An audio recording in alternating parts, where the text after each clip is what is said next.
Do do do, theme song. Do do do, I'm broke so this is my theme song. Do do do, just imagine this is an awesome theme song. Do do, theme song. Left of the box.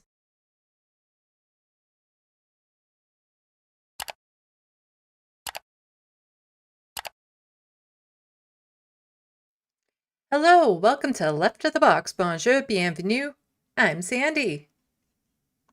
Welcome, welcome, welcome everyone to this Sunday afternoon evening. I hope you are all well. So far in the SandBox, we have Mozart, Atticus Among Us, Etchbox, Jet, and Ethan Dark and the reference frame. Welcome. You know, I was thinking yesterday, I went through my Twitter likes to find all the stories I wanted to cover. I did all that work. I even, put them in their separate dockets. I hadn't sorted the dockets yet, but I put them all in their separate dockets even, and that took hours.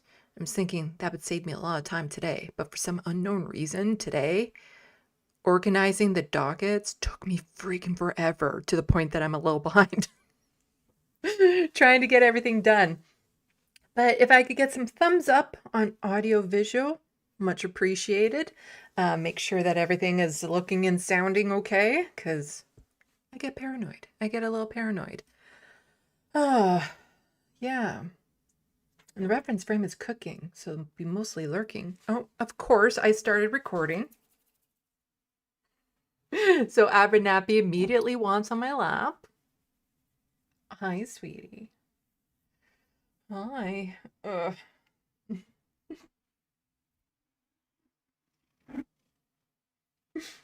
Can I please get some thumbs up that everything is looking and working fine?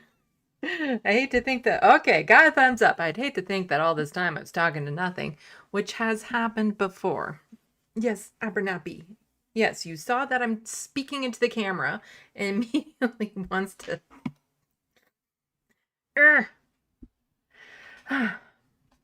No, you can't eat. Okay.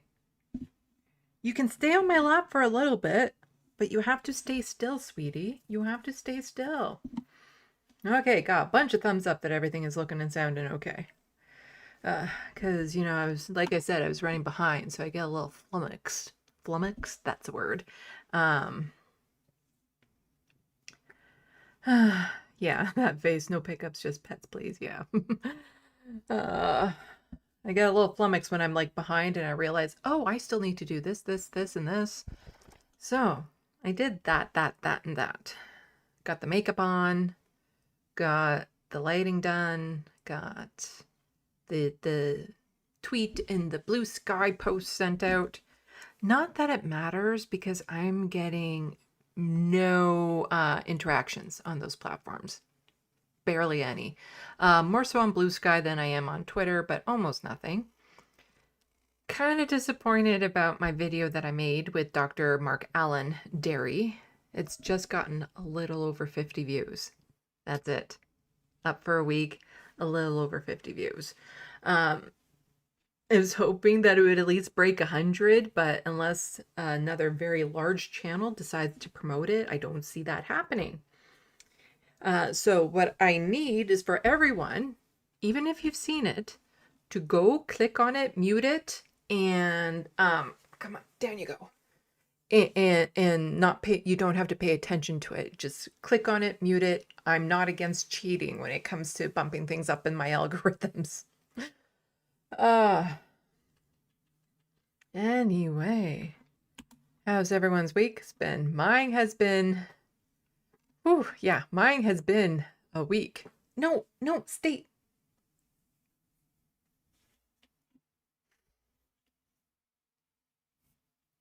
Yes, kitty. Oh, reference frame, it deserves so much more views, yeah. Judd, I'll watch it again. Yeah, pretty much every day I'll be clicking on it and doing other things just to give it an extra view. So that it can break 100. It's, yeah. Jet says, don't mute, just put the volume on real low. Yeah, you can do that too. You can do that too. Nappy. Hello, Mount Sandman. Or MTL. Is that like, I see that and I think Mount, but there's no L in that, so I don't think it's that. So I'm not too sure what the MTL stands for. But welcome to the SandBox, Sandman. Okay, you need to get off. Come on. He was sitting in the other chair for the past few hours doing nothing. But as soon as I start doing this, he's like, I'm going to be in your face. Oh, okay. And then he sheds. And since I just put my makeup on, it's going to get all stuck in my makeup. Yes, I see you. I see you. Oh, kitty cat, kitty cat, kitty cat.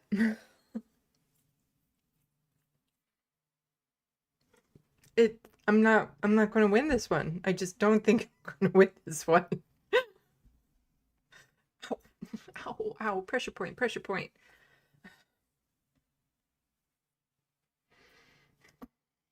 Do I have to like kick you out and close the door so that I can actually get to work? Huh? Yeah. Yeah. Put a lot of work into getting all these dockets set up yesterday, thinking I'd have more free time today. Ow. And yeah, and then for some reason it just took, oh, Montreal. Okay. So Montreal Sandman. Okay.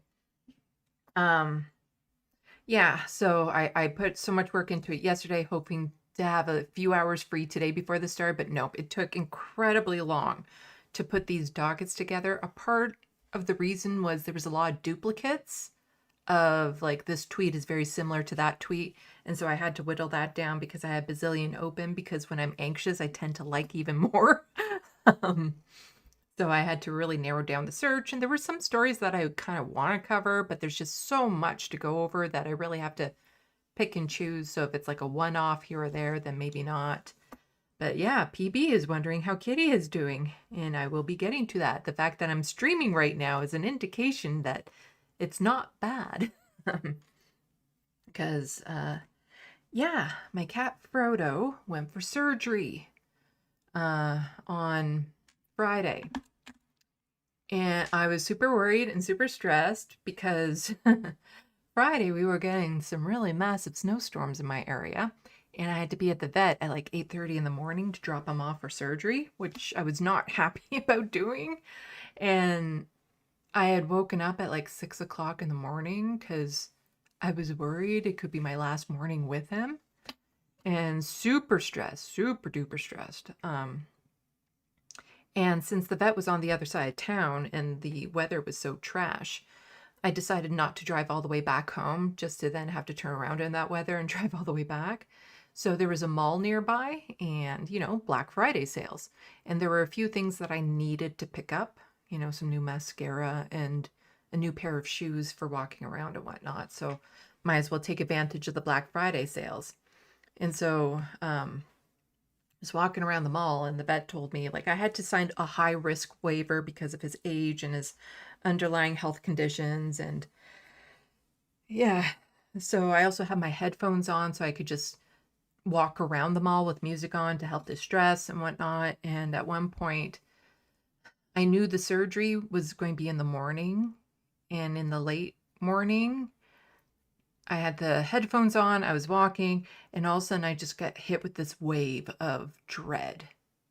Like it hits me like, oh my God, I'm about to get the call. And so I sat down on one of those benches that are in the hall and turned off my music, took my headphones off, pulled out my phone, and the vet called. Like just like that. And I am ready to absolutely lose my mind in the middle of the mall because they said no news was good news, so why are they calling me type thing. So I was worried. And then they said that he did the surgery well and he was in recovery. And I also still nearly lost my mind in the middle of the mall hearing that. But it was a massive, massive amount of relief. Just knowing that he pulled through okay, and he is still here. He is still here. He is still doing okay. The first night he didn't eat anything on his own. Last night, he actually did eat a lot of treats all on his own overnight, which is good. He was super grouchy with me when I brought him home from the bed, though. Didn't want to be anywhere near me, where all I wanted to do was like hold him. But I have a little something to show people. Let's see. Do I have this set up? YouTube. Photo. Probably be in that one. Let's see if this one works. Photo. Yeah, that one works. Okay. So I have a little something to show people.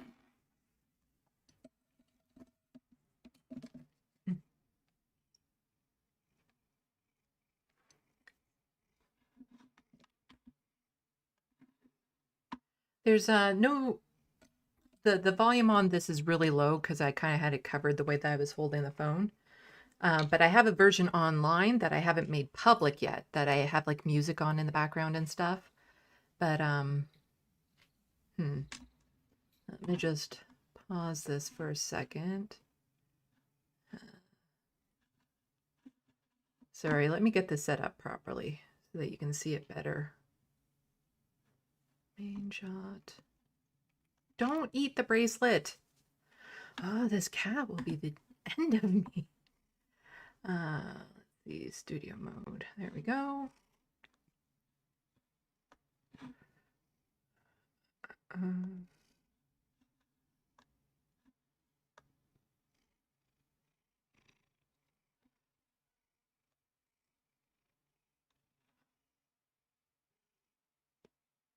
Media player.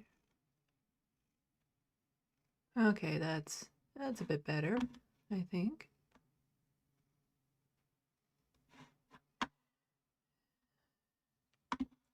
Position, take out of studio mode. There we go. That's a bit better. So let's start from the beginning. So I have shared the link. So I have it currently as an unlisted video on my YouTube channel, and I have some music on in the background. But you know, let me know if people think I should make it public, because it's kind of a private video. And I sent the link to, you know, a lot of the people that I had their information, like their email or their contact on Twitter or something. The link, the people who helped with financials to have this happen, because it cost a lot of money. Even though it's a nonprofit vet, it cost a lot of money. And if it weren't for the generous support and donations of the people, I don't know how I would have covered it. Especially, you know, with that and the car repairs at the same time. But here we go.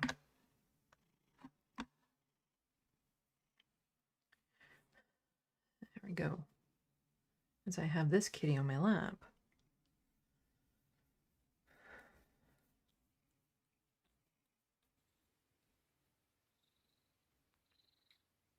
If this is what you got to wake up to every morning, I think you'd also do everything you could to make sure that he was okay. Yeah. So the audio, you can't hear him purring. He's purring. But I love you. Yeah. Because the way I was holding my phone, I think I have my hand over the mic.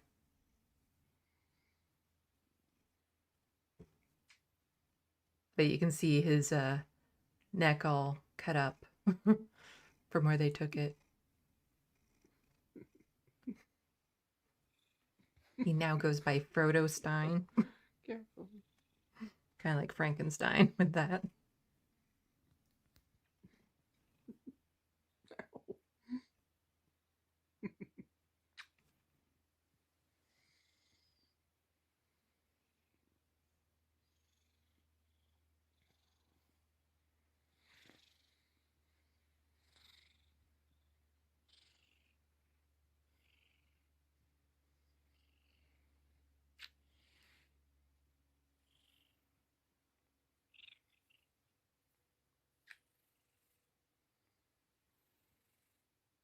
But yeah, that's what I get to wake up to every morning. I love you so much. You're my world.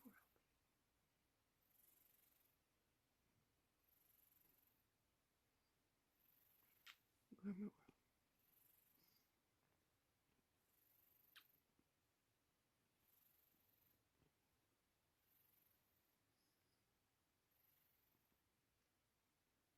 need to trim your nails, kitty cat.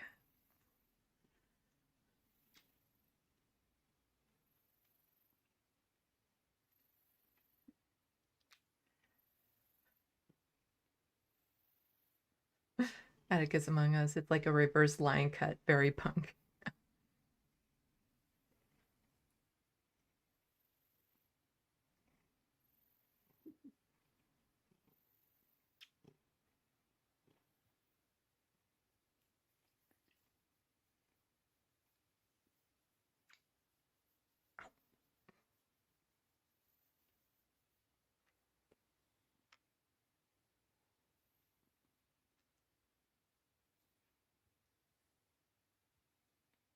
Nappy.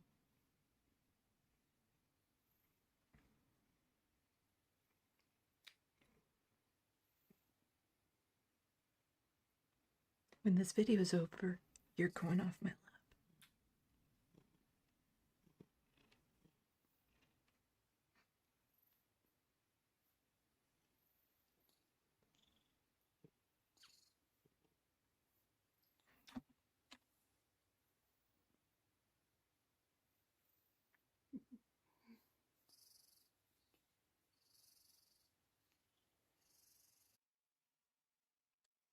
So, yeah, that is my Frodo.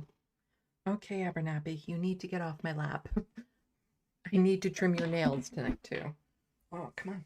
Come on. Up you go. Down you go. Oh.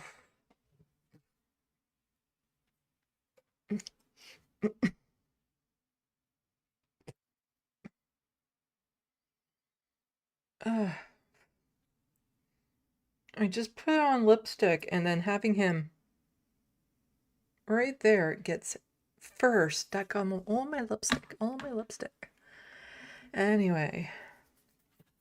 Yes, that is Frodo, and yeah, he ate on his own last night. It was all treats, of course. I leave him out like a smorgasbord of, you know, treats and kibble and wet food and stuff, and examine what he goes for in the morning. So yeah.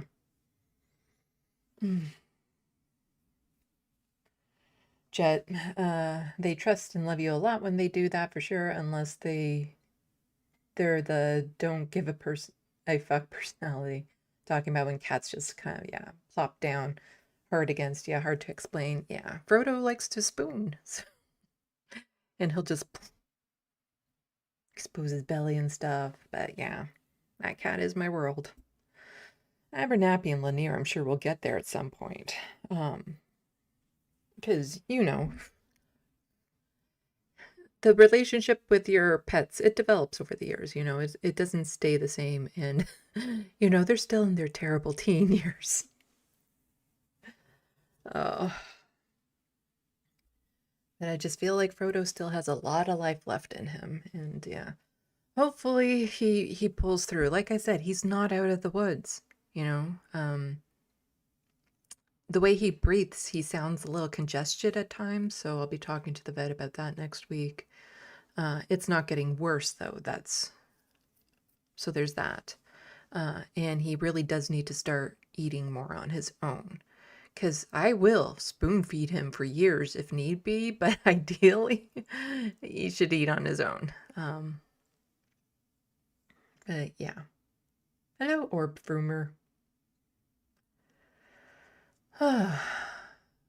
Okay. And then we go from that to issues in Gaza. Really, really not a great transition there.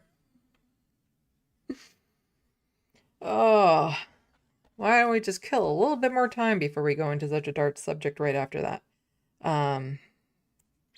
Yeah, so most of my past couple weeks have just been preoccupied with Frodo. Oh my gosh, got cat hair on the opening of my pop cam because of that. Abernathy. Oh. I had to drive through a snowstorm to get him there. Ended up just waiting outside the vet, going to a Tim Hortons too, because at some point I had to get out of the mall because it was getting too crowded and I was feeling claustrophobic. Yeah, I was feeling claustrophobic in a mall because there were just way too many people there, and I went and parked in front of the vet and then just walked over to Tim Hortons and stayed there for a bit too, looking at my phone, hence why I had bazillion things selected to go over for today.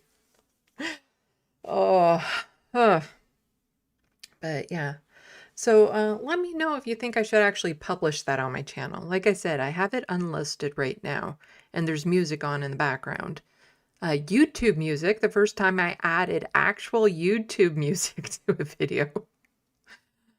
So it's royalty free type thing, so it should be able to play. Let me know. Let me know what you think. Because, yeah, you could sort of hear him purring at times, but it's not very loud. Yeah, anyway, there is a lot to go over. And I fed Frodo just a bit before this because basically I feed him whenever I'm giving him medication. I have to give him painkiller, anti-nausea, and appetite stimulant. So he gets fed 4 times a day, a tube of the food. And then once that is out, it's very expensive to get. The vet gave me a bunch. But once it's out, if he's still not eating, I'm going to use an icing piping kit to squeeze into his mouth. Because once it's in his mouth, he eats it. Not that he has much choice once it's in his mouth. Anyway, there's a lot to go over in today's news. Take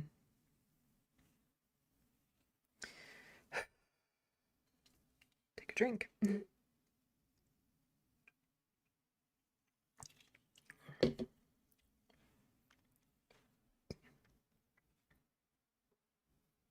Orb saying my cat was on thyroid meds for like 10 years.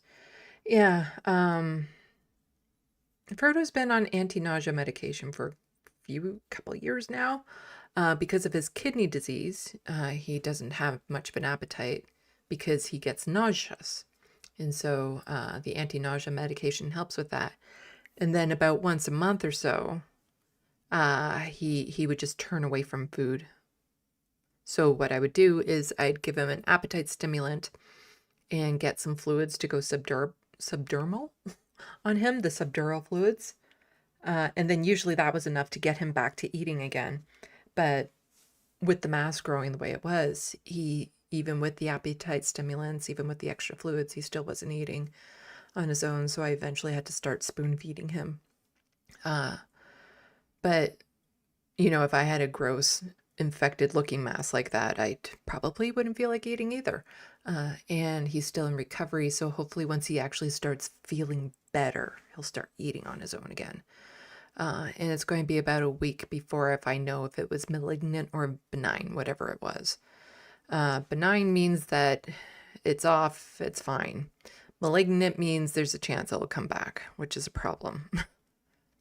But they tried to get as much of the area as they could. It's just, it was getting quite close to the jugular vein, so they couldn't, you know, it got a bit risky. So, yeah, anyway, we should probably get to the news. There's a lot to go over with the UCP in Alberta having their convention and the shit show it was. Then there's Doug Ford just continuing on with his corruption and shit shows here. Yelling at people afraid to be evicted to go get a job, even though a lot of people who are afraid of getting evicted already have a job type thing. But it's just more of Doug Ford being a complete, utter monster. Some federal stuff to touch on, not too much. You know, Mark Carney and Danielle Smith making deals behind the Premier of Alberta's back, even though it would, a pipeline through BC really would affect BC, and so the Premier of BC should have been in on that conversation. But just goes to show how, again, Mark Carney is not a liberal. He's cutting deals with the Conservatives. The Conservative governments are loving him. The more left-ish parties, not so much. Not so much. But yeah. A lot to go over. So we'll start with my regular pattern of things to do with Gaza and the genocide that is continuing over there. Because it hasn't been huge in the news a lot lately because of that ceasefire that was called. And we're about to read an article on that, how it never, the ceasefire didn't, it might have slowed it down, but it didn't halt the genocide Israel was committing. And there's a risk now that it's just going to get missed in the news a lot more because people think, oh, it's over. Ceasefire, deal signed. No need to talk about it anymore. It's all over. Let's move on. But there's good reason to not move on. So, and this is from The Guardian. Israel still committing genocide in Gaza, Amnesty International says. The NGO chief says last month's ceasefire risks creating a dangerous illusion that life in Gaza is returning to normal. Amnesty International has said Israel is still committing genocide against Palestinians in the Gaza Strip, despite the ceasefire agreed last month. The fragile U.S. brokered truce between Israel and Hamas came into effect October 10th after 2 years of war. Really? You're going to say that? You're going to say that it was 2 years of war? You're going to, really? After 2 years of genocide. I wouldn't really call what was happening in Gaza a war. Because normally you need two sides fighting. You don't just see one side decimating the other. That's not the same thing. Anyway, the ceasefire risks creating a dangerous illusion that life in Gaza is returning to normal, Amnesty Secretary General Angie Calamard. But while Israeli authorities and forces have reduced the scale of their attacks and allowed limited amounts of humanitarian aid into Gaza, the world must not be fooled. Israel's genocide is not over. Contacted by Agence France Press, the Israeli foreign minister did not immediately respond to the allegations. When faced with such allegations previously, the ministry has vehemently rejected them as entirely false, fabricated, and based on lies. Okay, we know it's genocide. We don't need to go over that. So, in an update on Thursday, Amnesty said Israel continues to severely restrict the entry of supplies and the restoration of services essential for the survival of civilian population. Despite a reduction in the scale of the attack and some limited improvements, there have been no meaningful change in the conditions Israel is inflicting on Palestinians in Gaza. Hello, No Justice and viewers. Welcome to the SandBox. We're just talking about you came at a really great time. We're talking about how the genocide never stopped in Gaza. I hope you weren't looking for something positive jumping over on this side of the pond, but welcome, pond jumpers. Yeah, actually, I'm going to be talking a little bit about the proscription against Palestine action. So, I'm centering you cares in the next little bit, so you might want to stick around for that. But this is primarily Canadian politics, which we'll be getting more into later on. But yeah, lots to go over. You see, I can say all I want about Palestine action here, because in Canada, I don't think we would say it's a prescription against it. It's not on any of our lists, so I can say whatever the fuck I want about endorsing Palestine action on this side of the pond. So, go Palestine action. So, yeah, we're just talking about how Amnesty International has said, you know what, this genocide, even though there was a ceasefire called, still going on. So, anyway, This is from The Guardian. Despite a reduction in scale of attack and some limited improvements, there has been no meaningful change in the conditions Israel is inflicting on Palestinians in Gaza and no evidence to indicate that Israel's intent has changed. Following Amnesty's finding in December, Israel's foreign minister called London-based group of deplorable and fanatical organization. Yes, Amnesty International, deplorable. That's the basket of deplorables Hillary Clinton was referring to. Amnesty International. Israel's defending itself, actually fully in accordance with international law, it said. Gaza has been devastated by the war triggered by Hamas' unprecedented attack on October 7th, 2023.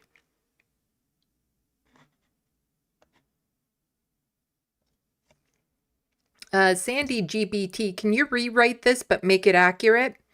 Gaza has been devastated by the genocide that had been ongoing at a snail's pace before Hamas attacked Israel on October 7th, but the issues didn't start then. Israel had been long holding Gaza as an outdoor prison and restricting people's rights and autonomy, cutting off their power, the water, not allowing them to work, limited supplies in and out. That had been ongoing for years. Israel was responsible for hundreds of deaths in the year preceding October 7th. And then Hamas attacked. And then Israel decided to do a full-out bombing campaign on the outdoor prison it had. I know, that was probably a bit wordy, but it's a lot more accurate. Anyway, Calamard said Israel's pattern of conduct in Gaza, including the deliberate, unlawful denial of life-saving aid to Palestinians, many of whom are injured, malnourished, and risk of serious disease, continues to threaten their survival. In September 2025, the Independent International Commission inquiry set up by the UN concluded that genocide is occurring in Gaza, something Israel denied. The investigation concluded that Israeli authorities and forces had since October 2023 committed 4 to 5 genocidal acts listed in the convention that we know about. And I think that is it. Yeah. And of course they have to say why this genocide was sparked. You know, it's a preemptive genocide by Israel. It was sparked by October 7th, in which all these people died. Oh, but then, yes, Israel has killed, at a minimum, 70,000. I imagine you should be adding a digit to that. The ministry says that since the ceasefire came into effect, 352 Palestinians have been killed by Israeli fire. So that's just by Israeli fire. That's not including the people who are still dying due to malnourishment because supplies aren't getting through due to the weather. You know, they were drowning pretty much when I was covering this last week because the rains have come in and they only have tents. And so there's hypothermia. There's you know, all sorts of disease running rampant. The medical supplies aren't getting in there as supposed to. So that's just the 352 are just the people who have died from more bombing and gunfiring from IDF. It doesn't include all the other countless people who have been dying because of the conditions imposed by Israel. So, needless to say, there should very well and still be going on protests against what Israel is doing. And in the UK, you have a writer, Sally Rooney, who is very principled. And she says that books may be withdrawn from the UK sale over Palestine action ban, court told. On this side of the pond, well, True, I've written a book. It doesn't mean that I know about other authors. I have no idea who Sally Rooney is. But from what I've been learning about her, she kind of rocks. So she is in support of Palestine action, and that's leading her into some hot water, even though she is Irish, from what I'm gathering. So Irish author Sally Rooney has told the High Court it was almost certain she cannot publish new novels in the UK and may have to withdraw her current books because of the banning of Palestine action under terrorism laws. So chances are, hypothetically, if I ever had the money or means, I can't go to the UK right now because of what I said earlier in the stream about Go Palestine Action. Because I can say it freely over here that I support Palestine action, but I that's because I'm in Canada. Our turn is coming. It's just not yet.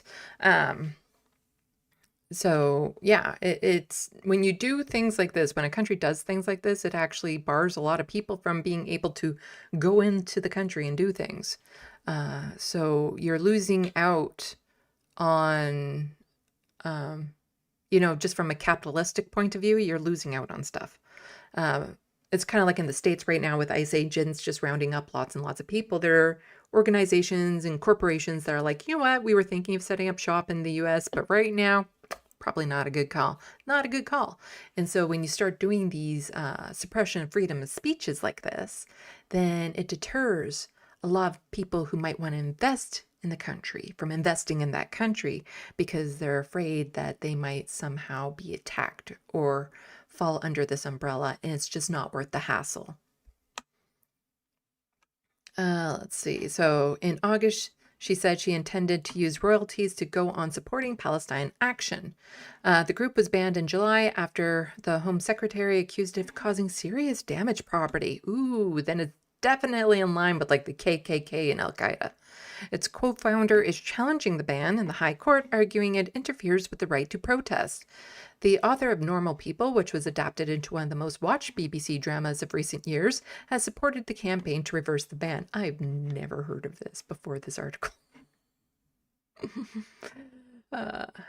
In two witness statements provided to the High Court, Rooney said she believes that Israel had committed genocide in Gaza and Palestine's activity in the UK was from a long and proud tradition of civil disobedience, the deliberate breaking of laws as an act of protest. She went on, I myself have publicly advocated the use of direct action, including property sabotage, in the cause of climate justice. It stands to reason that I should support the same range of tactics in the effort to prevent genocide.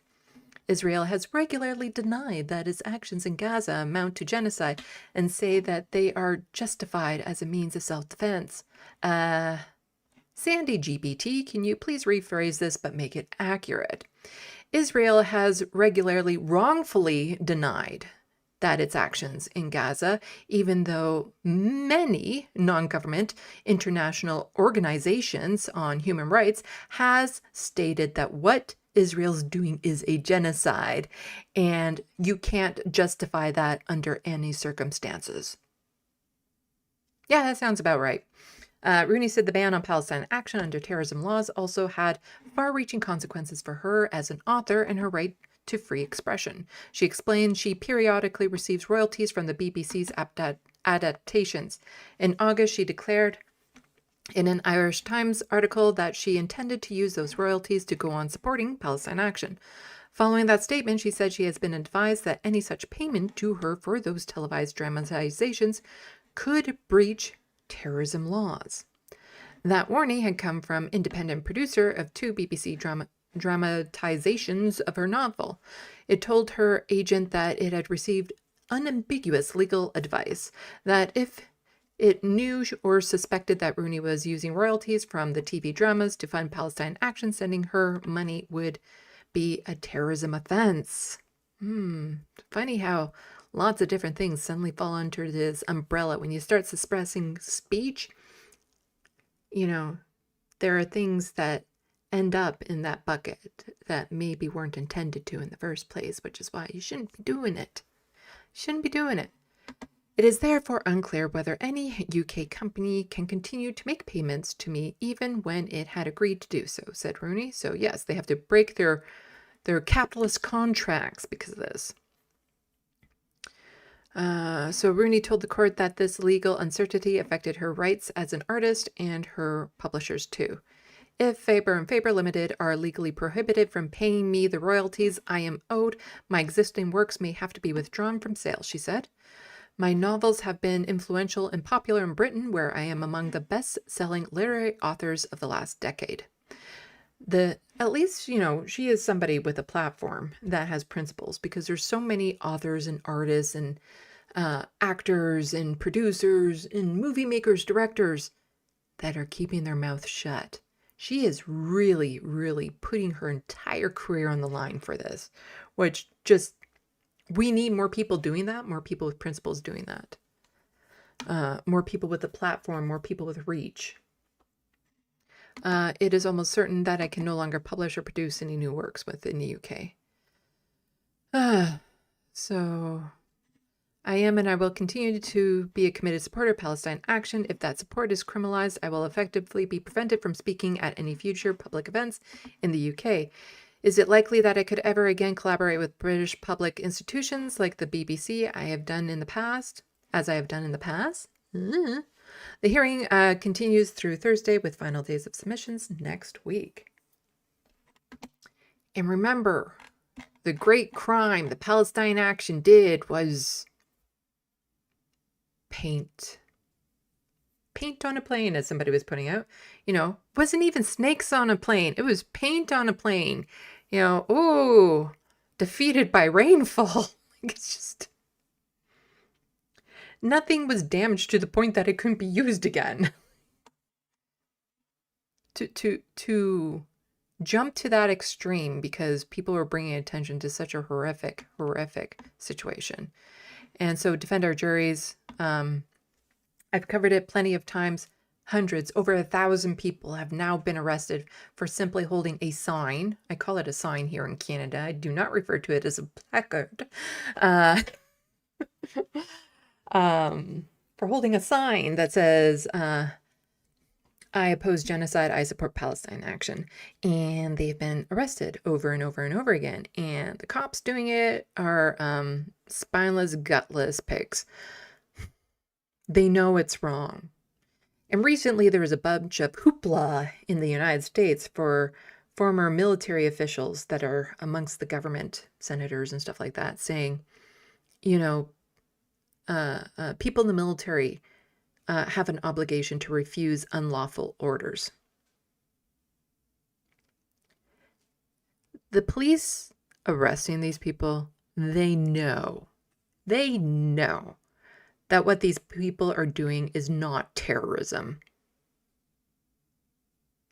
They're just following orders, regardless of how much they know these orders are bullshit. So defend our juries, around 140 arrests outside the Royal Courts of Justice today as the judicial review over the ban on Palestine action begins. Approximately 150 people defied the ban. Arrests took around 6 hours to complete, with an estimated 140 arrests made.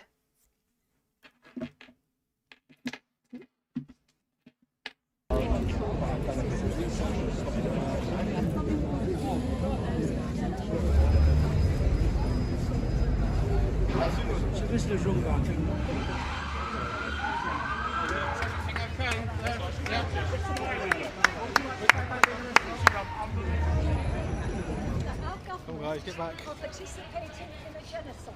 Clear apart, please. Clear apart, thank you. North Korea. Keep on there.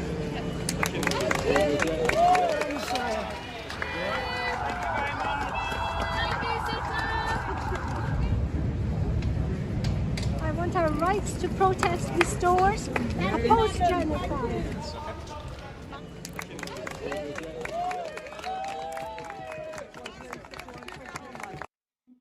And there's some more. So this account just tweeting out, London Gestapo police, imagine living in a world where you could get arrested, suspended, or beat up for saying don't kill children because it might hurt the feelings of the killers. Free Palestine. Oh shit. Ooh, that's loud. Long live Palestine! Long live Gaza! I would totally be the worst protester if I was ever in the UK helping out with these, because I love the accents. I love the accents so much. I would never be able to stop giggling through everything. As soon as I hear something, I would just giggle if the police like are getting all mean at me and stuff, saying we're going to arrest you. But they do it in any sort of accent. I would just be sitting there like, you're so cute. Giggle. So it'd be hard for me to take anything seriously because I'd be just sitting there giggling the entire time, which is just not conducive to great protest. Because I love the accents. Free Palestine, join youth demands. Join youth demands. We're looking for more people. Be on the side of justice. Be on the side of the people. Don't be silent. Move back, please, gentlemen. Out of road, out of carriageway. Don't be silent. Move back, please. Oh shit. Like, seriously, I would do everything I could just to be cussed out in one of these accents because I would just find it adorable. And here's what Pat decided to hold us. Here's why Pat decided to hold a sign that reads, I oppose genocide. I support Palestine action in Manchester today. She is 85. My name's Pat and I'm 85. 85? Yes. And why was it so important for you to be here today? Because I oppose genocide. I can't bear what we're doing in Palestine, because we're doing it as well. Our government is selling arms to Israel. Yeah. And the way that they just picked her up and dragged her away too, like, it is so dehumanizing, the way that the police treats these protesters, the absolute violation of bodily autonomy, that the way that they just pick them up and move them. We've also seen them just push people in wheelchairs around, which is just so offensive to do that to somebody. Because I know a lot of people who use wheelchairs where random strangers will just come up and start pushing them around because the person might think that the person in the wheelchair is in the way, or, oh, they're just trying to be helpful or something, even though nobody asked type thing. And it's a complete violating feeling to have your ability to move where you want just taken away like that. Not to mention that, you know, if you pick up somebody the wrong way and they're elder or have a disability, back issues or something, you could severely injure them. Not even Santa Claus was safe. Nope. Santa Claus has been arrested under the Terrorism Act in Norwich after it turns out Santa opposes genocide and supports Palestine action. These four officers will be having their names checked twice this year. I don't think you would need to check them twice. I think they're just getting a lump of coal shoved up their ass, is what I think. So here we have from Owen Jones, somebody who I am not following obsessively at all on Twitter, saying these are dangerous terrorists. Under British law, they are legally equivalent to ISIS and Al-Qaeda. They're opposing to slaughter children is the same as advocating mass beheading. That is what our law says, and our law must be right. And so this is a commercial put out by We Do Not Don't go fuck yourself, Grok. These have been popping up like crazy, and it's just driving me absolutely batshit insane. All the changes that have happened to Twitter recently.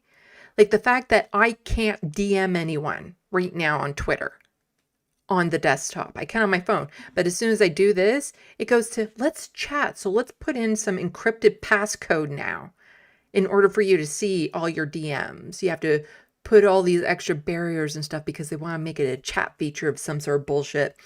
So I have to go to my phone if I just want to DM somebody normally. I fucking hate it. Like I live on Twitter, the hostile persona known as Twitter. I live on there because, you know, I use it a lot for my job to get in touch with politicians and journalists and keep up to date with news stories. But my God, what's been happening to it recently is just, I hate how I have to rely on platforms like Twitter and YouTube for my job, and I get zero say in how they're run. there needs to be something done about that. You know, if we use these platforms as our job and they financially benefit from what we do on their platforms, then we should have a say in how these platforms are run. Let's get on it. Anyway, side rant there.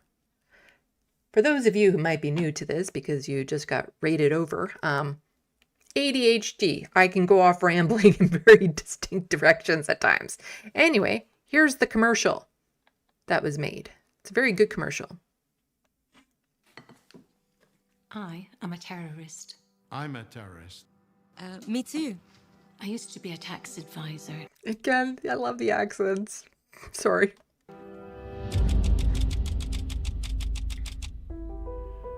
What I saw on the TV screen was horrific. Image after image scrolling through your phone. How could 10,000 children have been killed in a month? I just kept on imagining my own children. As a doctor, I felt compelled to make it stop.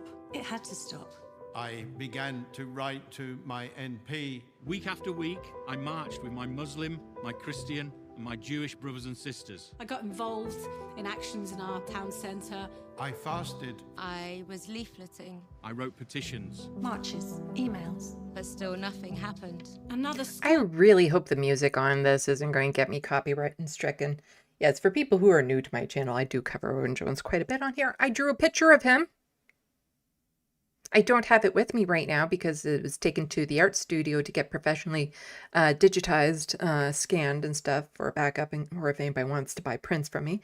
You can check out my artwork at sandylovis.com, or you can go to my YouTube page right now under, I think it's under the shorts, but you can see the magic portrait come to life as I do progress videos of it, but I don't have it here to show off right now because it's at the studio getting digitized.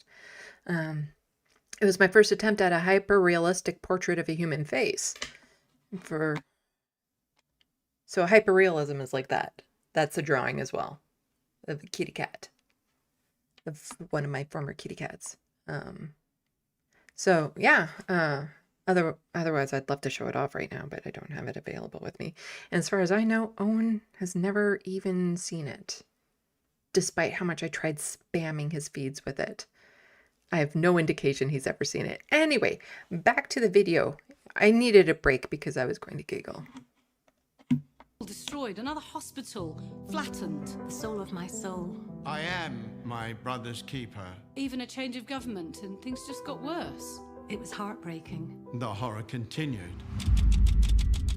And when I heard that Palestine Action had been prescribed, I was totally gobsmacked. It didn't make Gobsmacked. I swear it's a goal if I ever go to UK. I want people to yell at me words like gobsmacked or fuck off. It's adorable. It's adorable.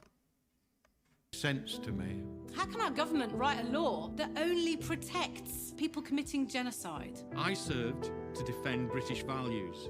These are not British values. I had to weigh up the consequences.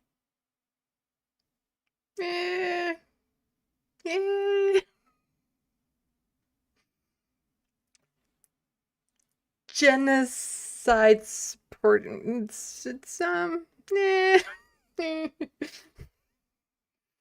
Maybe a little bit. It is British values. Hate to say it, just like here in Canada. It's kind of built into the system. Might not like that it's part of the values of your nation, but it's how your nation was built. I say as a colony of the UK, of Britain, of England, that, you know, decimated indigenous peoples across the continent to be created.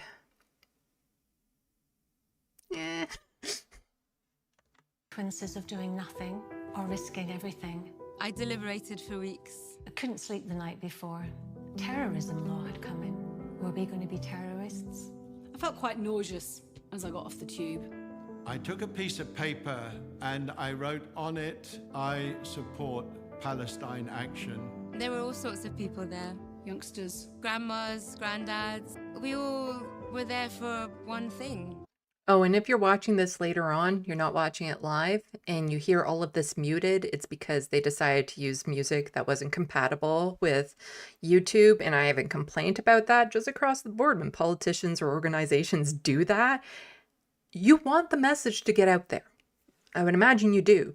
So use music that's compatible on all platforms so that you're not hearing this muted when you're watching this in the future, because YouTube might be like, yeah, that's copywritten music that, you know, it's not going to damage your channel, but it has to be removed, or you make no money off of your, you know, because of 2 minutes in your live stream, your 5-hour long live stream will be demonetized because of that one commercial, unless you mute it out, which I will do if it's necessary. We just wanted the genocide to stop. So I walked up to a policeman and I asked him, please arrest me. You could see them picking off people in the crowds. And then I saw a chap catch eyes with me. And he said, why? And so I showed him my sign. And then 6 to 8 police officers came around, surrounded me, picked me up and took me off. It was upsetting, but I also felt great pride. I was on the floor. They rolled me over. The handcuffs clicked. And you know what I felt? I felt hope.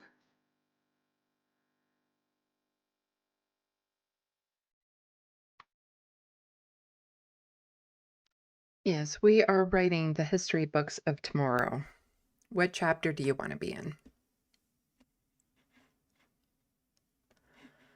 So Zara Zaltana is also saying a judge gets pulled from the Palestine Action judicial review at the last minute, and the Ministry of Defense refuses to explain why.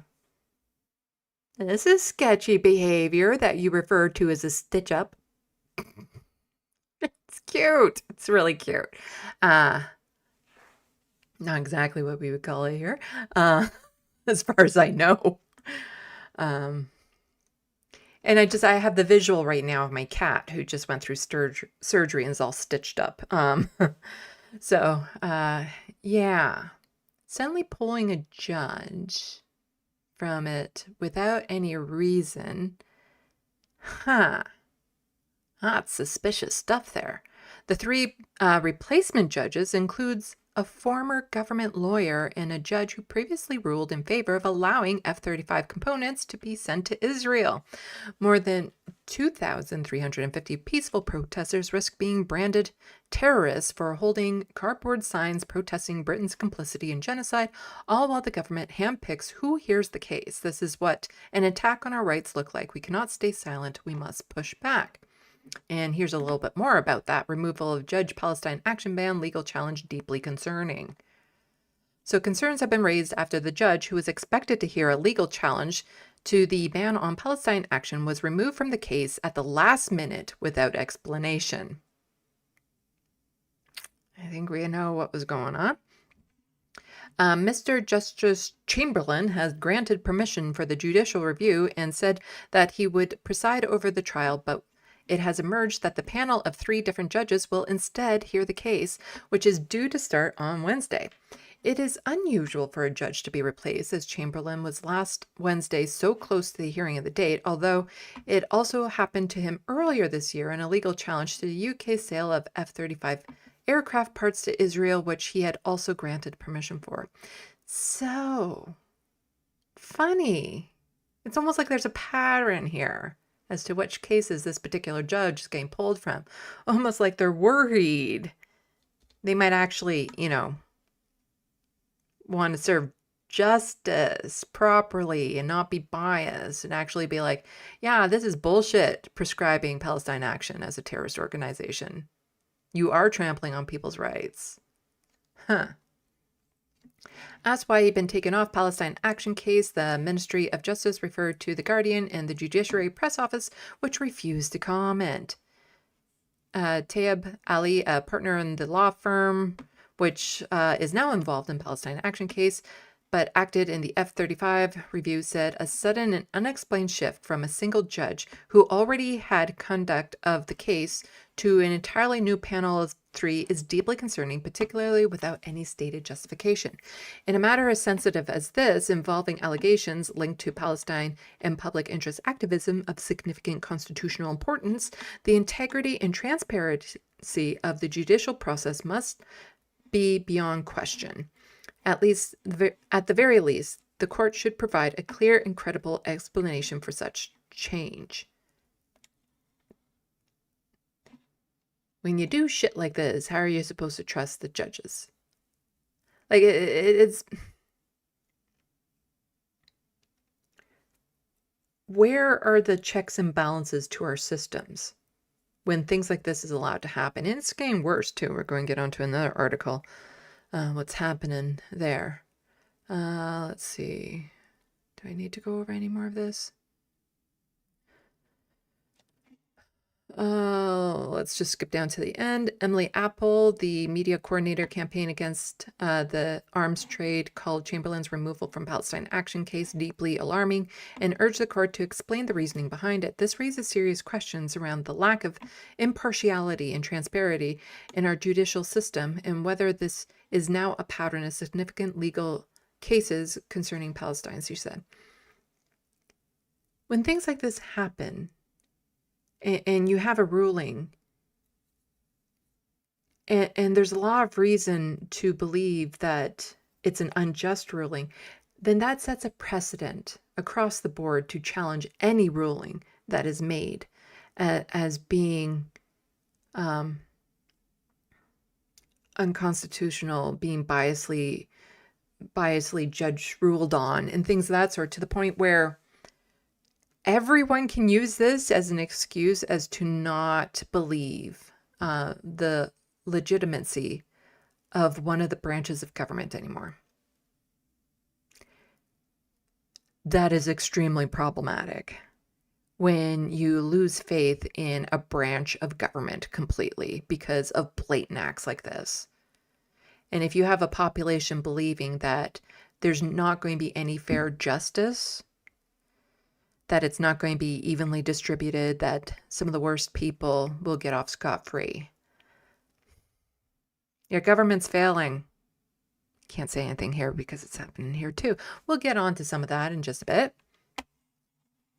The United States is absolutely fucked when it comes to this sort of thing. Like, their court system, whew, yeah, not good there. But here we have also... Justice Secretary wants jury trial scrapped except in most serious cases. So first they want to start removing certain judges, but then having certain judges just taking the whole case. And you see, juries are a good thing because, you know, again, they're 12 people selected, and they serve as a check and balance to, let's say, the judge who might be there, who is biased, who is selected to be there, who had partisan ideals, reasons selected to be there. And so you have a jury to keep that in check because, you know, you need the prosecutor and the defense to agree on the jurors. And when you have that many other opinions and pieces going into it, it's less likely, not entirely unlikely, but it's less likely that there will be injustice served. But that's why, especially down in the States, they get very squirmy over who is allowed to be on juries and stuff. Because again, they're not looking for justice. They're looking to win the court case. That's it. Justice be damned. But when you start doing shit like this, you get into like Judge Dredd territory. You know, where you just have a judge roll up on somebody, say, I think you're guilty, and execute them on the spot or something. Like, this is what it's getting to, because a single person can absolutely be biased, bring in their own background, their own preconceived notions, their own ideals, their own partisan perspectives into how they rule on things. And then there's nothing there to keep them in check without the jury. Anyway, so Justice Secretary David Lammy is proposing to massively restrict the ancient right to jury by trial, only guaranteeing it for defendants facing rape, murder, manslaughter, or other cases passing a public interest test. An international government briefing produced by the Ministry of Justice for all other Whitehall departments confirms plans to create a new tier of juryless courts in England and Wales. Now, you see, again, this is becoming very problematic for things like this, where they're removing a judge and inserting other judges, because there are certain cases where they know public opinion is being swayed. And so then when you have people from the public on the jury who have seen all this other stuff, again, they might actually be like, yeah, we don't think this should be prescribed as a terrorist group. And they know that that would be problematic for the way that they want to rule. Like, they already have the ruling they want. They're just trying to make it happen. You know, the government already knows how they want these cases to be ruled on. So they're trying to manipulate things to ensure that. It's very Cardassian, if you ask me. Sci-fi geeks, I'm sure you know that. You know what I just referenced. You know that. You know what I'm talking about, where they already have the judgment. They just need to find the way to get there. You know what I'm talking about. And you doubly should know if you're across the pond because of O'Brien. I'm just saying. Sci-fi nerds, you're in the right place. So the new courts would deal with most crimes currently considered by juries in Crown courts. But the MOJ said no final decision has been taken by the government. The plans obtained by BBC News show that Lamy, who is also... So cute. Deputy Prime Minister wants to ask Parliament to end jury trials for defendants who would be jailed for up to 5 years. The proposals are an attempt to end unprecedented delays and backlogs in courts and do not apply to Scotland or Northern Ireland. Well, you see, that was artificially, what's the word when you intentionally do this? It's not artificially constructed. There's a word in my brain. But this was intentional. Because I see it here, especially in Ontario with Doug Ford and the way that he underfunds the courts, so that there's a lot of cases that actually just get tossed out because, you know, it goes on too long before they even see a trial date. This was intentional. You know, it's break the system so that we can then force a system onto people who are desperate, but it's a system that nobody would ever have agreed to otherwise. But you break it and then you remake it in your authoritarian way that you want it. But that's what's happened. If they just fund the systems properly, I'm sure this wouldn't be as much of an issue. The MOJ presentation produced earlier this month says Crown courts are facing record backlogs with more than 78,000 cases waiting to be completed. Well, then what you do is you hire more judges, you put more money towards it. That's what you do. That's what you do. It's like a jobs program, practically.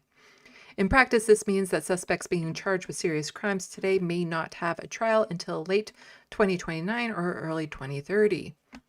Officials predict the document that the case log will grow to more than 100,000 before then, unless there is further action. You hire more people. That's what it is. That's what you do. You hire more people and stuff. So I will toss the rest of this into the SandBox so that you can finish reading it on your own. Got a lot to cover, so. Angela saying like Alberta's healthcare system. Yeah, we'll be talking about Alberta in a little bit, but it's all the systems. It's education. It's the criminal system. It's the healthcare. What's happening in the UK is happening here in Canada when it comes to absolutely destroying and breaking these systems so that they can come in and privatize them. So over here in Canada, we Canucks think we're safe. We're safe from this type of authoritarianism. We have our freedom of expression here. Notice I didn't say free speech. We have our freedom of expression. We have a right to protest. We can do all of this here. Unlike you UKers, can't even hold up a placard with words written on it. You see, Canada has this really nasty habit of co-opting things that they see other places doing that they want to do too. and taking it and duplicating it, replicating it, mirroring it, that sort of thing. Because what we're seeing happening in the States, what we're seeing happening in the UK can absolutely happen here, and to some extent has been. It's already started. It's just we tend to not notice it as much because we're so distracted by what's happening in the States. Like when you have a neighbor as loud as the United States, it's easily to be so focused on that you're not paying attention to what's happening in your own house. And you're not noticing your rights being picked away, and your systems being torn apart, and your freedom of speech being removed completely. So World Beyond War Canada said the home of our WBW national organizer and 3 other activists were raided by police before dawn.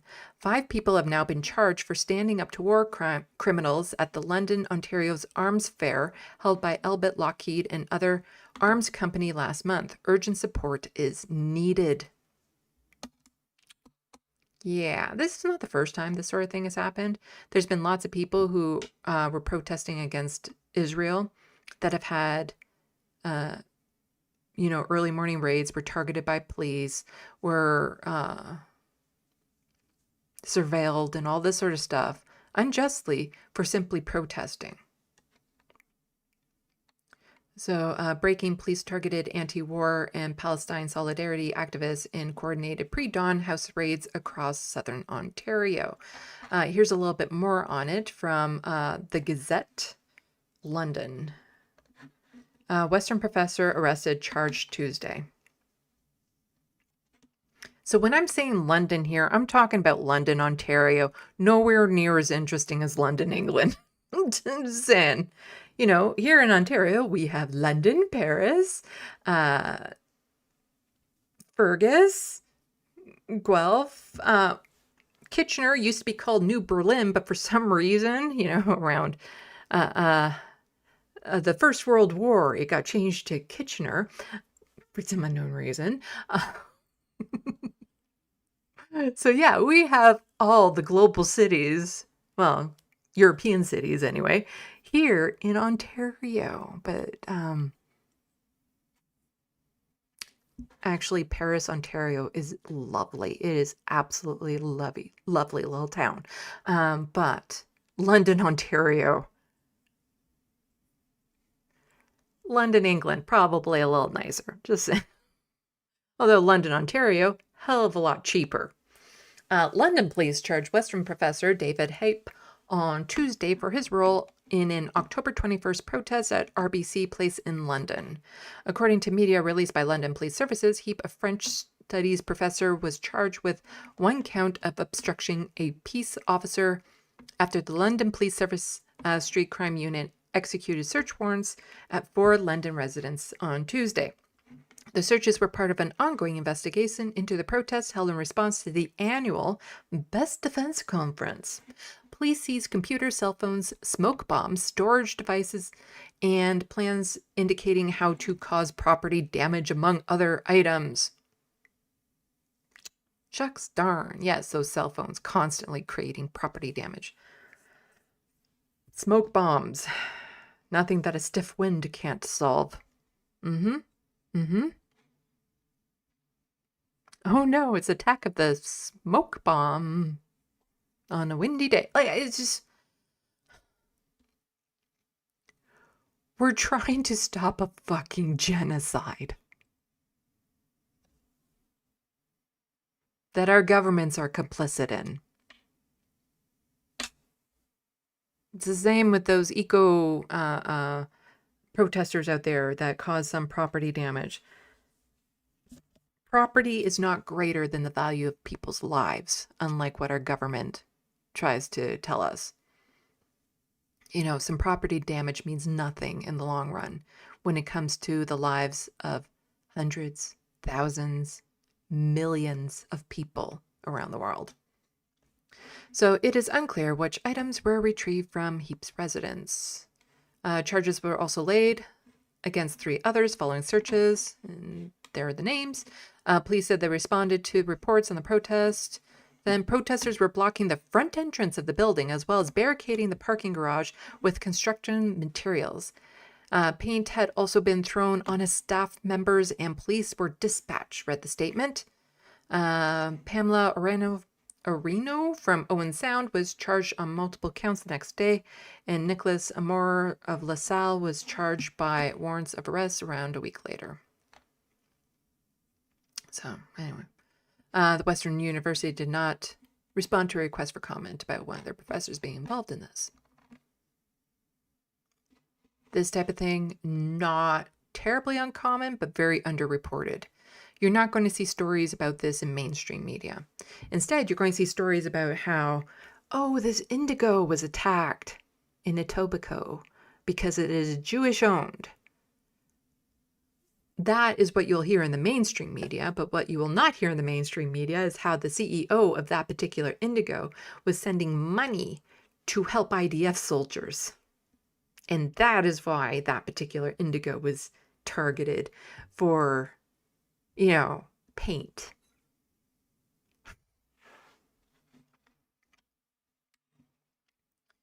But also, there's other ways that they try to shut down any sort of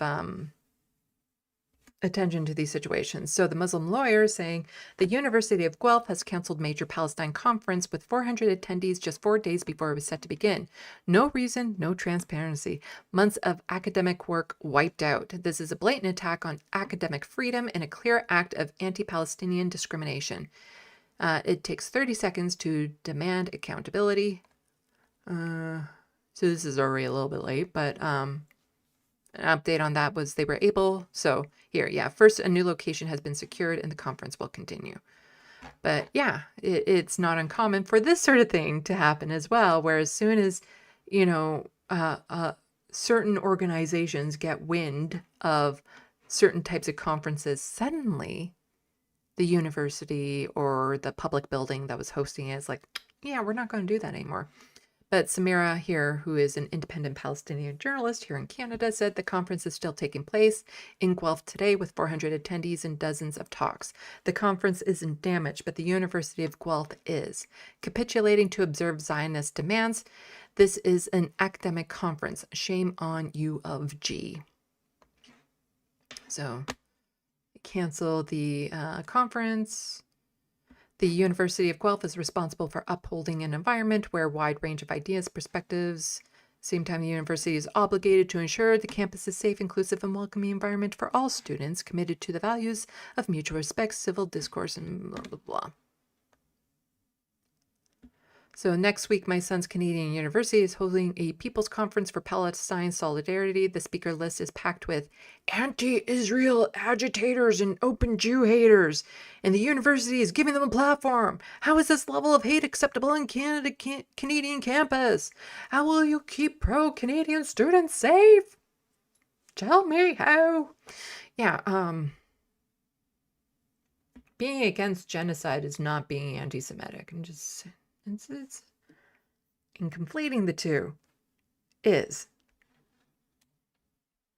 apparently we need signs in Arabic to tell us these cucumbers. This is a very Jewish. Oh, okay, yeah, no, I saw this in somewhere else. I don't know why it's attached to this one. Apparently this, it was something. It's not even. It was nothing. It was in an actual store that caters to that community for one thing.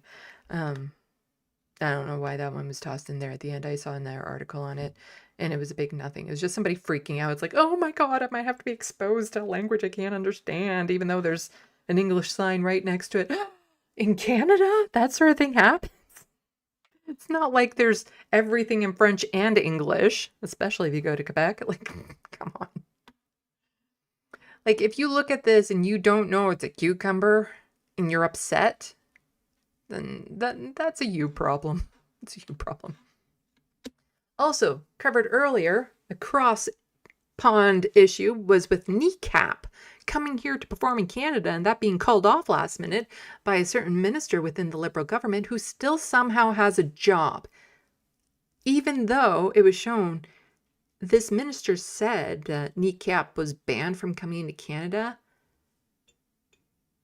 but he just said it. It wasn't official government policy. It wasn't discussed in the government. It's just somebody in a high-ranking position just decided to say, no, they're banned without any authorization to do so. That person still somehow has a job. So Samira saying, kneecap has a new message for MP Vince Gasparo after both Canada Border Service Agency and Prime Minister Carney's office confirmed the government of Canada had not banned the Irish rap trio. Today we are serving legal action, and this is from kneecap. In September, we said you made comments about us that were wholly untrue and deeply malicious. You did. It now transpires you also lied by telling the world you were acting on behalf of the government of Canada. This was another lie. You were not. Your own government has made this clear. Today we are serving legal action against you. As we said, we will be relentless in defending ourselves against outrageous and baseless accusations. Vince, when we beat you in court, which we will donate every cent of your money to assist the thousands of children amputees in Gaza. Finally, to our many fans in Canada, we are working to resolve compliance issues that have been communicated by your IRCC. We look forward to visiting Canada again in 2026 and playing to a sold-out show across your land as we have done so in the past. Free Palestine. And here's an MP, Jenny Guan, who, NDP, you see, this is a nice thing about talking to pond jumpers is you know what an MP is. I don't actually have to explain it to you. Letter to Mark Carney demanding answers on kneecap entry controversy.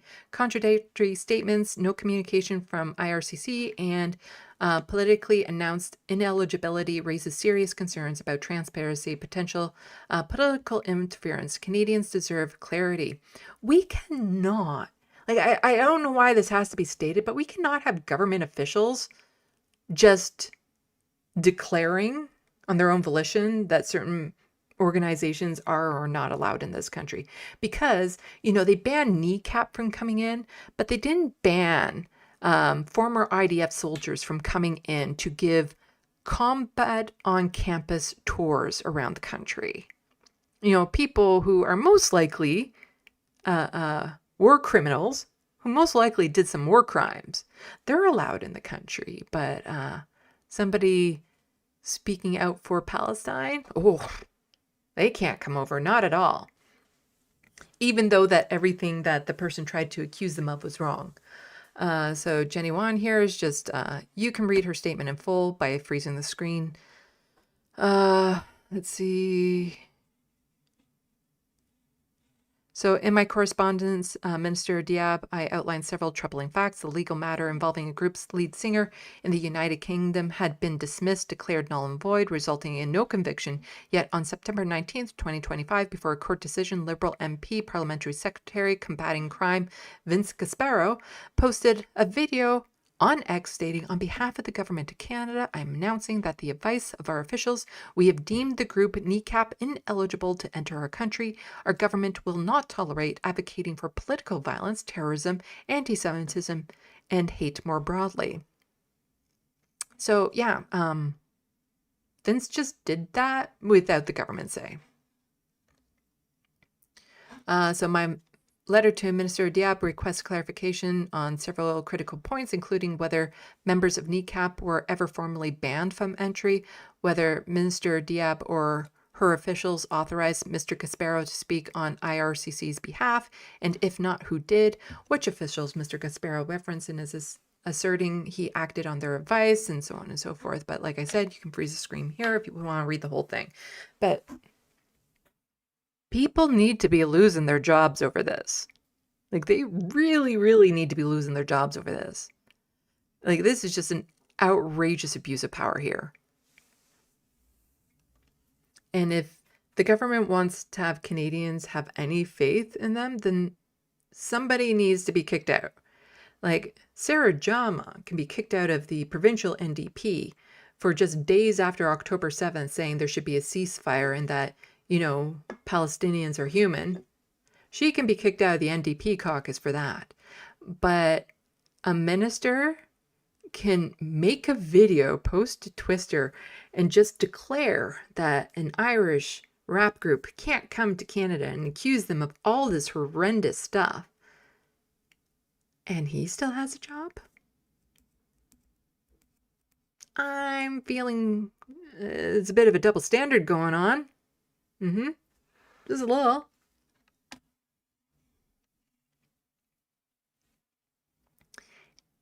And again, with that double standard here in Canada, because we have it. Oh, we have it. So apparently this happened.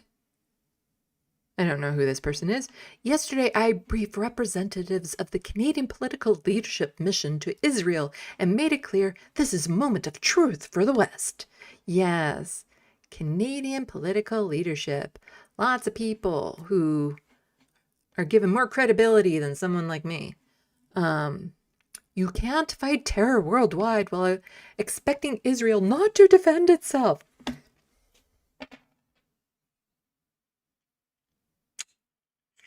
Genocide is not a defense for anything.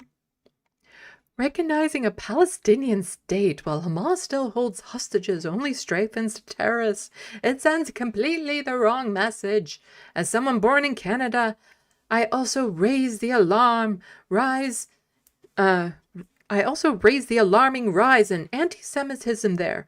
Jews afraid to wear the Star of David in public. That should concern everyone. Again, there is a rise in actual anti-Semitism, and that is bad, and that should be addressed. But somebody's saying from the river to the sea, that's not being anti-Semitic, even though that's getting lumped in with these the stats, which is not helpful. And I can't say I know of any place where anyone would have to fear wearing the Star of David in public.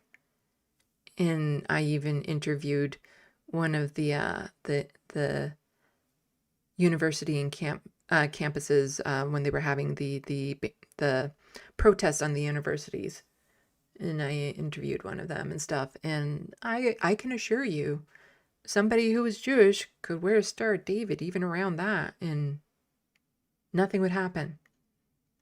A lot of those participating were also Jewish. My message was simple. Now is the time for clarity and courage. Stand with Israel and stand with our shared values. Yes, the shared value of genocide, which is very unfortunate. But David Gray Donald is pointing... Fuck off, Grok! Was pointing this out. So, in these pictures here of these people who are very recognizable, who should never be taken seriously again... If you know who they are in the Canadian media. There is one global news TV radio host, that's Ben Mulrooney. One TVO podcast host. I don't know how to say his name.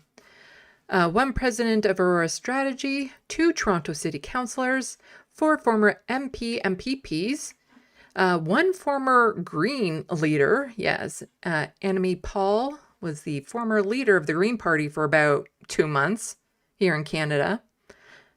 Raging Zionist. That's why it's hard to vote for the Green Party here in Canada, is you just never know where they're sitting on any issue. 1 former Montreal mayor. And here's a little bit more about it from Rachel Gilmore, a fantastic independent journalist here in Canada. So... 2 men who have occupied some of the most prominent roles in Canadian journalism were just photographed in Israel receiving a briefing from the Israeli government. Specifically, they were briefed by the Deputy Minister of Foreign Affairs for the State of Israel, who said she made it clear to the people she was speaking with that recognizing the Palestinian state sends the wrong message, and that you can't expect Israel not to defend itself. We'll talk a little bit more about what defending itself during a ceasefire looks like, but first, let's talk about the Canadian media folks who were there. First up, you've got Ben Mulrooney. He's not hiding anything. He reposted that himself. And Ben Mulrooney is currently the interim host for my former employer, Global News' flagship Sunday political show. Sorry, I'm eating a cookie while I'm doing this, and I probably shouldn't be doing it, but around this time of year, these cookies come out. I absolutely love the white chocolate dunked Oreos. Oh my God, I'm obsessed with them. Anyway, and I hate chewing on camera. Anyway, Ben Mulrooney. The only reason why he has a platform, he had his own podcast before he got this coveted spot, was because his daddy was a former prime minister. Brian Mulrooney. So Ben Mulrooney's daddy was Brian Mulrooney. And because of that, he was given, what's the word? He was given opportunities on a silver platter for having zero credentials. It's kind of like McCain. What was her name? Oh, fuck, what was her name? McCain. Not Nancy. Oh, fuck, I can't even remember her name right now. Megan McCain. Who, you know, if it weren't for the fact that her daddy was John McCain, nobody would give two shits about what she said. And if it weren't for the fact that this guy's dad was Brian Mulrooney, he has no authority to speak on anything. Like, he has no lived experience, no proper education, no activism roots, nothing even intelligent comes out of his mouth. Like, it's just, he is so unspectacular. Yet he has all of these opportunities just presented to him based on his name. Whereas people like Rachel Gilmore has been kicked out of media for promoting or advocating for Palestinians. There's people like me who have lived experience with poverty and disabilities, who's queer and non-binary, who has really important stuff to add to the conversation, but I'll never see platforms like this. I'll never be given these opportunities. I'm far more qualified than that douche canoe. That's for sure. He can just like flow down the river. Like he is so unspectacular and uninteresting. Yet he's just given life on a silver platter. It is gross.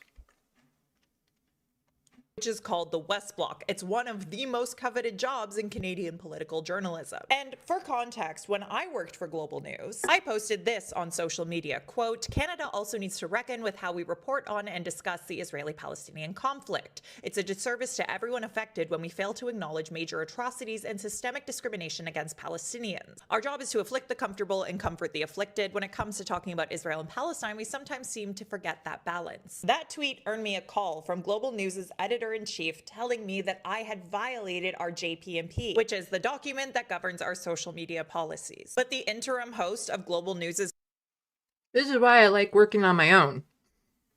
I'm my own boss. And I don't even follow my own rules, like not eating on camera. flagship political show can get a briefing from the Israeli government and repost it shamelessly, and that doesn't violate those rules. Also present was TVO's Steve Paikin, who is arguably taken more seriously as a journalist than Ben Mulrooney. So much so that he actually moderated one of the official debates in the most recent federal election. And there he is, front and center, posing for a photo, as part of this Canadian political leadership mission to Israel. And these are guys who have been shaping some coverage of the genocide in Gaza. Coverage equally shaped by journalists ripped from the conversation over their pro-Palestine remarks. Ben Mulrooney said on his radio show that anyone who believes what Israel's doing in Gaza is a genocide, as Amnesty International, a UN commission, and many others have said, are akin to flat earthers. Steve Paikin. Yeah. If you believe that the decimation that you've seen happen in Gaza, that all the reporting, including from Israeli authorities, if you believe any of what your eyes are seeing and what you're being told from people who are actually living there, then you're pretty much a flat earther. Completely the same thing. What an asshole. Has been accused by CJPME's Media Accountability Project of conducting a heavily biased interview on these issues. And what does Israel defending itself during a ceasefire look like? Each red circle in this Al Jazeera graphic represents a day that Israel attacked since the ceasefire. Those Israeli attacks have killed 242 people and injured 622 more. When 2 Israeli soldiers were killed on October 19th, Israel turned around and killed 45 Palestinians. When 1 Israeli soldier was killed on October 29th, Israel then killed 109 Palestinians, including 52 children. No journalist with any semblance of ethics should be traveling to Israel right now and receiving briefings from the Israeli government. What do you think of all this? I think those are all a bunch of pieces of shit. Now I have just a few more things to go over in this docket. This is a long docket, actually.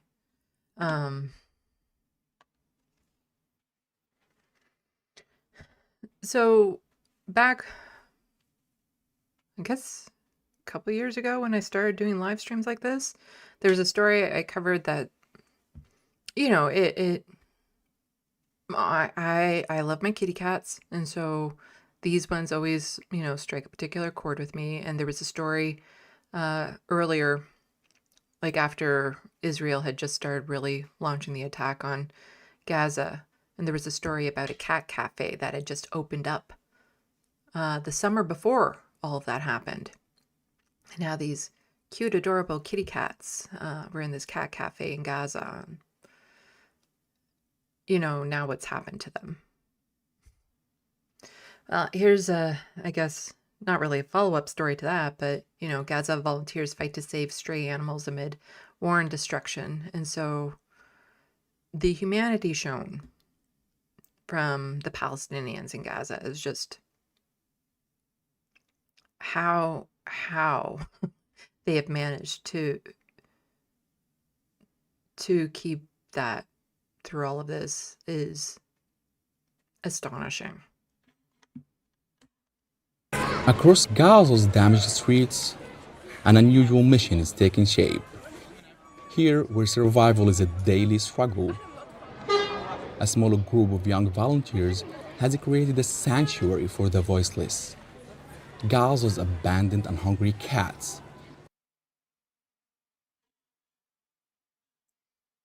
Is YouTube going to be weird on me?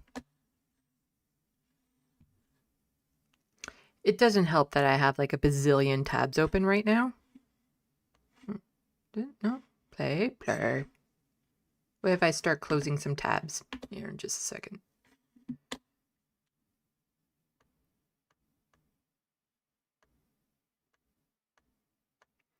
My computer gets mad at me when I have like 100 tabs open. And I have way more than 100 tabs open. Let's see. So I have to kind of close these as I go along and hope I don't need them again. Okay, I closed all those. Now you should play.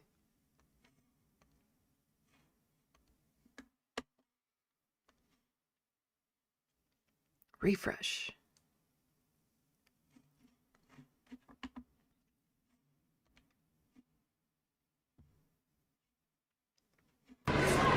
Across Gaza, a small group of young volunteers has created a sanctuary for the voiceless, Gaza's abandoned and hungry cats.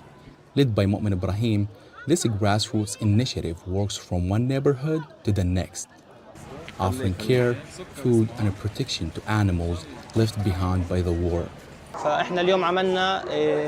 Today we organized an initiative for animal caretakers and household cat owners to support them and provide a free checkup for their cats to make sure they're healthy and everything is fine. We also gave them dry food. For Elaf Abu Rizq, this visit is more than a routine checkup. It's an effort to ensure that the hardships she once lived through with a beloved pet is never repeated. I had a cat. Cats are so beautiful. Cat, and it was all my life for me. I lost him during this war. Because of the war, I couldn't find a good food for him, so he passed away. Now I'm here. Yeah, the thought of not being able to, you know, take care of my kitty cats during something like this would absolutely destroy me. Like seeing them suffer and not even being able to explain what's going on, not being able to find things for them. I would just... There are so many layers to the horrors that Palestinians are going through. Just so many layers. And still so many Israeli and IDF and Zionists want to try to tell you that none of this exists. These horrors that you're witnessing on a daily basis, the layers of the horrors that you're it's not real. It's just Israel defending itself. Well, I hope that when all of those people die, they burn in the hell they forced these Palestinians to live in. Here with another cat in this clinic. I'm coming because I'm looking for food for him, and inshallah it will be good. As Gaza's services collapse, pet owners are turning to young volunteers for help. They are stepping in where no support remains. Volunteers say their work is not only about feeding cats, it's about protecting life itself.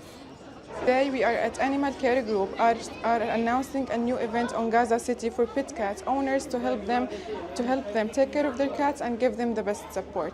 And every day we witness they all suffer silent suffering on the street. The challenges are even greater for Gaza's few remaining Ukrainians. Many clinics have been destroyed, leaving some to continue treating animals in partially collapsed spaces. I had 2 clinics. One was destroyed and the other was partly damaged. That's the one we're in now. I fixed it so we could keep working. During the war and after it, our biggest challenge was that no food or medicine was allowed in, even for animals. As evening settles over Gaza, the team finishes their rounds. I'm sorry, but they have, like, if these are the stray cats, and they have the most beautiful, adorable stray cats I have ever seen. My God. They're all like purebred. I would want to take all of them home. All of them. I would just have like a carpet of cats in my place. You wouldn't be able to move like 2 inches without your foot brushing up against a kitty cat. That's, my bed would just be a layer of cats and me snuggled under all of them. That's what would happen. The needs are overwhelming. But for these volunteers, every life they save is a promise that compassion still survives in Gaza. Ibrahim Al-Khalili, Al Jazeera, Gaza City, Palestine. That's an odd-looking kitty cat. No, it's not just cats, it's also dogs. Now, also not to be forgotten with all this coverage of what's happening in Gaza is the other... Oh, that sounds weird. The other genocide Canada is supporting and sending weapons to. What's happening in Sudan. And so it's important that we not turn away from this as well. Canada weapons are enabling Sudan's war against civilians. So this is also someplace that this Canadian government is selling weapons to absolutely horrific genocide that's happening in Sudan right now. I shared a link last week from Zateo talking about this. This is from the Breach Media here in Canada, which is a really good leftist independent network to follow. We're just going to be watching a bit of this. It is almost 40 minutes long, so I'll toss the link into the SandBox for people to watch the rest. But we're just going to watch the very beginning and the very end. But there's a lot of information in here. It's definitely worth watching in full when you have a chance. It's just, it's heavy. Come on. Is it working? Welcome to The Breach Show, featuring sharp analysis on politics and social movements in Canada. Sorry, just a second. The YouTube is messing up again. There we go. There we go.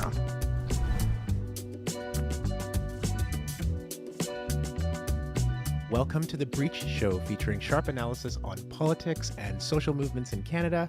I'm your host, Desmond Cole. The ongoing war in Sudan has escalated in recent weeks as the Rapid Support Forces, or RSF, a powerful paramilitary group, has strengthened its position in North Darfur in the western part of Sudan. The RSF has engaged in civilian massacres in this region, and they've been using weapons made in Canada.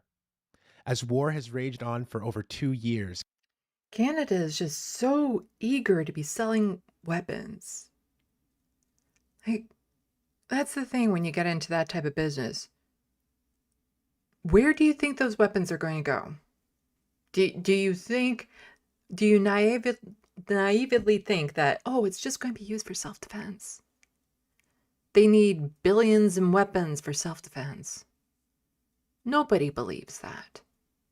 When the Canadian government finds loopholes, finds ways of trying to push through these weapon sales, they know it's going towards these horrors. Canada's complicity in bloodshed has led to condemnations and recently hearings at the Canadian Senate, but very little action. Will Canada take accountability for its role in a war that has claimed up to 400,000 lives? Will the government stop sending weapons that end up in Sudan and accept more refugees from that country? Joining me to speak about all of this today is Ismail Adam, the president of the Darfur Association of Canada, and Nasreen El-Amin, assistant professor of anthropology at the University of Toronto and a co-founder of the Sudan Solidarity Collective. Welcome to both of you. Thank you so much for having me. Now, you can't see it on the screen here, but this has been up for 2 days and only has 647 views. Again, we need to be paying more attention and giving this more coverage. The mainstream media sure as hell isn't. So that's why independent organizations like this is so important, because we need to get this information out there. People need to be made aware of what this government is doing. So like I said, this is almost 40 minutes long. Here, I'll put the link into the SandBox, or you can, when you're going to the Breach channel to subscribe to them, you can check it out there. And then we're just going to skip to the end, I think around the 32-minute mark. There was a lot of good stuff, right? Like, the whole video is worth a watch, but my live streams are long enough as is. As permanent residents, whether that be as refugee claimants, asylum seekers, it seems to be that Carney is moving very decidedly away from Justin Trudeau in saying that we have to make it harder to get into this country. And so we're having this conversation about people needing asylum at a time where Canada is shutting its doors in many ways. And we also know that Canada's reputation and its record, really, on inviting particularly Black asylum seekers to this country is very poor. So how are you appealing to government? Over 100,000 or so Ukrainian refugees were accepted into this country, yet 3,000 refugees from Gaza were allowed in on a special visa program. And by say allowed in, like, those are how many visas were allowed to be. Only a handful of them actually made it over. And they had to jump through so many hoops in order to be a refugee here in this country. But Ukrainian refugees wanted to come to Canada, not a problem. Here's all the supports, here's the money, here's everything you need to get here. From Gaza, from Sudan, nah. Funny how this government is very selective that way. Officials to reverse these trends so that it's possible for more Sudanese people to make their way here? I mean, I think one of the ways is by really pointing out the anti-Black racism that is inherent in the Canadian immigration policies. I think it's the scale of the crisis, right? I mean, over 14 million people have been displaced by this war. It's the largest humanitarian and displacement crisis in the world, and Canada has played a negative role in it, as we can see right now with the weapons being used by the RSF to push people off of their land, to massacre them, etc., creating, right, flows of refugees and displaced people, whether it's across the border or internally. So I think, for me, I think there's a perception, maybe that Canada and the United States are taking in huge numbers of refugees, which is absolutely not true. Sudan takes in more refugees than Canada ever has, right? Mostly it's countries in the Middle East and Africa that have been taking in large numbers, in the millions sometimes, of refugees. By contrast, Canada's taking in a couple tens of thousands. I mean, it's really a drop in the bucket, given its complicity. So I think that is one of the things that I try to point out. Also, family reunification is a right for Canadian citizens, right? You should be able to bring your relative who is in Sudan at high risk of dying, right? Whether it's of disease. I volunteered with an organization to help tutor refugees in English, and it was so heartbreaking at times to see here they are in a country they never wanted to be in, away from their families and friends and community and culture and everything, and to try to get their family members here, and I'm talking about Syrian refugees, is impossible unless you are rich. And so, you know, she's had children and stuff that her mother has never met and probably never will. Like, it is just, it's heartbreaking because you want them to come here and succeed and thrive and live a safe, happy life that, you know, they, from the horrors that they were in. But how are they supposed to do that when as soon as they get here, they're isolated and they're on their own? They don't even know how to speak the language. Like, it should be a priority. It's claimed to be a priority in this government. It's not. It's very, very difficult for them to get their family members over here. Or you know, getting a missile, right, hitting their home, to Canada, to safety, right, to you. Everybody has that right. And so, you know, I always point out the discrepancy. I think right now, Sudanese are being admitted at a 1-to-100 ratio in relation to Ukrainian refugees. Ukrainians, of course, absolutely deserve to come here. I fully support that. For Ukrainians, you know, all the financial barriers were removed. The process was expedited, right? And so it's not only about the numbers, it's also about creating, you know, removing the barriers to access.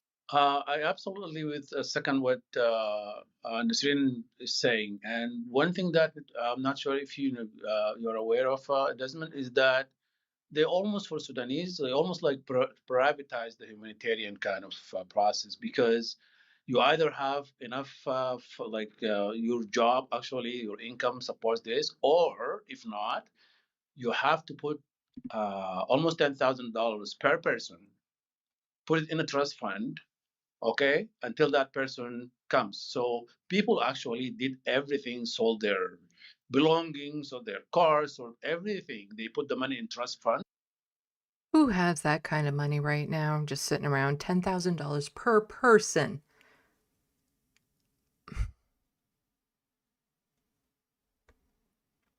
Sitting in the banks, and their loved ones almost 2 years are not coming. They don't even know now when they will come. And this is not right. Canada has accepted, or adopted rather, what they call the second international decade for people of African descent. This is coming from the UN, but Canada has adopted this last year, I think December of last year. And they can. Okay, so like I said, people, you can finish watching the video. Just wanted to get through a few more quick things that are kind of UK, Canada tied, because I still have a lot to go over. And it's already been 2 hours. I might have to do another live stream tomorrow. Let's see. I might have to split this up, because this is a lot. Let's see if I have anything on my calendar for tomorrow. I don't. Okay. I might have to split this up because it's so much.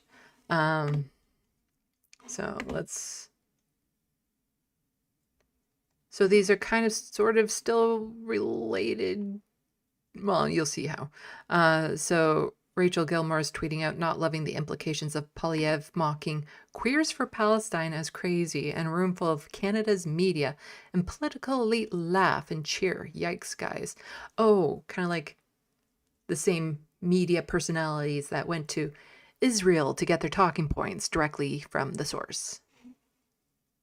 Hear that the NDP actually rejected having Guilbeault join their caucus. What an... We're going to be talking about Guilbeault in a little bit. Ego blow. Come on, Don. Is Don Davies here tonight? Don, come on, man. Beggars can't be choosers. And surely Stephen Guilbeault's brand of crazy would fit in right between the delegation of furries and the Queers for Palestine. This guy wants to be the leader of the country. He's an absolute piece of trash. I see that Elizabeth, I see that, hear that the NDP. Because it's always, you know, queers and trans folks that are thrown under the bus first. So also in the UK, as usual in the UK, a story about banning trans people in front of mass national TV audience with no trans people present. Full of insulting, turfy phrases, chummy, friendly, as if the most normal thing in the world, jolly hockey sticks. And yet, GCs, gender criticals, accuse TV channels of bias to us. Pure black mirror. Message to Ed Balls: women who are trans are women, not a trans-identified woman, not a biological male, or any other dismissive, deliberately reductive term. Women, biological women. Fuckers. Next, we'll be having a chummy chat with a racist, a homophobe, and a Muslim phobe about why they think those particular groups of people are bad. They'll get a free run of demonizing. None of these groups will be present. Join us after the break. So, former Olympic swimmer. Funny, a lot of Olympic swimmers seem to have issues with trans women. Sharon Davies and sailing pioneer Tracy Edwards have launched a women's sports union specifically targeting sports, which they say fail to ensure fairness and safety for women at all levels. It comes after the Supreme Court ruled in April that definition of a woman related to biological sex. Yes, the Supreme Court should be ruling on what definitions are. But critics say the new union is aimed to exclude trans women at grassroots level altogether rather than protect women. We don't need to watch this horseshit from these people. People who will try to claim, I'm just looking out for women. No, they're not. They're just horrendously transphobic, and it's getting pretty extreme. It was already extreme in the UK. It's getting more extreme. So BBC now calling trans women biological males who identify as women. And this is from Erin Reid, Erin in the Morning. Please go support her if you can. Following a contentious newsroom battle at the BBC over allegation of political bias, it seems the media empire has given way to transphobic rhetoric, canonizing anti-trans talking points in one of the world's most influential news outlets. This week, the BBC published an article about comedian turned anti-trans provocateur Graham Lennon, who swung at a 17-year-old Sophia Brooks after she confronted him outside of a political conference in London.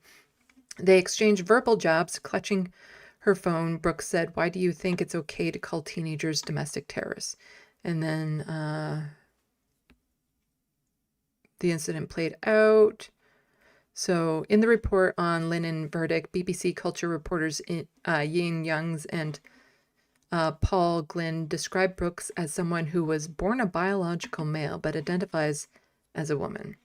And the article itself appears to tactfully avoid referring to Brooks with any pronouns at all. In a November 4 piece published in the BBC without a byline, medic Rose Henderson was also called a biological male who identified as a woman. So how many times do you see in an article, it's like, Sandy, who was born biologically a woman, was at the scene of this incident? You don't get that hyper specific any other time than if you want to make clear you're horrendously transphobic. You know, you don't you don't go to these conferences and be like, oh, I'm about to interview this person who was assigned male at birth.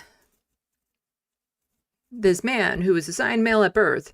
We're going to talk now, because that's what needs to be inserted into these conversations now, is what gender they were assigned at birth, what biological gender they're considered to be, even though, again, the court shouldn't be ruling on what the definition of that is, because it's very vague and it doesn't account for everything. And there's intersex people and there's all this and that and the other thing. And, once somebody has been on hormones long enough, their biology is more in line with, a cis person's biology than the other way around. The only difference being the actual sex organs. There's so much wrong with this. So what? When referring to me, they'll just be like, Sandy, who was assigned female at birth. Like, basically, it's going to get to the point, Sandy, it was discovered she had a vagina after she came out of her mother's vagina, but now identifies as somebody who is neither gender. Yes, it was determined that this child had a penis at birth, and therefore we're going to start inserting this into the conversation whenever we're talking about somebody, is we need to know which genitalia did you have that was, perceivably have when you were born. Because when you're born, you're not looking at chromosomes, you're not looking at all these other things. All the doctor is doing is looking at the genitalia and making an assessment. It's not like, oh, this baby was born with a trucker hat and whatever manly man things are in one hand, or this child was born with My Little Pony and Barbie. Like, it's just, no. The doctors are looking at the genitalia and making an assessment. That's it. So there's no other biological aspects going into it. And sometimes those doctors get it wrong because there's intersex babies. And so, yeah, they might as well be saying that when this person was born, they had a vagina or a penis. That's really what they're saying here. That does not need to be part of the conversation. It really does not. The terms biological male and biological female have no universal medical definition.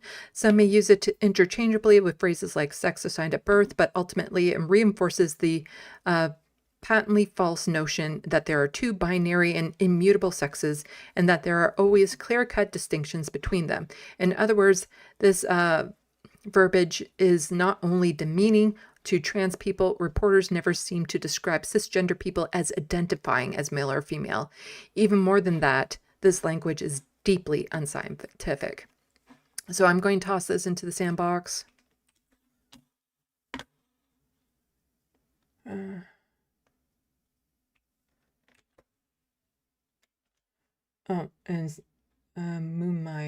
Mumi wants, okay. I still have not removed it, so I will toss, this is the PP video that you're asking about. Although you have to be on the hostile farts on it to see it. If not, just start typing into Google his actual quotes, and then you might be able to find a video. Okay. I don't know if I have the energy. Because I kind of wanted to end this docket on a little bit of a funny thing, UK related. This was a very adorable ad. I giggled through the whole thing because accents, me and accents. Hope is here. Help us beat reform in May. Donate today. This is an adorable ad. I really like it. But it's unfortunate that, again, this just goes towards you need money in order to run. Like, you need to be able to hire people who have the know-how to make little mini movies. You have to, as somebody who's going to be a politician, you have to have already you have to have an abundant amount of skill sets, but now you also have to be able to present and perform on camera as an actor. Like, it's just, it is, but at the same time, this is a cute ad. But again, I am running really tight on time, so I'm just going to toss this in and you can giggle along. Okay, no, fuck it. We're going to watch it. Action. So I'm here with Zach Polanski, who inexplicably wants to put on a production of Charles Dickens' A Christmas Carol to raise money for the May elections. It's Christmas! We need to cast the ghost of Christmas past, the ghost of Christmas present. The humor in this I'm finding more Canadian than British, actually. I feel this has more of a Canadian vibe to it than I would normally see British humor. And the ghost of Christmas yet to come. So let's start with the past. Someone who evokes painful memories. Well, plenty of options for you, Zach. Boris Johnson? It's not a panto. Rishi Sunak? Too wet. I don't even Liz know what Truss? that means. Who? Liz Truss. I don't know who that is. But here's a more recent pick. Oh, yeah. No. So, Starmer's a shoo-in for Ghost of Christmas Present, and apparently his diary might be clearing up soon. This is amazing. I can see it now. The Green Party's Christmas Carol, starring Keir Starmer. Let's make despair normal again. Sorry, a quick one. Actually, if we're going to do it by the book, then The Ghost of Christmas Present is all about joy, empathy and compassion. It is not going to work with Keir Starmer. Didn't go too well today, did it? No, I don't think me putting on a production of A Christmas Carol to raise money for local elections is quite the right idea. Why don't you just set up a fundraiser and ask people to donate? Because people are really stretched right now. Times are hard. Sure, but if the money goes towards a campaign that promises to lower bills, tax billionaires, fund the NHS, stand up for migrants, and put a stop to the endless woke discourse about whether Christmas is cancelled or not, it could be a shout. That's brilliant. We can make hope normal again. Sorry, Zach. Actually, no, that's last season's slogan. Oh. How about hope is here? It's all of us. There's no one here, Zach. They'll come. They'll come. Yeah, it's a really cute commercial. I wanted to end on that. That was a long docket. That's the longest docket that I have to go through.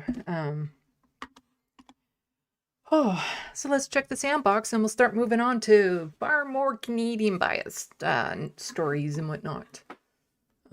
Let's see what people are saying in the SandBox. I'm going to scroll. I spent a long time on that docket. Like I said, I did so much work on this yesterday thinking I would have more time today, but it took me a lot longer to put this all together, and I can't scroll up right to where I left off, so I'm going to be missing some comments and stuff. But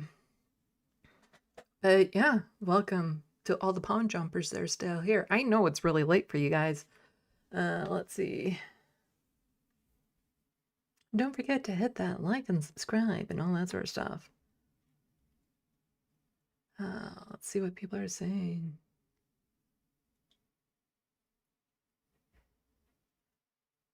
Political teacher. I was sitting next to a lady in her 80s who could stand without assistance and they arrested her. Yes, terrorists. Terrorists, little ladies. Drew videos. We have far-right racist nationalist protests and flakes, shaggers who don't get arrested or prescribed. A known one of the neo-Nazis in the UK has a WhatsApp group talking about taking arms. They don't get arrested, prescribed, but pensioners with placards supporting Palestinians are. Yeah. Or rumors. See the video of the cops arresting a protester in a penis costume? I did not see it, and if I did, I probably wouldn't be able to show it on my YouTube stream.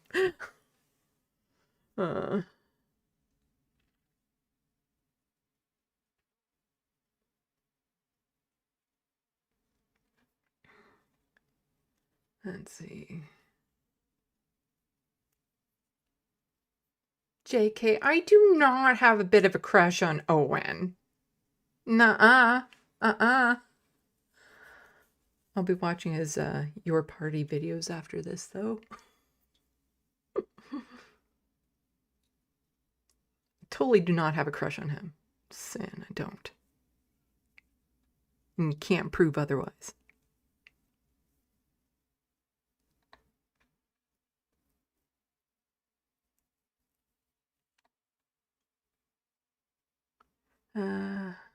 Let's see. Drew Videos, we would love to have you here, but I can't promise it's worthwhile coming to UK. I would love to visit Europe at some point. UK, Europe, all over the place. Just would love to, but I can't afford it.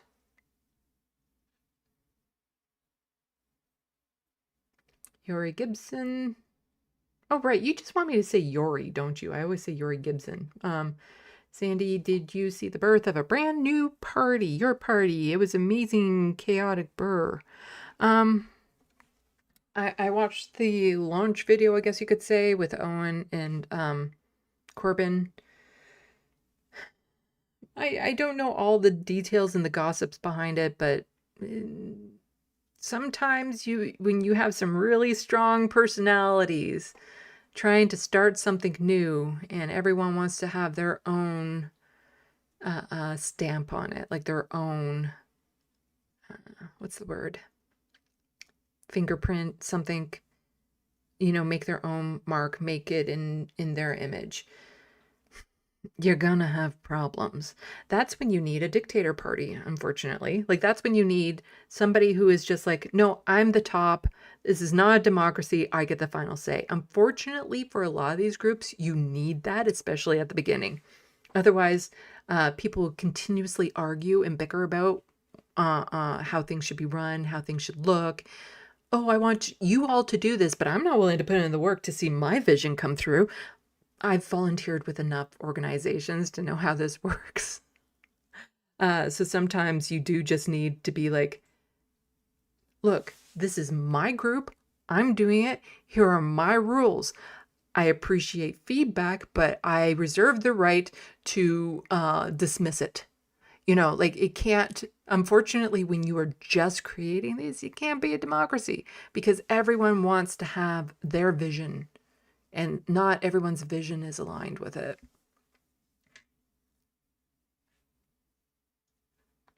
MIDI Doctors jumped in.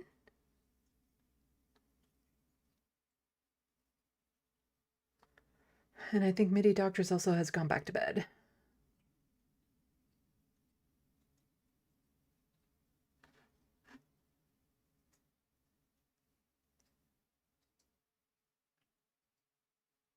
Yuri, Sandy, Beautiful, and the Zara, Sultana, and JC, all members of all ages, young and old, all passionate, hardworking, organizing to fight 1% billionaires, Zio freaks, and are scared shitless, you can see.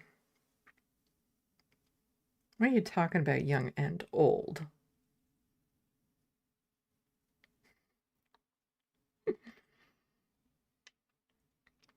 I do see the chat, Drew Videos, but I tend to respond to it in between dockets if you're still listening. Otherwise, I would get way too distracted and not get through anything. So then we can have a lot of circular conversations because then I start responding to things. And then by the time I finally get down to the bottom, you're responding to my response. But if there's something of note, if you start blasting my name all over it, then yeah, then I do see it, and I am the creator. I am the god of my channel. I am the god of Left of the Box.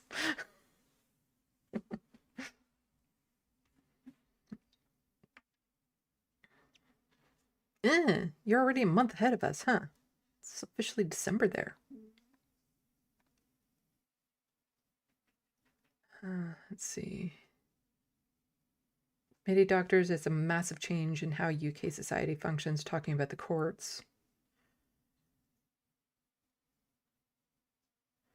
True Videos, how do Canadians feel about the monarchy? I've talked about that on end before. If you're still in the chat, let me know. Or if you're still in the sandbox, let me know, and I'll give you like the 3-sentence sum up, or attempt to anyway.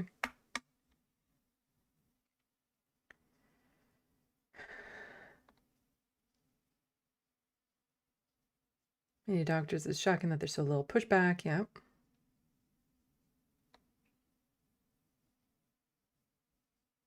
PB thought Trump was against globalists, but then he realized they were the billionaires, and that changed his mind. Yeah, pretty much.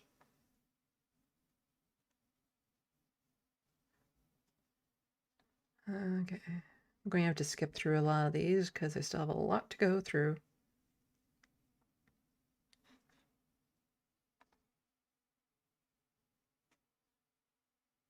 Drew Videos really wants to know what I think about the monarchy. You're going to have to wait in suspense. Because I don't even know if you're in the SandBox anymore.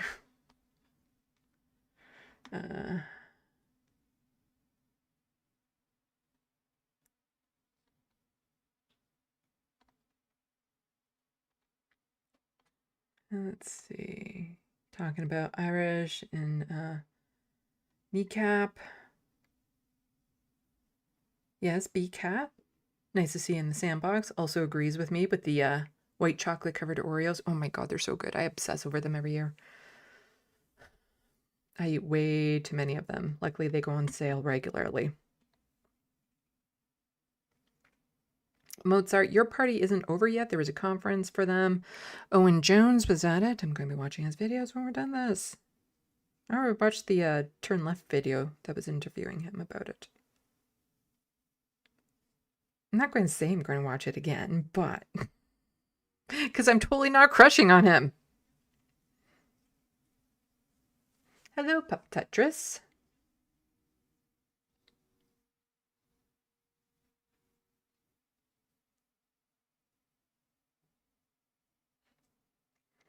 Pup Tetris, I have a friend interested in an interview who can talk about both Sudan and Palestine. I'll boop you a message about it. Please do. Although my interviews on here never get any real decent views, because I did an interview with Dr. Mark Allen Derry about infectious diseases, and it had, at last check, 56 views. I would really appreciate it getting more. Yeah, I'm just saying. It was a really good conversation. And I look forward to having him on again, but I think next time it's going to be a live stream. It's just I can make it look better. If it's an interview, I can make it look better if I do a pre-record. But I think it will have to be a live stream if I want to get any sort of traction on those videos.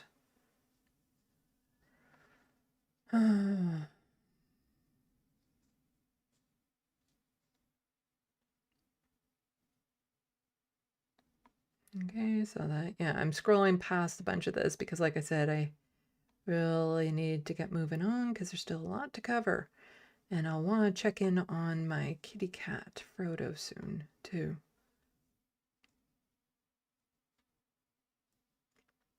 Hello, Soul Life.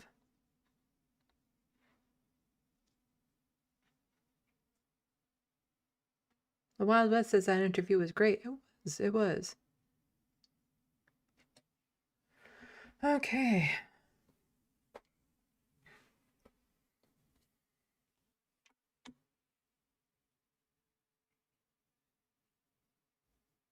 Oh, is Mozart also taken off for the night? Imagine lots of people are. I do these pretty late. Okay, I can close all those. And then... oh, that's Ontario.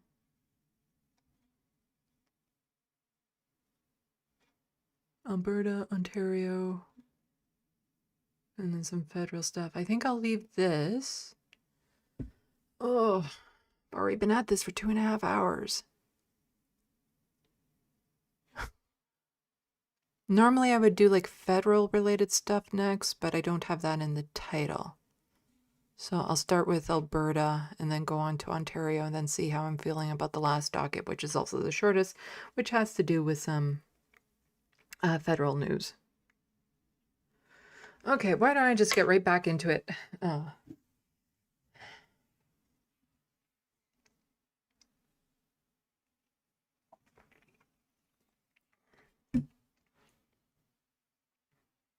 There's a lot of videos in this too, so this is just a follow-up on a bill that Alberta was passing, basically called the Jordan Peterson Law, which allows professionals to just lie while still under the umbrella of that being professional. So the thing is that if a psychiatrist wants to make some personal statements on this and that and the other thing, they can.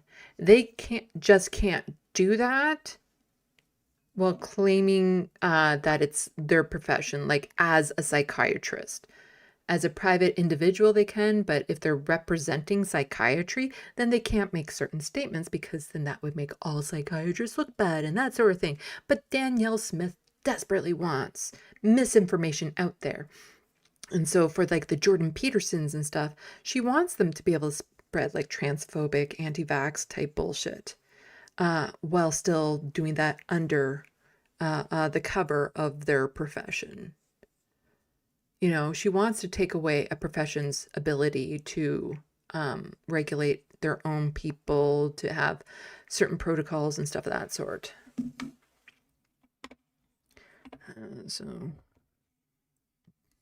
So the AB teacher pension war room says, my right to free expression was removed by the state for the next 4 years, so excuse me if I'm a bit salty.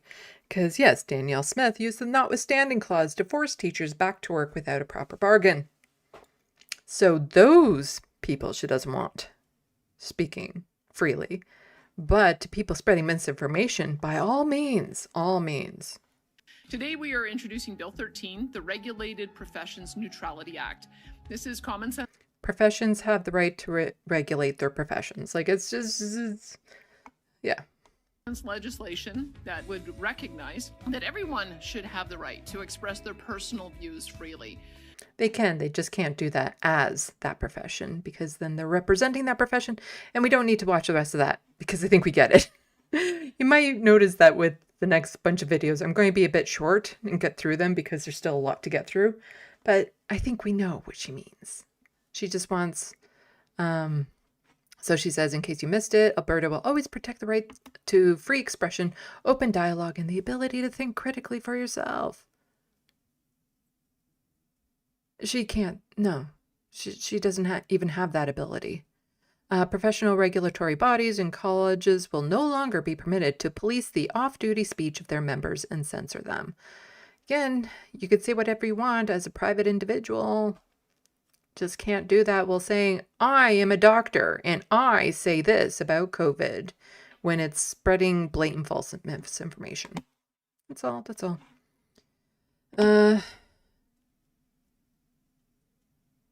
So also in Alberta, not only did she have professionals that she wants to be able to spread misinformation, their healthcare is under more red alert than Ontario is right now because they are absolutely moving towards a two-tiered system.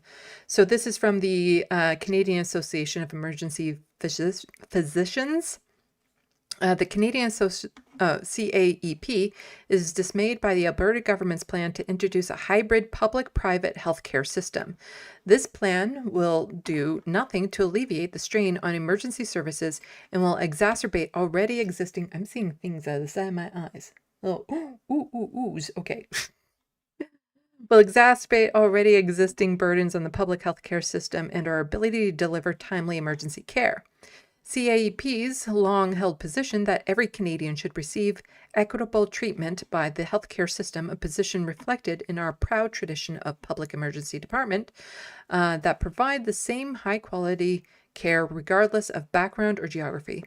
What is being proposed in Alberta is contradictory to this fundamental belief and privileges certain citizens based on their ability to pay for care.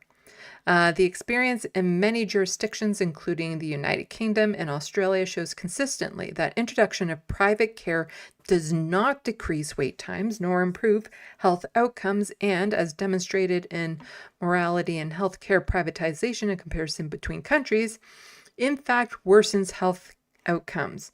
As a Canadian example, Quebec's experience with private medical clinics demonstrates the two-tiered system diverts physicians' resources from public hospitals without reducing overall wait times.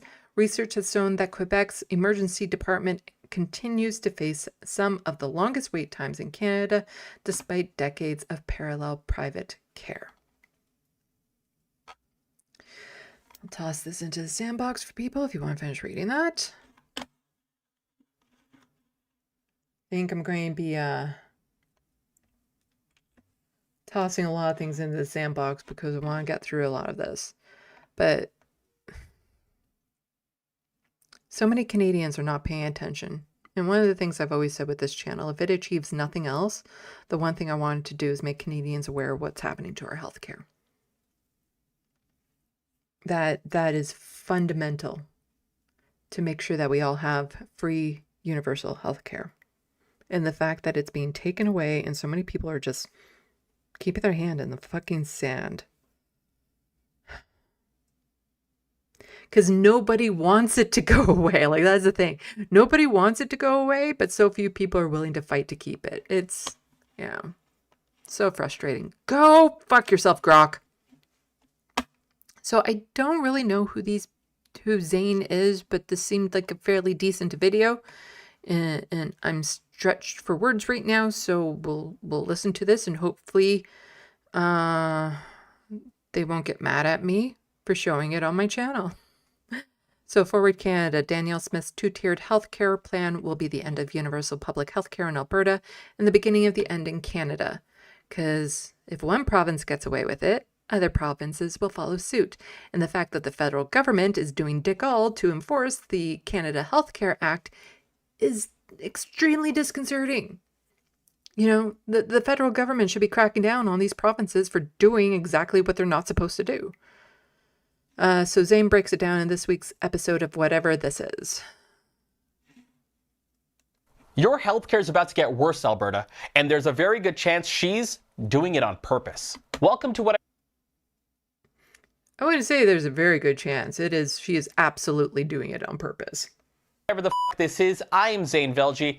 Today, we're talking about healthcare, the career my family wishes I had done instead of this. Danielle Smith has introduced something unprecedented in Canada.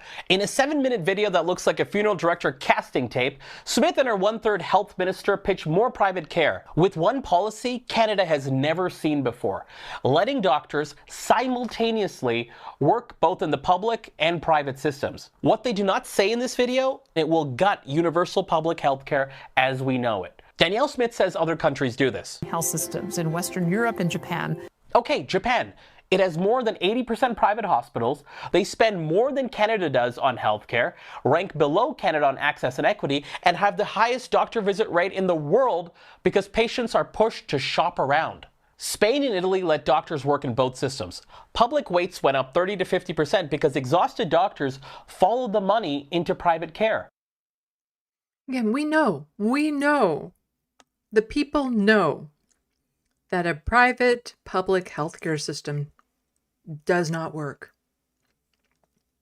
Why are we letting this happen? Why are the people letting this happen? So many people will suffer who don't need to. Like, this is again, it's just absolutely ridiculous that so many people are sitting back and just letting this happen.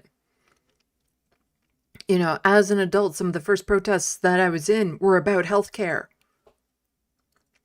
This is so vitally important to have free health care. Without that, nothing else matters. It's so frustrating seeing it happen in real time, it being dismantled, and so many people who will miss it when it's gone, but are doing nothing to keep it. Portugal and Greece, they expanded private options, wait times doubled, and that is the warning. You don't notice the collapse all at once. It happens slowly and then suddenly. Like grocery stores. One day, a human checked you out. The next day, you're a droid scanning the PLU for bananas, shout out to my 4011 people, without thinking, what's a PLU, how did we get here, and why the f am I doing this? Except this is not bananas, it's your healthcare. And it's f***ing bananas that it's your healthcare. Under Smith's rules, doctors earn more by offering private care. The slower the public system gets, the more demand. Also, we should just be paying doctors more. We should be paying doctors more, and we should have more doctors. We should be hiring more doctors so that they're not so overworked and overburdened. Stop putting all these ridiculous constraints on them. Stop saying that, oh, all the money we're giving to this clinic, you have to divide up here, here, here, here. Just fund the system properly. And then all the issues that Canadians have with wait times and treatment and stuff will go away if you just fund it properly. All this will do is make it worse. The private side receives. So the two groups who could fix healthcare now have incentives not to fix it. Hardworking doctors, deliberately or not, profit when the public system is slow. And the government can claim savings when people give up and pay privately. And this is how universal public healthcare dies. Canadian author Cory Doctorow calls this enshittification.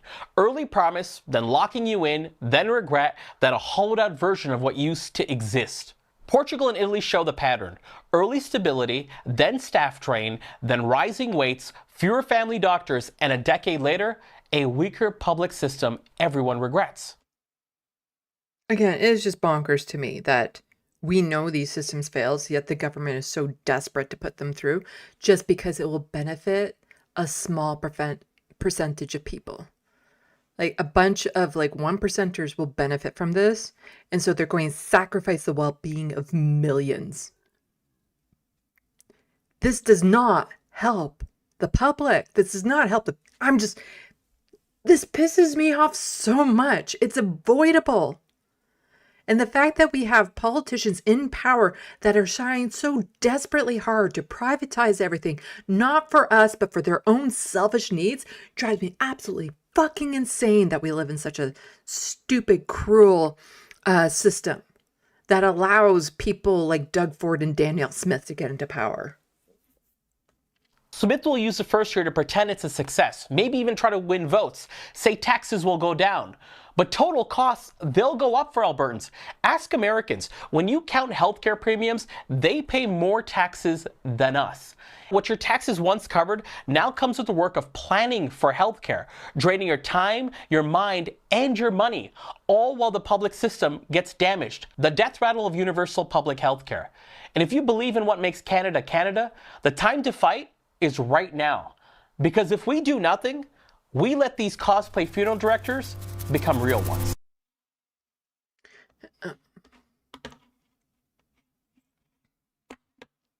So also, there's another story healthcare related coming out of Alberta. I didn't actually know how to think about this. I know there's a lot of outrage. But in Ontario, we already have to renew our health cards. So I don't know what the difference is. Other than for people who are ADHD, it really sucks. But now renewing health cards won't cost money, but failing to do so will cost coverage. The UCP government is proposing, so this is more of a, if you're in Alberta and watching this right now, you need to be paying attention to this because a lot of people won't be aware that suddenly you need to renew your health cards.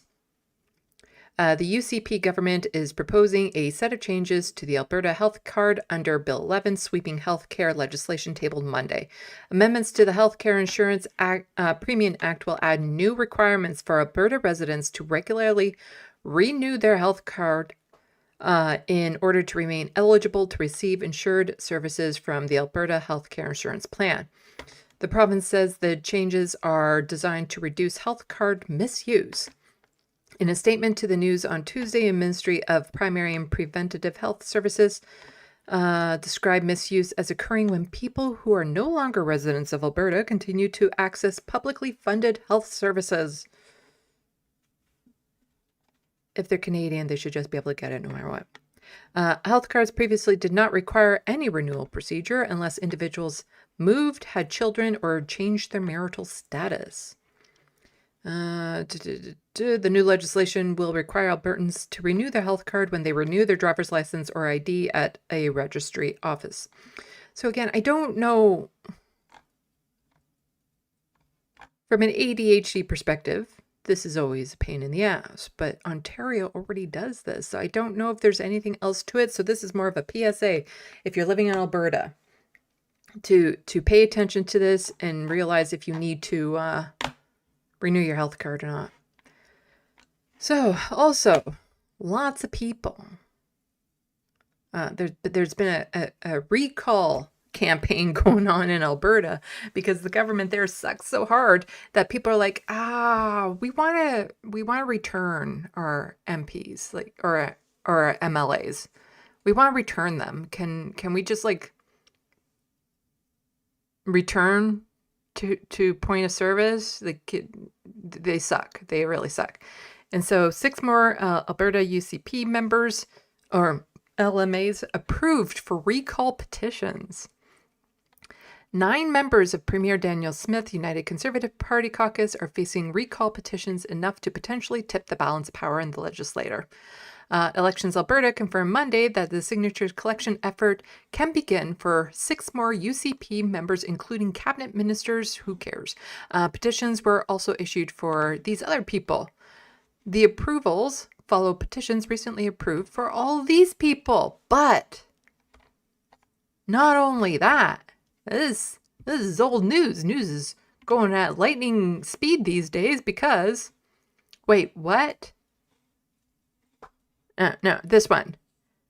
14. There are now a total of 14 UCP MLAs for recall. With 47 sitting MLAs, that's almost a third of the UCP caucus up for recall.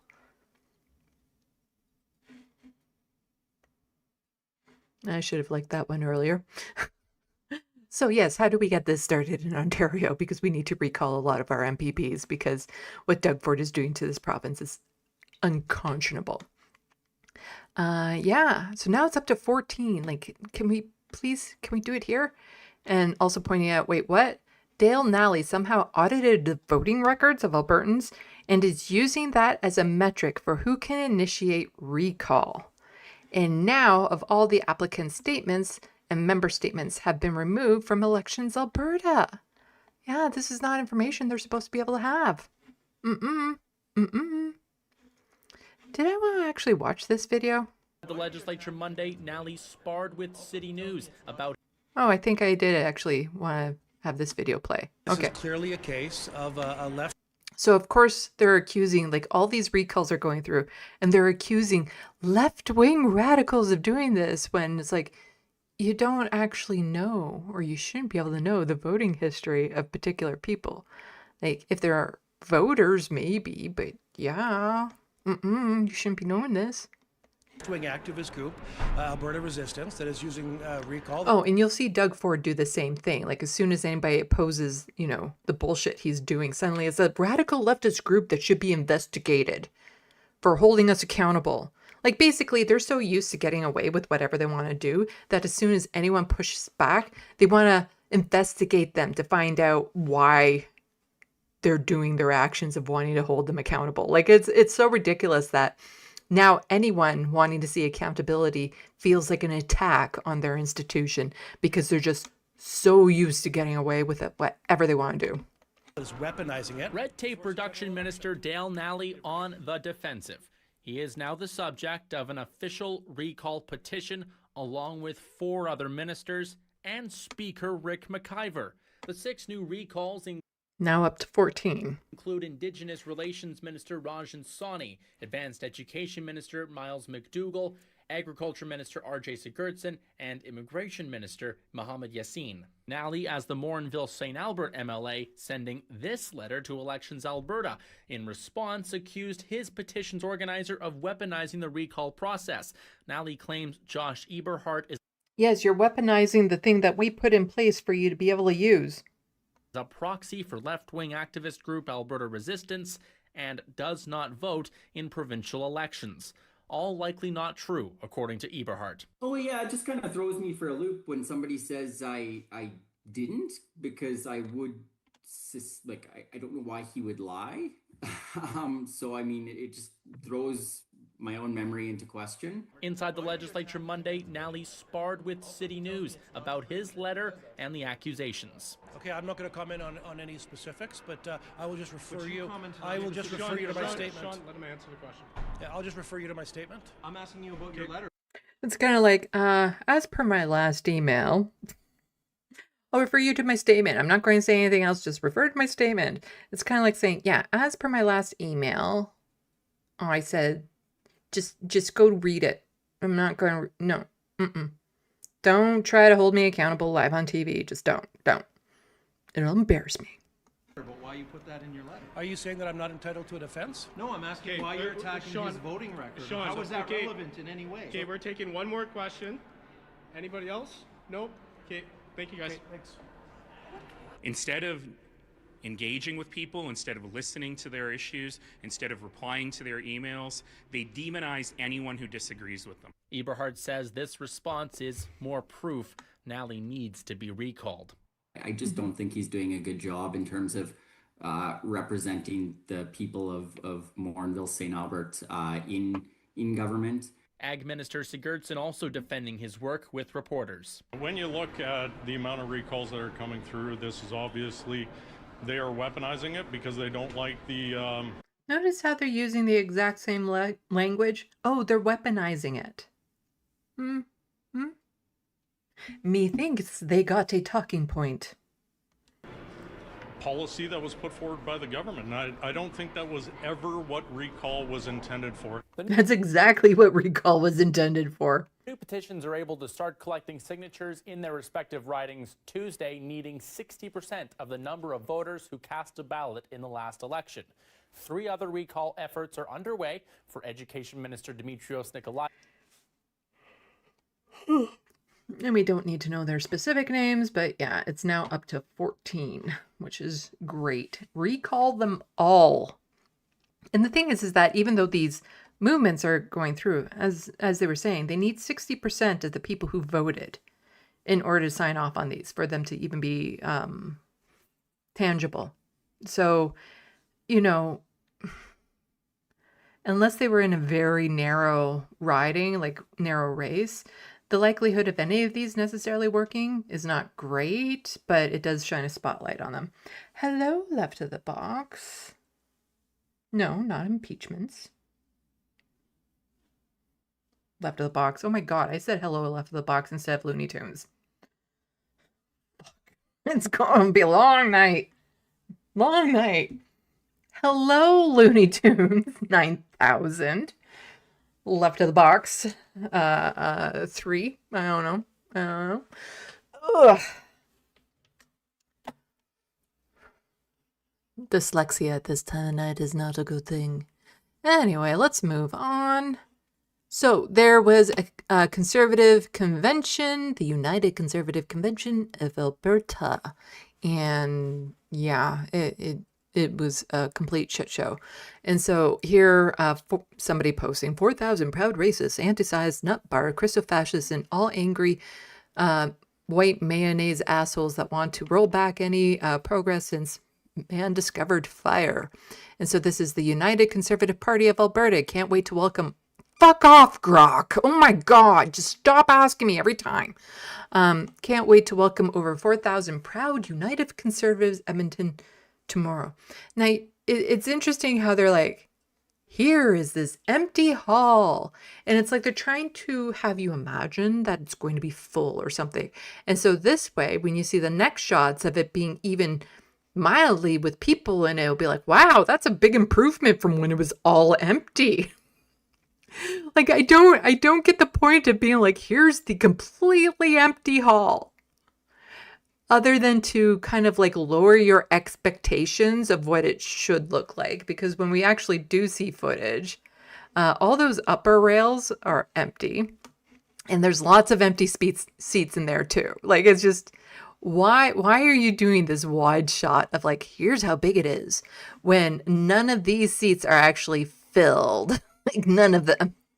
And half of these are empty. Like, it's like trying to lower your expectation, it feels like. Anyway, the breakdown tweeted out, it has to be just about impossible to watch this video and not recognize that the UCP is undeniably a separatist party now. Everybody in this room,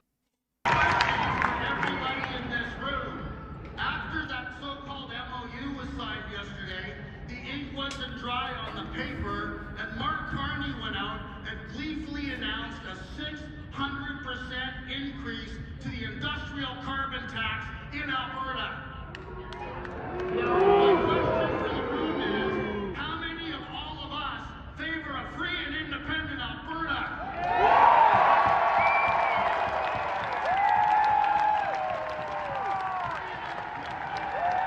Yeah, look at all those empty seats now. Ooh, empty seats.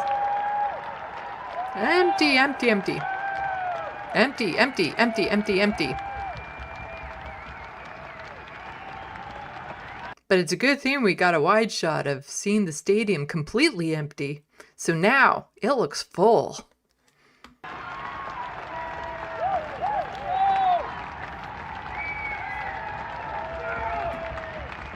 What are they doing? COVID spacing at this event with all those empty seats? Just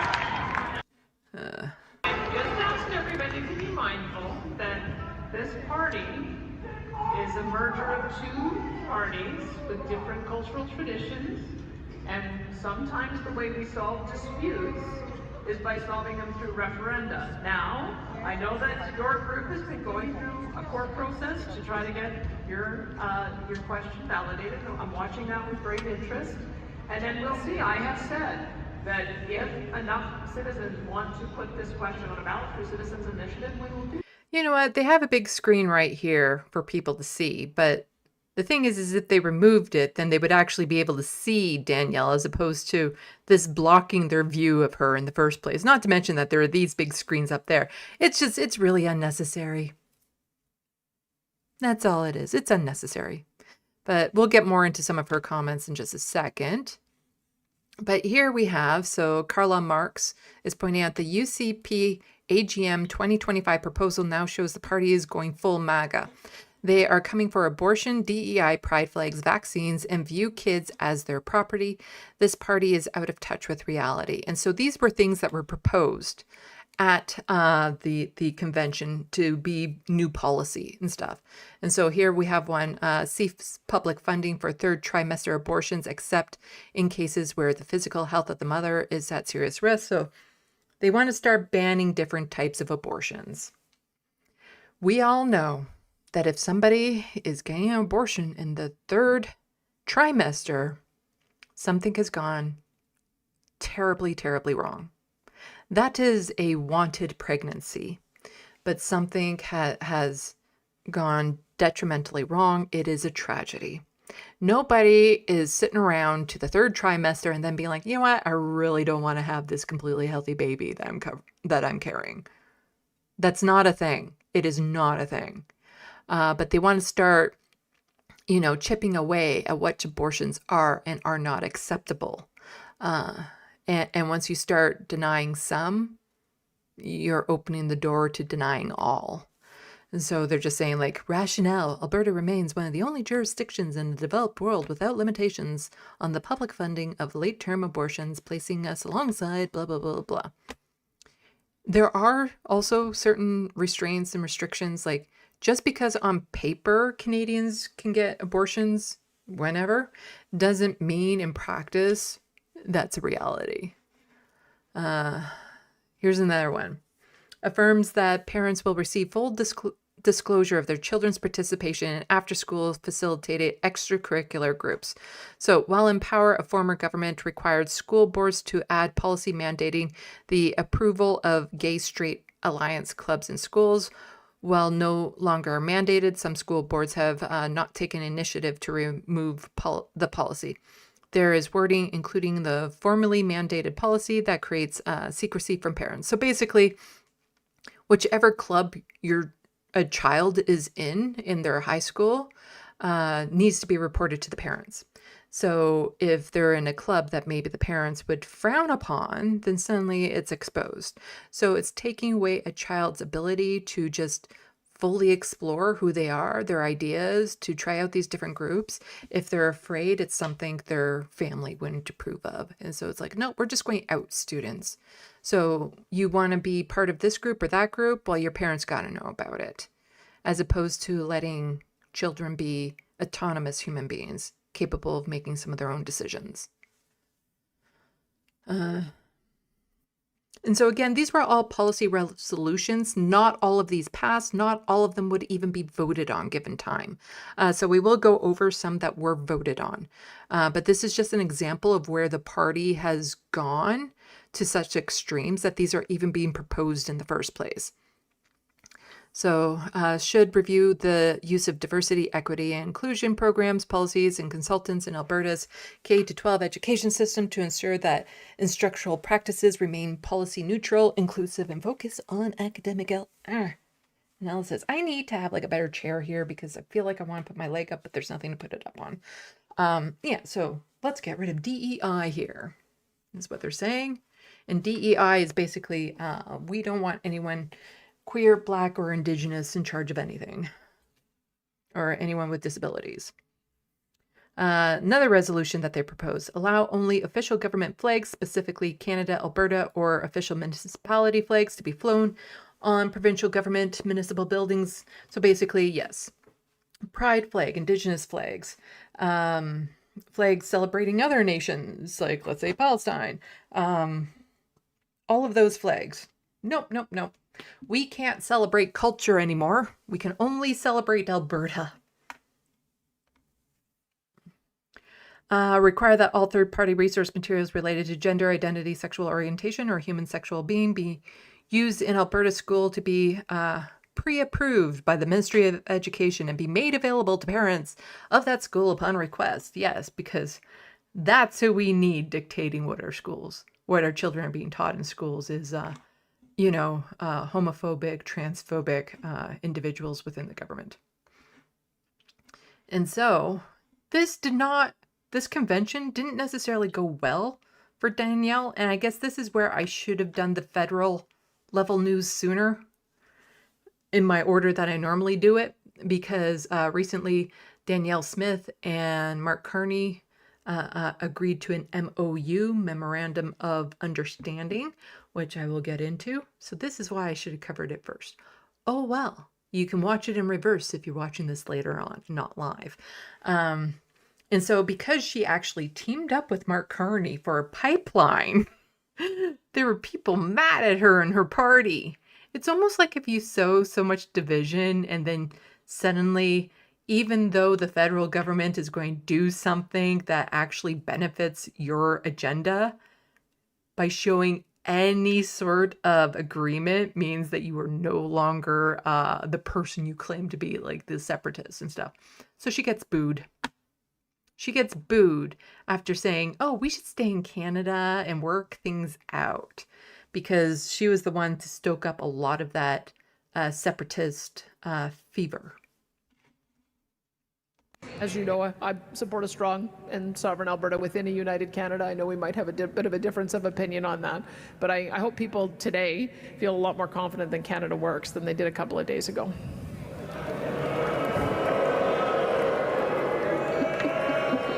I got you something we wanted. The promise of a pipeline. Why are you booing me? Just because I had to work with our conservative prime minister. Like, people are so partisan that they don't understand that Mark Carney is a conservative, so they will boo him just because he has liberal beside his name, regardless of the fact that he's passing a conservative agenda. It is bonkers. If people actually paid attention to policy, they'd be cheering. All these Albertans would be cheering Mark Carney because he is such a fucking conservative. Wow. Yeah. Wow. So we're talking about booze. Yeah. I wasn't the only time she was booed. So the separatist guy got a standing ovation. Smith gets boos and delegates sitting on their hands while she talks about remaining in Canada. She spent the last 3 years firing them up to hate Canada. Now she seems surprised when they continued to do as they were told, even though we got what we wanted. So plenty of boo birds. That's a new thing for me, as Danielle Smith continues to make the pitch that Alberta and the feds are making progress on their partnership. I get it. I get it. Trust me. I get it. I hear you. We have been abused and taken for granted repeatedly over the past decades. But my friends, according to everything I have told you anyway. Let's not throw in the towel and give up on our country just as the battle has... Even though I was trying to do everything possible to get a referendum through to separate from Canada, even though there is no logistically possible way that we could, because Alberta doesn't own the land, because the land is, the treaties were signed between the First Nations and the Crown, not with Alberta. Alberta doesn't, it's just borders. It doesn't have a treaty to anything itself. So it can't separate because it's not, no, for so many different reasons it can't just separate, but I've given you the illusion that we can. Turned in our favor, and victory is in sight. It is. I will admit it's very rare for one of these leaders to go up there and be like, no, I'm still giving you everything you want, and still being booed. It's kind of wild. Not when our fellow Canadians, even those that may support differing political parties, are nonetheless supporting Alberta's vision for a prosperous, energy-rich nation with strong and sovereign provinces, building a Canada we can be proud of again. Now is not the time to give up the fight.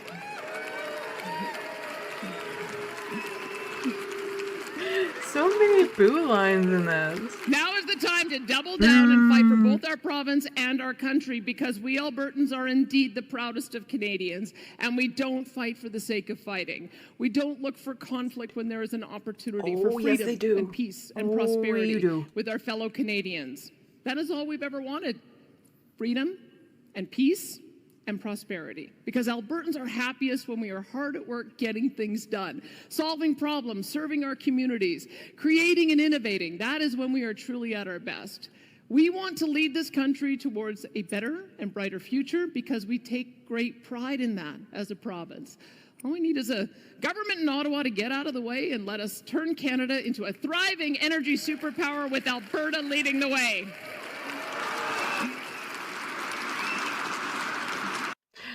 A lot of these people do not look impressed with her. Oh well. Here's the people that they were really excited about, though. If you vote UCP, you hate Canada. There's no hiding what the core of this party is. Scary to think of where they'll head from here, said Carla Marks. Quote, tweeting this from The Breakdown, Jeff Rath, the UCP is an independence party. I almost read that like this is their independence speech, their Independence Day speech, you know. How does it go again? We will fight into the night or something like that. Yeah, it's a moment, but this guy gets far more enthusiasm and cheers than Danielle Smith did the entire convention. My question for the room is, how many of all of us favor a free and independent Alberta? Raise your hand, stand up. Free and independent Alberta. Stand up for a free and independent Alberta. Free, independent, and, you know, stand up for a free... separate from Canada. We're totally going to do that.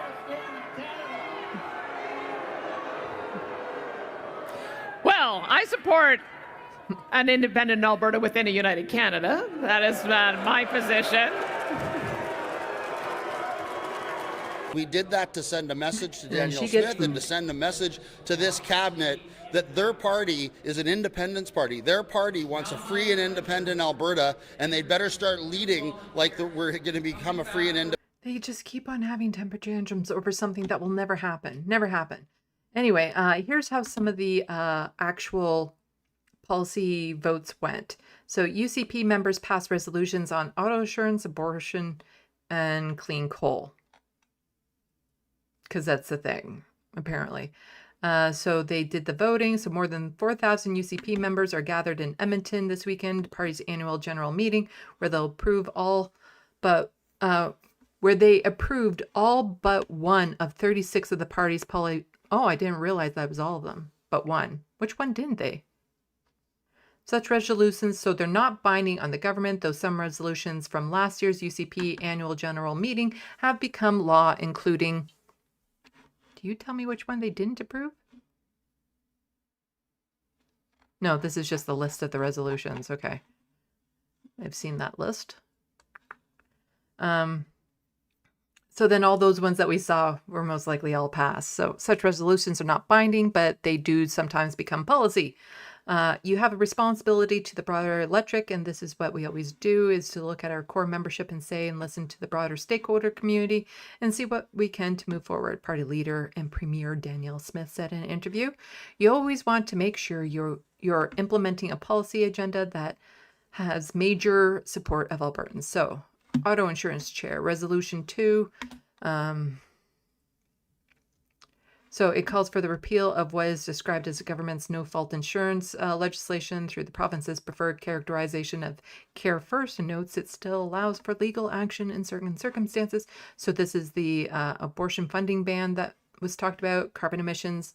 The memorandum of understanding Smith's side with Carney includes plans to negotiate figure for provincial. So Resolution 13 called for the government to oppose all attempts by the federal government to regulate or legislate on industrial carbon emissions within Alberta boundaries. There's the stand your ground law, because that's what we need, is more gun-toting Americans, Albertans feeling free to just shoot people on premise. So Resolution 10 calls on the government to increase the legal capacity for each citizen to protect self, family, and property. I got a lot of naysayers when I said you should not be allowed to murder somebody just because they come onto your property here in Ontario. And I believe that in Alberta too. You should not be allowed to just simply murder someone for going onto your property. And making it easier to just murder someone for being on your property is not a good thing. If you don't believe in the death penalty, you shouldn't believe in things like this. So such stand your ground laws are common in the United States. Canada's criminal code includes references to self-defense and reasonable force. So what a lot of people seem to be missing when I was saying you're not allowed to just murder people is I also said that you can defend yourself, and that defense can be lethal if necessary. And, you know, even accidentally lethal. You hit somebody with a baseball bat, not realizing how hard you hit them. They crack their skull open and die. Do I necessarily think that they should be charged with that? Well, again, it depends on the circumstances, but the courts tend to lean in favor of the property owners with these sorts of things. So I'm never once said that you can't defend yourself, that defense can't be lethal. But everyone seems to think that because I said you can't just simply murder people for walking on your property, that somehow I'm saying the opposite of what I said. Anyway, so then there's the flags. There's the temporary resident health care. Resolution 4 notes the province's culture that embodies personal responsibility and self-sufficiency in calling for requiring temporary residence visitors, undocumented individuals, and successful asylum seekers to pay out of pocket for access to provincially funded healthcare and social benefits.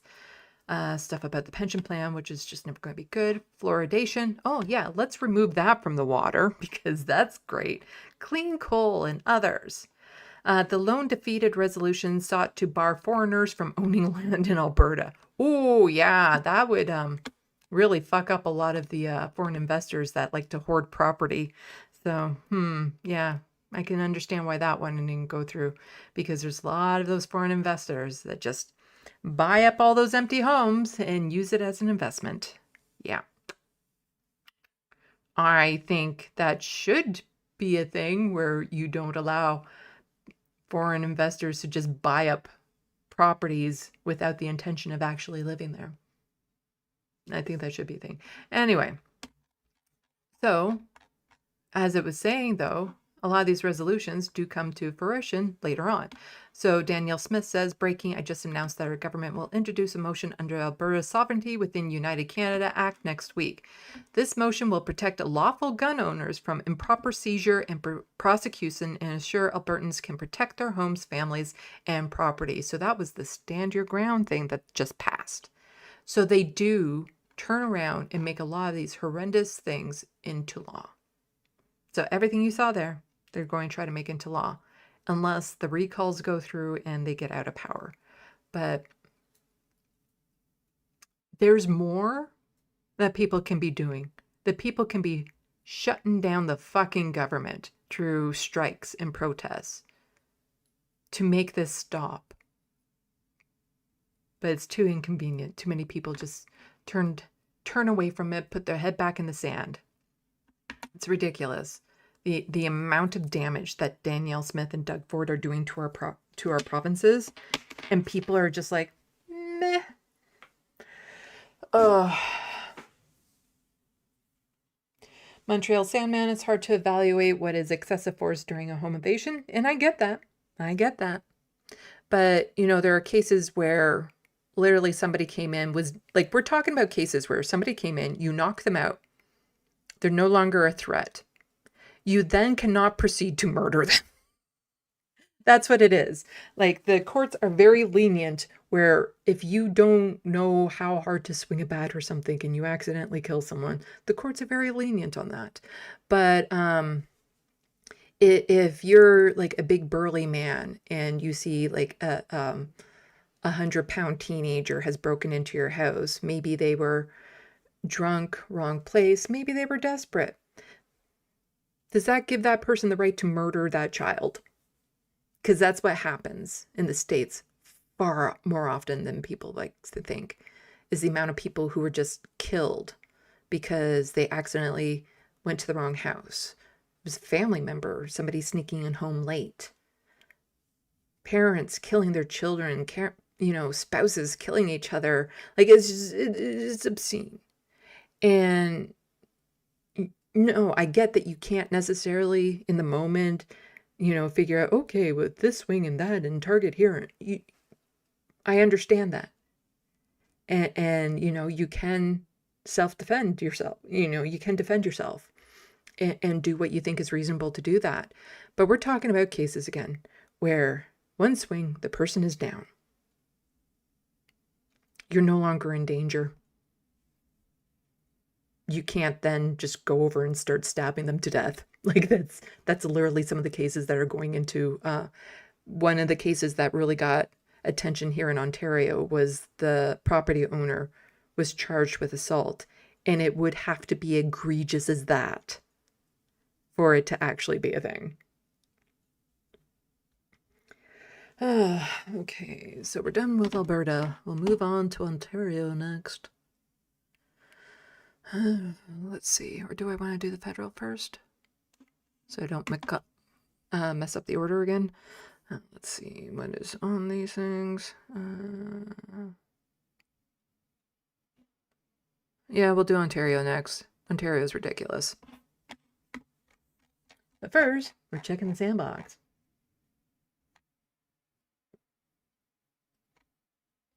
Have I said hi to you, Soul Life, yet? If not, hi.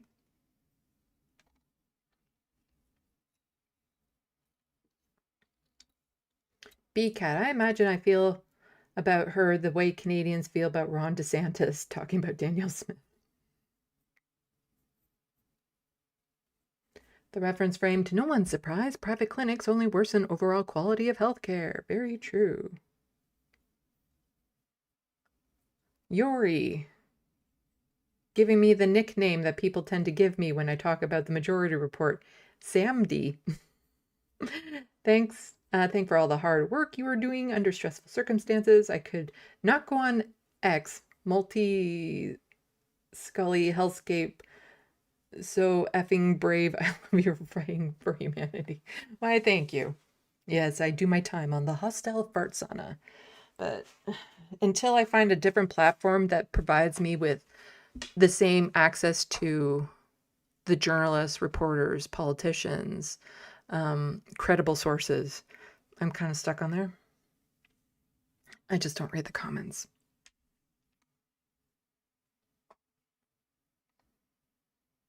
Pup Tetris, the war on science literally puts doctor lives at risk too. I know we got threats when I was working in research.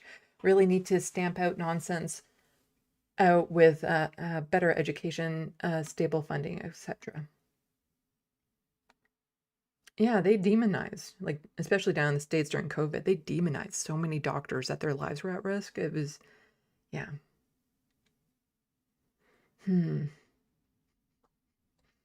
So Life or TYT has an actual gas leak. I'm talking about Thanksgiving. I watched it. It was very unspectacular this year. Although I did get one clip in it that I need for my essay. But you know, I do find it funny that you're referencing the gas leak. Do you know where that phrase came from? Referring to the gas leak at TYT for their change. Do you know where it came from?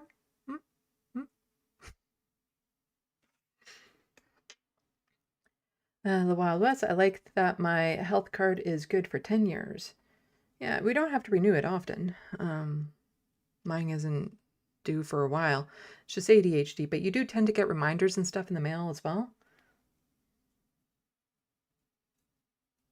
Yori, yeah, Streeting and Starver are using as much lawfare on NHS doctors and nurses, healthcare workers, all the while selling the NHS to Oracle and Plantier as fast as possible before they can be stopped. Yeah. And hello, Looney Box. Should I just call you Looney Box when you're in the sandbox? Left of the Looney Box tunes.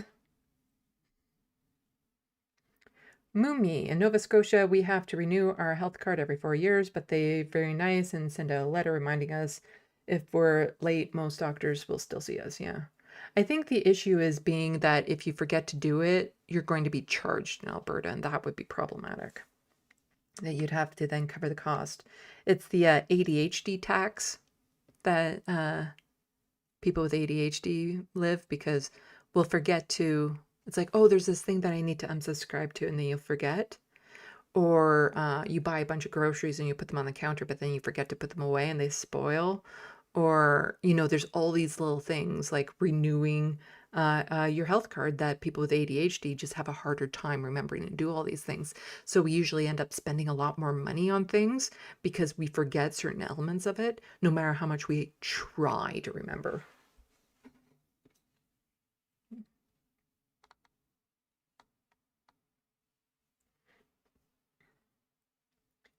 Let's see. The reference frame, recall and retool. Yeah. Let's see. Yes, I've been telling Grok to fuck off a lot tonight.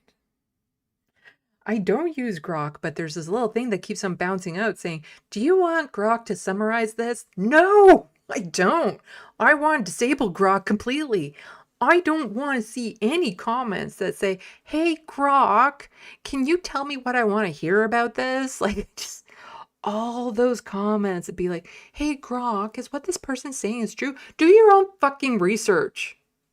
Like, it's just, learn to use your brain. Don't ask Grok to summarize bullshit, like anything. Learn to summarize it yourself. That's part of what I do with my job here. Like, also, Grok is unreliable because it's programmed primarily from Elon Musk, who makes tweaks to it that are very biased, you know? And the more people get reliant on tools like Grok to be accurate, then later on, once people have become very comfortable and complacent with that, then they can totally change it and nobody's going to know any different. Like, it's just, no. I want to have a version of Twitter from like the pre-Musk era. You know, get rid of Grok and all this sort of bullshit. I want to go back. I want to make Twitter great again. And some people might say it was never great, but to me it was. Let's make Twitter great again. Taga. No. Matug. Make Twitter great again. MAGA. Matag. Sure.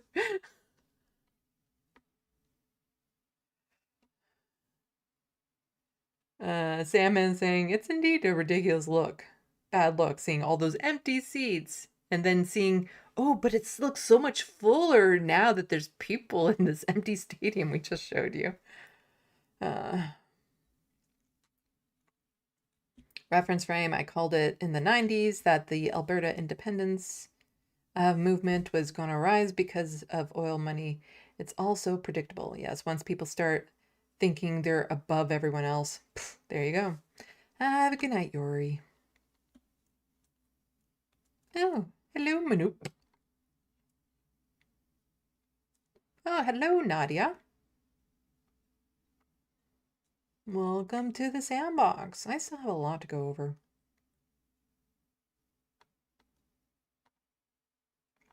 There's just some ridiculous stuff with Doug Ford to go over.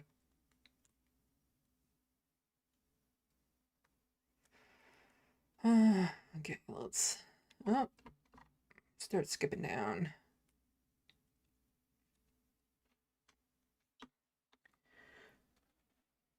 Nadia, perhaps Trump isn't really trying to absorb the entirety of Canada, but merely wants Alberta and the 51st state for the oil sands, the USA neocons, they truly all obsessed with oil. Well, they are, yeah. And Danielle Smith would be more than happy to be part of them.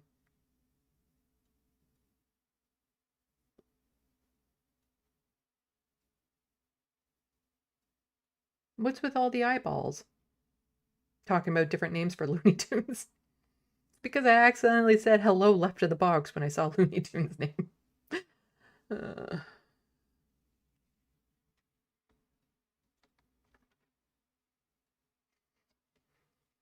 Wild West, make Twitter tolerable again. Yeah.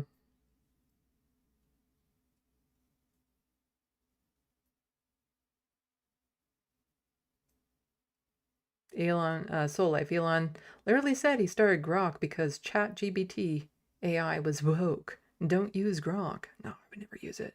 And I want to block everyone who says, hey, Grok, or all those morons that get into arguments with Grok because they basically what they're saying is, I don't like your answer, so I'm going to try to word it in a different way to force you to answer it in a way that I want you to. Like, even when Owen Jones gets into little tiffs with people about Grok, I'm like, just stop. But Owen really likes to get into Twitter battles. Not that I would know at all that he's obsessively on Twitter far more than anyone else I know.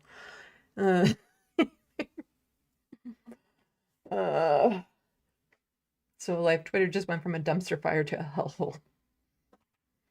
I liked Twitter when I first got on it. You never answered my question, Soul Life, as far as I saw. Do you know where the phrase gas leak at TYT came from? Because you use it. You should know where it's from. Yes, the Wild West. I am not obsessed.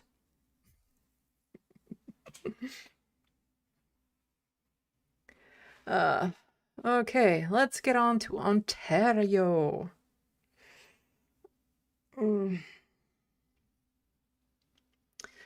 So last week I was talking about some really bad bills that passed. Well, there's more bad bills that passed that were just shot through Queen's Park with no public input, nothing. Just absolutely horrendous, horrid bills that will cause people to lose livelihoods, incomes, housing, everything.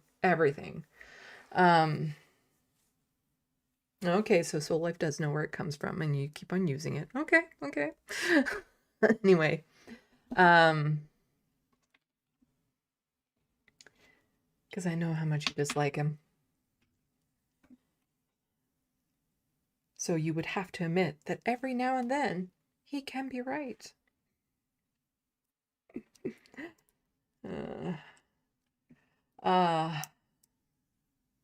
So, yes, more horrendous bills pass as I feared they would because there's nothing stopping it right now. He's just fast tracking these bills and literally there's nothing anyone can do about it.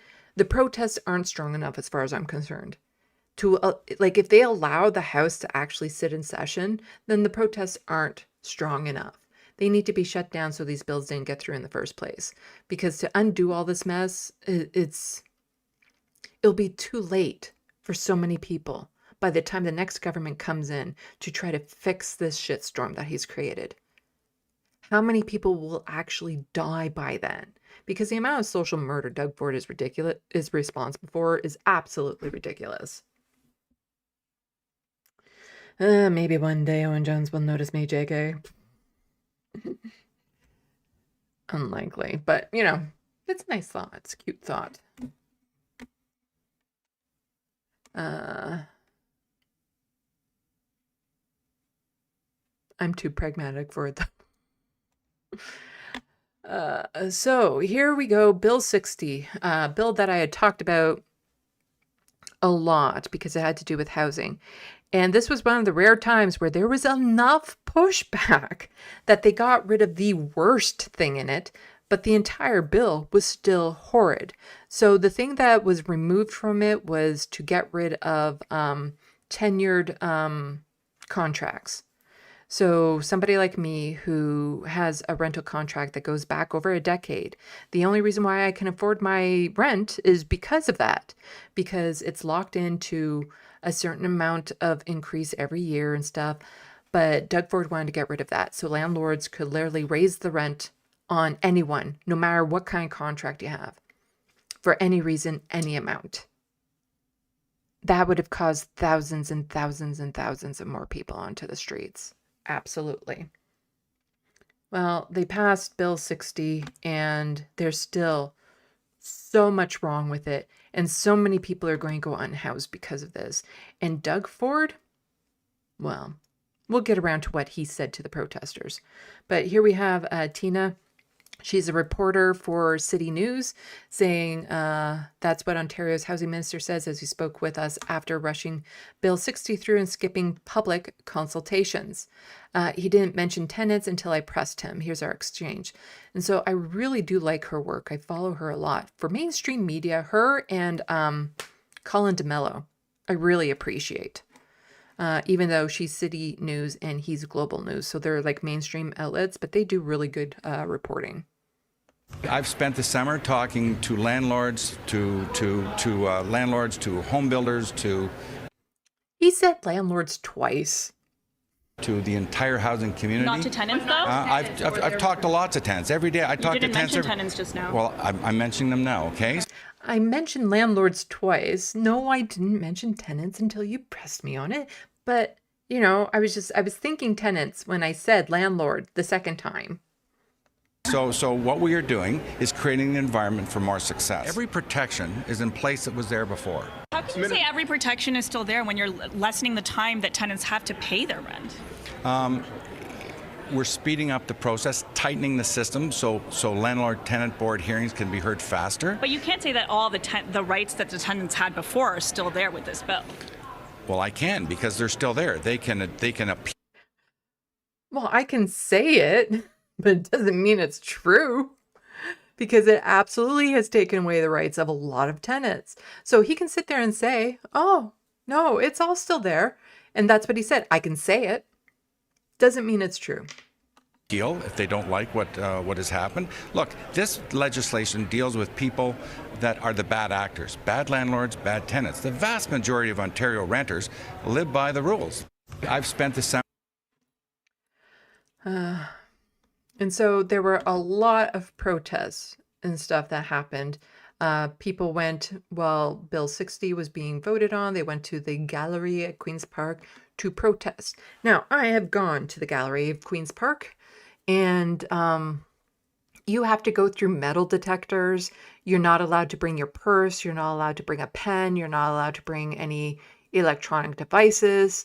You're supposed to sit there quietly because they don't want protests in the gallery.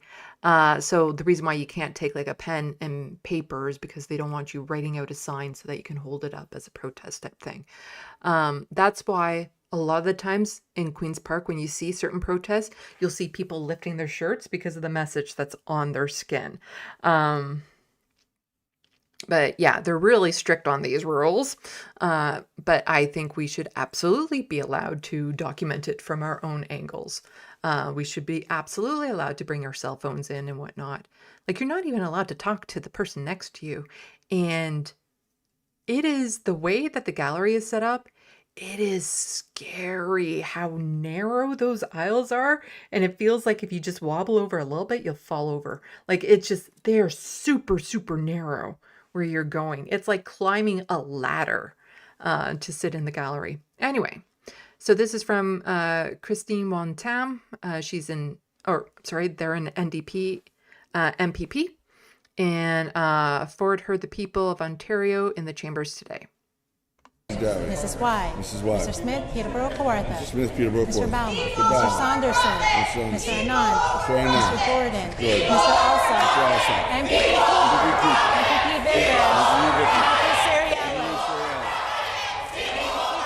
Mr. Ferris. MPP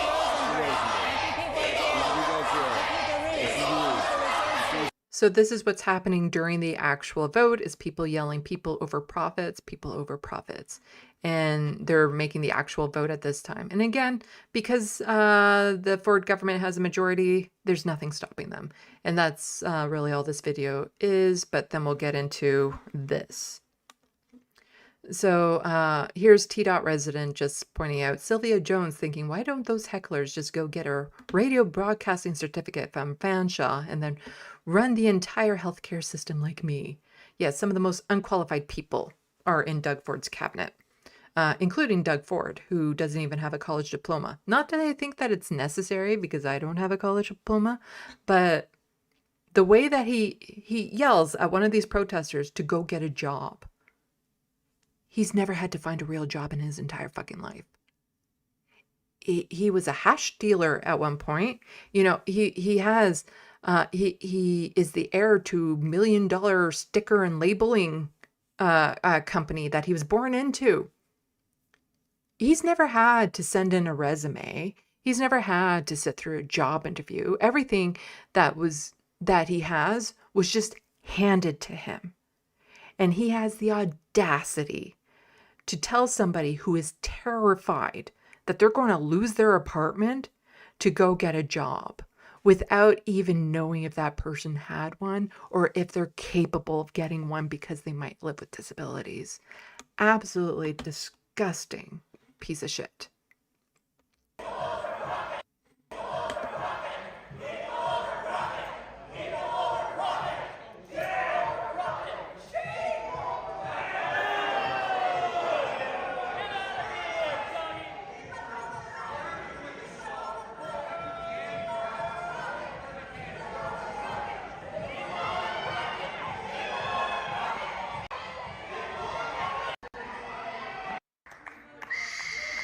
So I don't know what he's using as a whistle, but I suspect it's cardboard because, again, they have metal detectors for you to get in. So if it was like a real whistle, it probably would have set off. So it could be plastic, though. But it sounds like it's some sort of cardboard whistle. Anyway.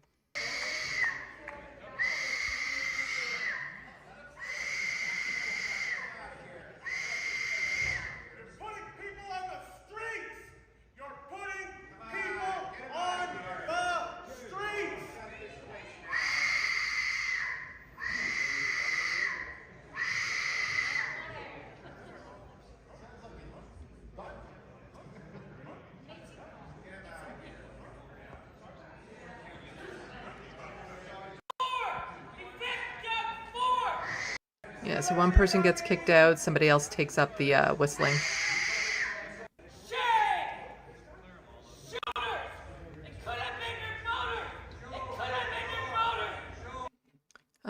So here we have from Tina. So a dramatic vote at Queen's Park. The Premier tells a protester to go find a job as his government's housing bill passes. Critics warn Bill 60 will ease evictions and fuel homelessness. Watch my exchange with the housing minister who insists tenant protections are unchanged. But there's more to this than what we just saw. It was a dramatic vote. The Premier was forced to face a large crowd of tenants and advocates opposing the bill inside the chambers of the legislature. Since this bill was fast-tracked, it was really their first opportunity to voice their concerns directly to the government. Before the housing legislation even passed, the public galleries inside the chambers of the legislature erupted. Bill 60 protesters escorted out one by one. The Premier sipped water and observed the protest, and eventually he hit back. You're putting people on the streets! So right there he says, go find a job. Go find a job was the Premier's response to one protester. It's totally unbecoming of the office of the Premier. It's really insulting and it's really shocking. Emotions running high following the passage of the bill. How can, they do this to us? People be thrown in the street. They're going to be homeless. It's just not fair. The criticism that the bill will increase homelessness in Ontario comes from several changes to the Residential Tenancies Act, including reducing compensation for renters being evicted and cutting the time tenants have to repay any rent they might owe by half, from 14 days to just 7 before a landlord can evict them. Every protection is in place that was there before. How can you say every protection is still there when you're lessening the time that tenants have to pay their rent? They can appeal if they don't like what Small Ontario landlords have come out in favor of the bill, saying they are facing extortion because some tenants are exploiting gaps in the system, a system they say is overwhelmingly in favor of tenants. But the housing minister has been criticized for fast-tracking the bill, meaning public debates and hearings were bypassed, limiting input from affected groups. I've spent the summer talking to landlords, to home builders, to the entire housing community. And by the way, the changes to the Residential Tenancies Act, just one section of this omnibus bill, which will make changes to 16 different laws in Ontario. Cynthia? And Tina.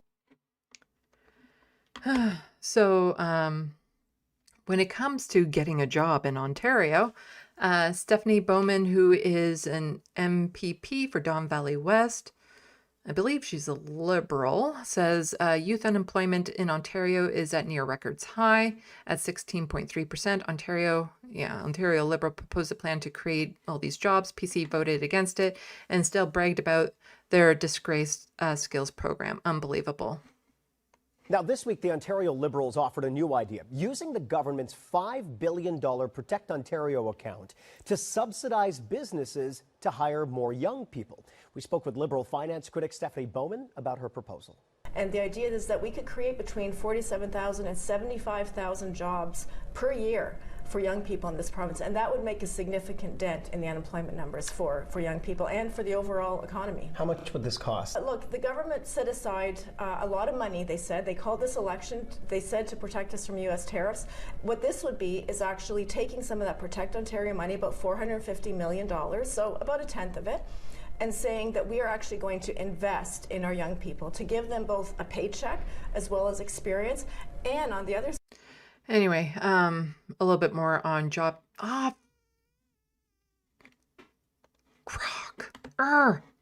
So this is from Mike Schreiner. He's the leader of the Ontario Green Party.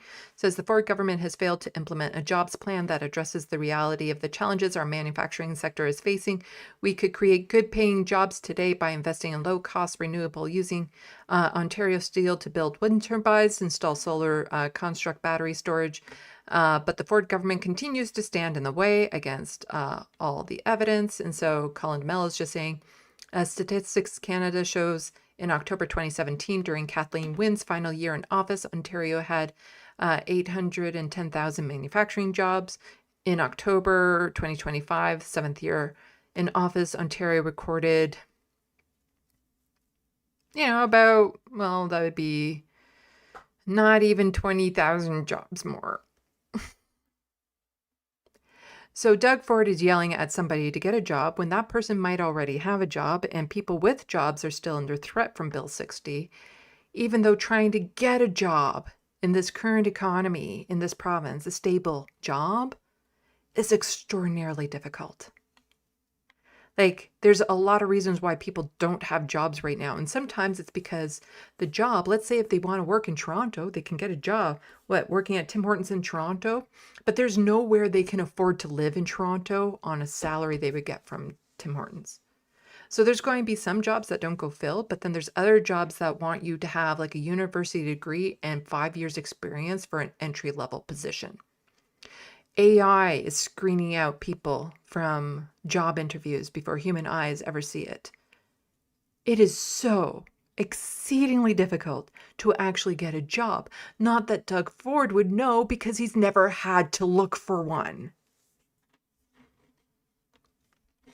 So here, Premier Ford Ontario auditing organizations. It's just standard operating procedure. So because of protests like that, he wants to now be able to audit groups like Acorn, which is a housing advocacy group, you know, charity organizations, to see, oh, where are they getting? They're just radical leftists being funded. We're just going to accuse them of that. Just like, you know, how the UCP was accusing radical leftists of using the recall.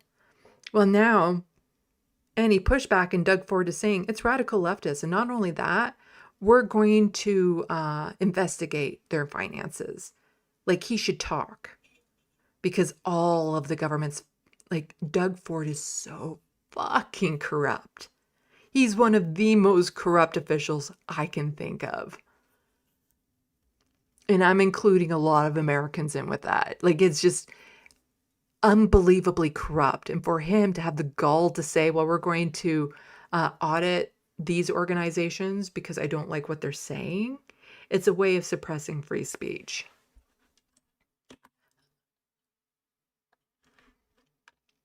And then he also accuses the protesters of being professional paid protesters, which means they do have a job, which he then mockingly says. They give money to QP and Acorn. Yeah, well, what we have to do, and it's just standard operating procedures that all groups. So she said QP and Acorn. So Acorn is a charity housing advocacy group. QP is a union that he wants to audit. Get audited, and to make sure they're spending the money the way they said they're going to spend it. But I'm not directing anyone. I'm going to make sure. Says this government who doesn't spend any of the money the way that they said that they were going to spend it. The process just continues. It's not up to me to say audit this, audit that. But we audit everyone we can that receives money from the government. And it's just making sure that what they say they're doing. It sounded like you were specifically targeting your opponents, like QP, Acorn, those groups. Well, you know something? I just want the process to move forward and make sure that when you receive money from the government, you better be spending it the way your application said you're going to be spending it. Premier, do you regret telling the protester yesterday to get a job? No, I'm focused on people looking out there to get a job. I'm focused on people that are Doubling working down. every single day. You know, I've seen these folks all the way back to my city hall days. They're professional protesters, and it's unbecoming of anyone to go in. Again, says the man who literally, at some of his first campaign spots when he was becoming premier, it was proven that he paid supporters to be there. He had paid supporters at some of his campaign events. Now he's accusing these protesters of being paid to be there. You know, people who actually care about the housing situation in their community. Oh, they must be getting paid. Absolutely, just, again, trash human being, hypocritical. It is a stain on the legacy of this country that has done some really horrid things that this man can be in power right now. There and act the way they did. The NDP signed some people up. They come in. They should be held responsible. I can tell you, if we brought our supporters in, they acted that way. Oh my goodness, it's a whole different story. But you're the premier right? for all Ontarians, including professional protesters. Is it becoming of the office to tell anyone to get a job? Well, you know something. At the end of they do have a job, by the way. They're getting paid by the groups that are in there. But I'm focused. Do you have any proof for that claim, Doug Ford? You see, people were able to prove that you paid supporters to be at your campaign events. Do you have any proof of this claim? Anything? Nah, because it's nothing. Focused on the people that are looking for a job, that are out there, that have a job, and they're working hard. So that's what I believe in. Last question. Can you just be more specific on what audits you're talking about? Are there specific programs? Well, any money that's delivered to any organization, they may get audited, and they have to be held accountable if they aren't making sure they deliver what they say they're going to do. One more question. So these, though, they're advocates who are advocating for the rights for people who are renters. They don't like your bill. Okay, so we can move on from that. So again, just pointing out the hypocrisy. David Dole tweeted this out. You mean the same Doug Ford behind the worst corruption Ontario has ever seen? Responding to Ford says audit organizations that support left-wing radical groups. And so clients of lobbying firms connected to Premier, his nephew, given tens of millions in training funds, a group represented by lobbying firms, blah, blah, blah. Yeah, it's hypocrisy. Grog. So Luke Savage also just pointing out the hypocrisy in some of his supporters. So here, Brian Lilly, who is an editor at The Sun, which is just an absolute trash right-wing rag, says, this is Mark Davinon, co-chair of Hamilton Acorn. If you don't know Acorn, it's a far-left American activist group that moved to Canada several years ago. It's been here longer than that. I agree with Ford. This guy should get a job. What do you think? Well, he probably does have a job. You know, you can volunteer for Acorn and still have a job. But Luke Savage is just pointing out the columnist who covers Doug Ford for the Toronto Sun lives with Doug Ford's press secretary. Yeah, Brian Lilly has been involved with Ivana since at least 2019. And that article is from 2021. So I don't know. Maybe they're not together anymore. But yes.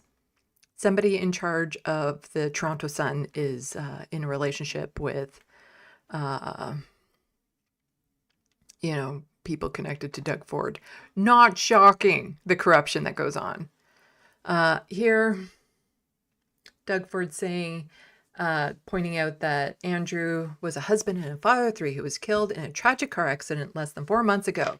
Today, we're introducing Andrew's Law to honor his legacy by cracking down on dangerous driving and protecting people in Ontario roadways.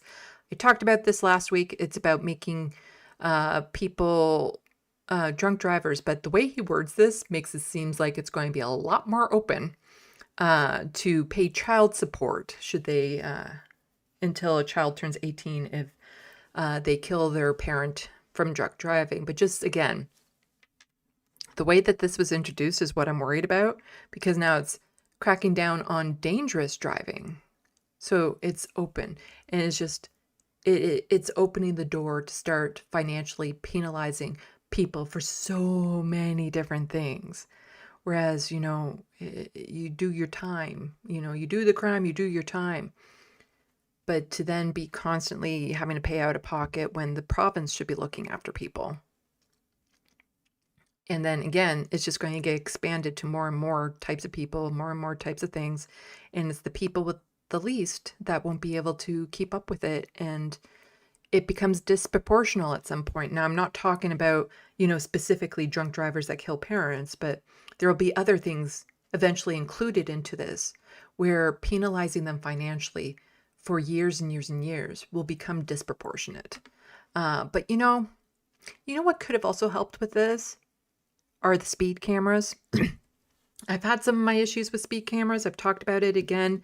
It disproportionately punishes people with less money for doing the exact same thing as people with a lot of money who don't care about paying these speeding tickets because they have so much money. It doesn't bother them at all. And so they'll continue to speed. Keeping them up around school zones, I can completely understand, but in other roadways, not so much. But then there has to be things done to reduce the risk of speeding. So what else are you doing? Well, he took away the speed cameras and he said, let's put up a big sign. Big sign. Like, I mean, big. Super big. So again, this is from Tina. The Premier firing back after municipalities raised concerns about oversized school zone signs. Doug Ford says they will use any excuse to complain after speed cameras were shut off, but critics say his new road safety measures just aren't measuring up. Was there any consultation done on these signs? Did your government speak with? Of course not. This government doesn't like consultation because that consultation will tell him things he doesn't want to hear. Any road safety experts before approving them? Yeah, well, these signs are up all over the place. When they told me this, I broke out laughing. I was at the city. So let's get this straight. All the other municipalities is no problem, but sure enough, it's Toronto again, and Ottawa. They can't put up a big sign. Like, do I have to go there and show them how to put up a big sign? Absolutely condescending bullshit, but we're not talking about oh, yeah, this is big. These are fucking ginormous.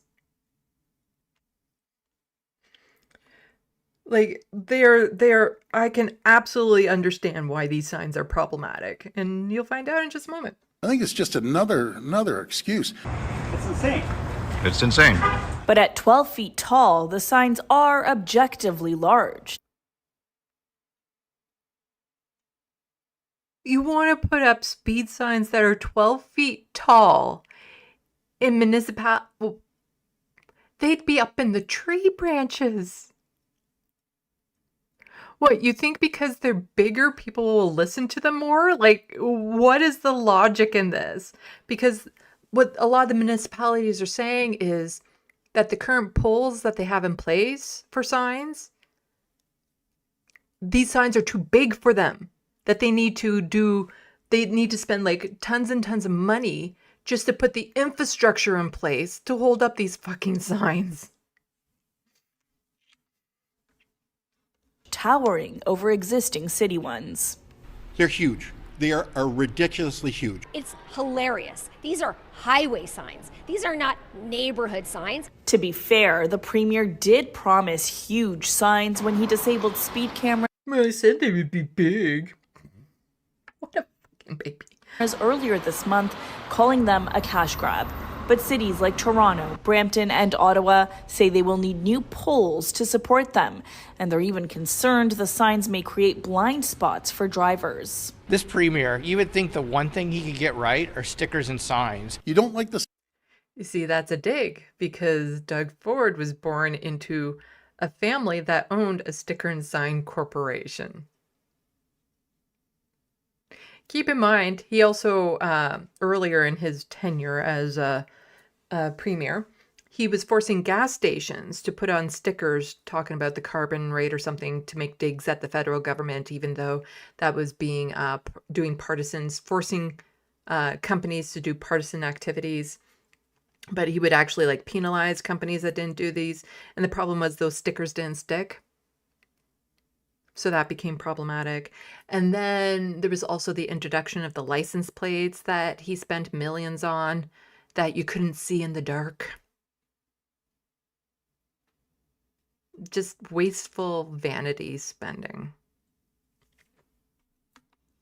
Signs, put up the speed bumps. That's another issue. City News has confirmed. Yeah, so talking about the speed bumps, because he's like, oh, so a lot of the money that they were making from these speed cameras, these municipalities, Doug Ford absolutely could be telling them how to use it. And then he's like, oh, they should be using money towards this and this and this. And he never did. But now it's like, oh, well, there's things like speed bumps that you could put up. Not really. Not really. So let's back up just a bit. To support them. And they're even concerned the signs may create blind spots for drivers. This premier, you would think the one thing he could get right are stickers and signs. You don't like the signs? Put up the speed bumps. That's another issue. City News has confirmed only 21 of Toronto's 150 speed camera locations are eligible for speed bumps. The city tells us streets are ineligible for measures if they fail any critical criteria, like being too close to emergency service locations. They're in a hurry, and that's really what the problem is. Critics say the rush to cancel speed cameras has left school zones unprotected. In Brampton, one city councillor tells us speeding has doubled in communities where they were removed. In Toronto, there are 641 school zones, and the mayor says they've only received enough signs from the province for 20 of them. So why didn't you give them enough signs, and are you leaving school zones unprotected? We're getting more signs put up there. It's amazing.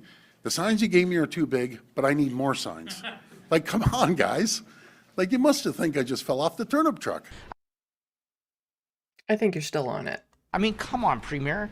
You know what? You got rid of speed cameras. We're already seeing speeding go up in these areas. And now you're trying to blame municipalities for your ridiculously large signs. Makes no sense. Ontario's transportation minister has confirmed that new poles will be sent to municipalities. And by the way, some cities like Brampton are still recording data from the speed cameras, but we confirmed with the City of Toronto that they are not. For City News, I'm Tina Yazdani.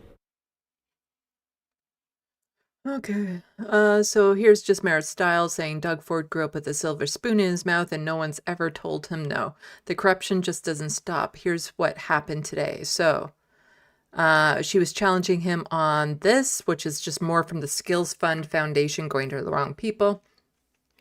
This is getting ridiculous. Doug Ford's family dentist got $2 million in taxpayers' money from Skills Development Fund.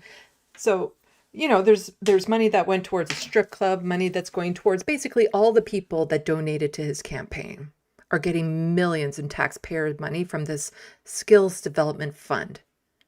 For fuck's sakes, would somebody arrest him already? This is just such blatant corruption. So the dentist website says you can feel as comfortable as the Ford family has during their visits with us. But when he was asked if his family goes there, Doug Ford said, I'm sure maybe one of them, but I don't know. The dentist donated $20,000 to Doug Ford's conservatives since 2022. At a fundraiser, Doug Ford literally told the crowd his personal backup number was 1-800-CALL Dr. John. Yeah. Shocking how that person got, $2 million in this money. I'm just on my way to my next event, but look, you're not going to believe this. Today, oh, I totally believe it. A news story broke that Doug Ford's family dentist got over $2 million from the Skills Development Fund. Yeah, $2 million to the clinic where I'm pretty sure he got those sparkly new veneers. Now, Doug Ford was asked about this story today, and he made it sound like he doesn't know this guy. But get this, the clinic's website literally brags that you can, and I'm going to quote them here, feel as comfortable as the Ford family has during their visits with us. Like, they're advertising it. Yeah, you get the point. And then I'll just toss this into the SandBox if you want to read up more on it.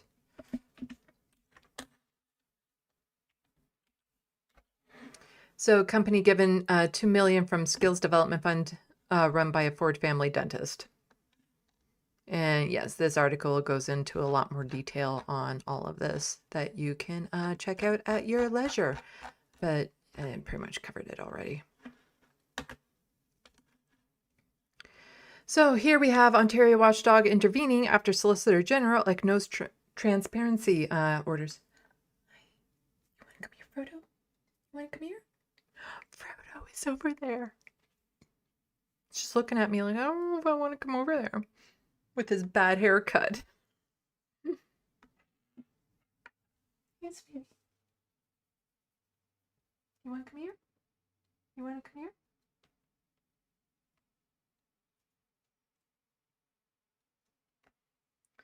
Oh, I love that cat so much. I hope he's going to be okay. He's not out of the woods yet.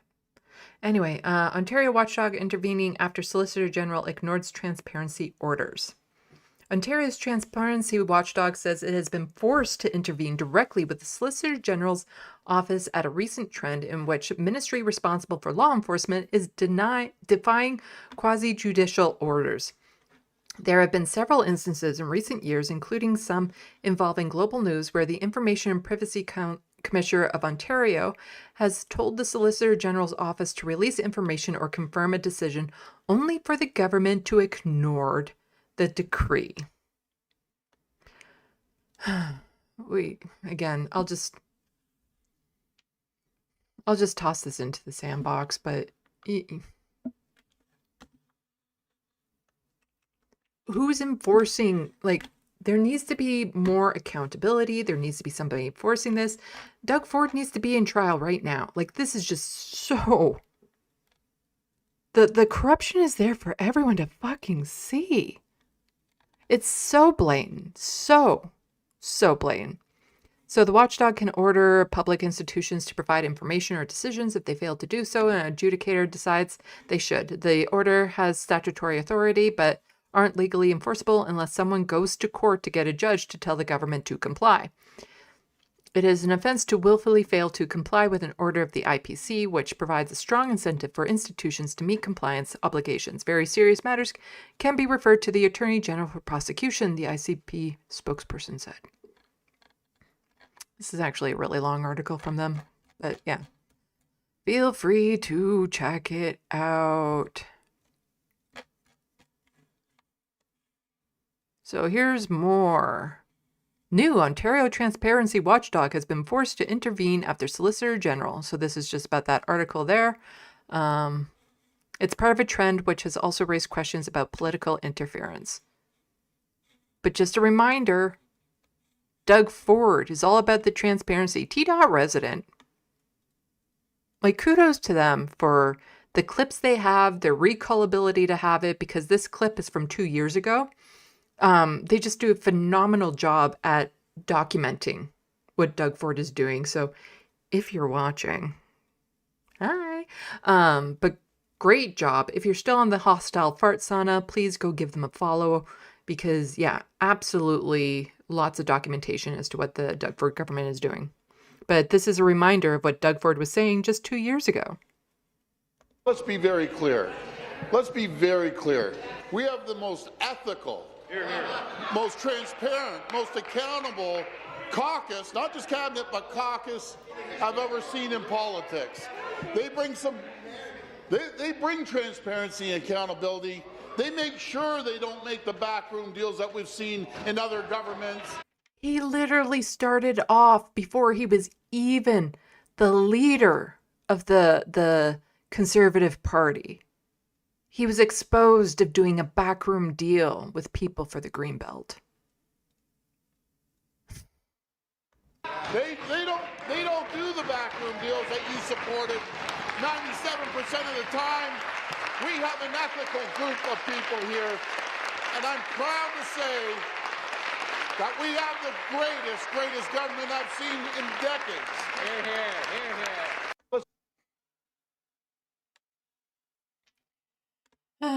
So, on more disconcerting news, Ontario looks to revive use of cash bail, because we all know how well that goes, raising charter concerns.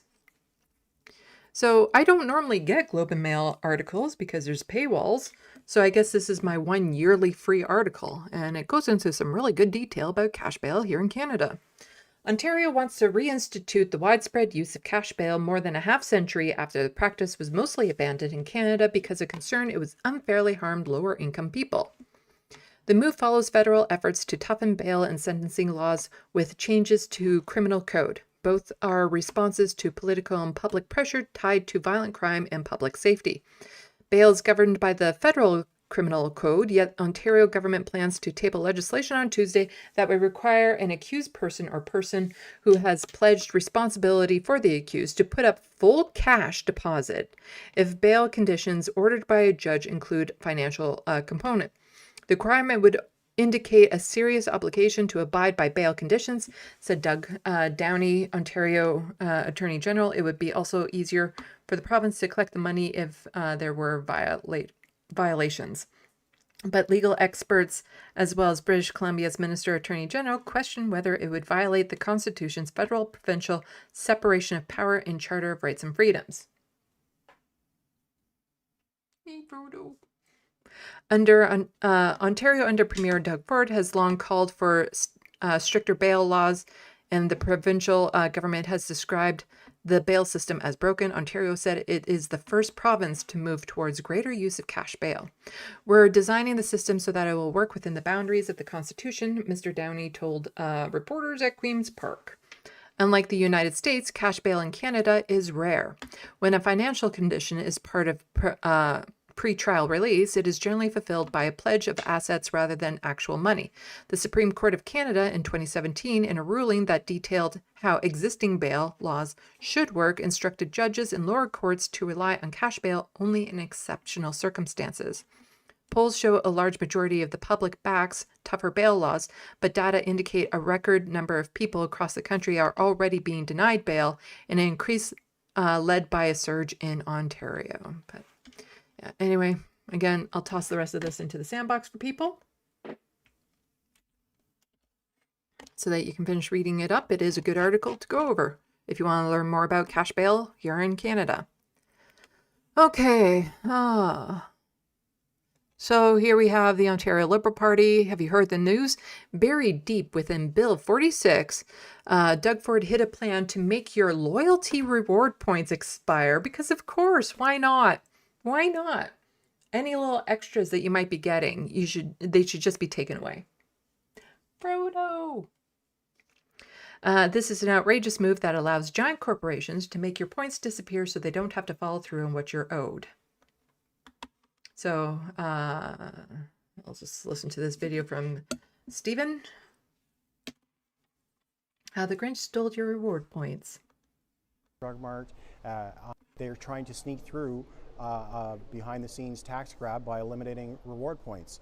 People have spent time with loyalty reward points, earning them at Petro-Canada, at Shoppers Drug Mart, on their credit cards, and they have a red tape reduction bill that's going to allow reward points to expire with the passage of time.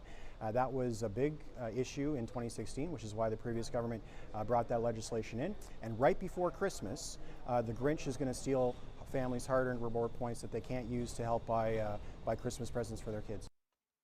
Yep. My mom used to rely on certain points in order to give us extras around certain times of years. Also, Doug Ford wanting to push through this highway bypass that will, devastate the environment, destroy ecological systems and stuff, and it's just a money waste. It won't help traffic. It's the highway under a highway bullshit, but this has been in the works for a long, long time. We've reached another important milestone in our plan to build the Bradford Bypass. Early works are well underway for the future highway, which will cut travel time by more than 30 minutes, and it supports more than 2,200 jobs during construction. But as TDOT resident points out, which will cut travel times by more than 30 minutes, current travel time at this moment is 28 minutes. Yeah. Just more lies from Doug Ford. Let's make a bypass to cut down a half hour. Oh, it only takes a half hour? Okay. Shit. And here, Marit Stiles is pushing back against Doug Ford, and she's looking all tough and mean and strong because he said she will never be premier.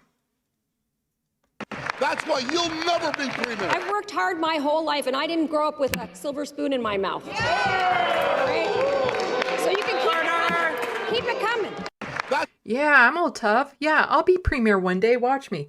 No, she never fucking will. Okay? She won't. She doesn't have the sauce. She doesn't have, what is needed, the charisma, whatever you want to call it, to be premier.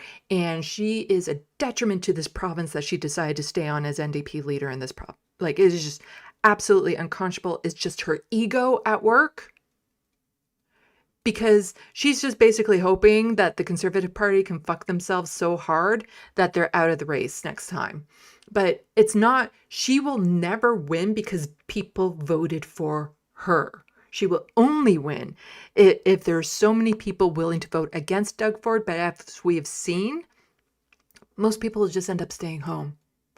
So because she was so blinded by her own ego that she decided to stay on as premier or as leader of the Ontario NDP after losing a bunch of times without any real gains for the party.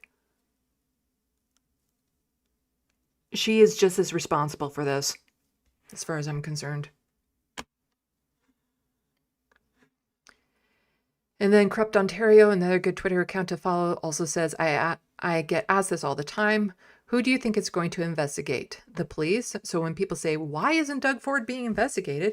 Well, remember that York Region Police Service Board provincial appointee. Because somebody's wondering, like, why isn't there criminal investigations with all the stuff that Doug Ford is doing? But when the provinces gets to appoint the people in charge of the police, they're not likely to actually investigate because they're chosen because they won't investigate. So province appoints Mark Sanders as Ontario Police Special Advisor. Former Toronto Police Chief will support the redevelopment process. Sure, call the police. Go ahead, try that. Ron Taverns was considered for other top jobs with province, sources say. Superintendent Ron Taverns. Like, it's just, no one is coming to save us from corruption, turnips. Certainly not the corrupt pigs. The people need to be holding this government accountable. The people need to be forcing the issue. If the OPP is unwilling to look into Doug Ford, then the RCMP needs to be, because he is so fucking corrupt. Like, just unbelievably corrupt. Oh, okay, let's close that docket.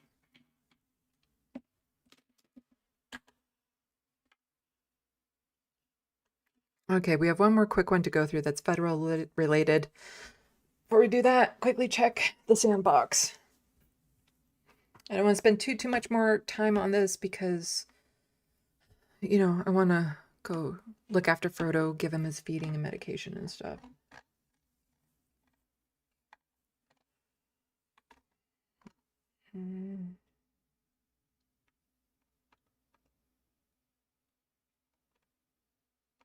Okay, I saw that. So Life Twitter is dead. It's 80% bots, according to a new study. It wouldn't surprise me. That's why I don't think it's... Don't get into arguments on Twitter. You don't even know if you're arguing with humans. Hello, Carrie. Currently digging myself out of lake effect snow while also having a messed up back. Ouch. Sorry to hear that.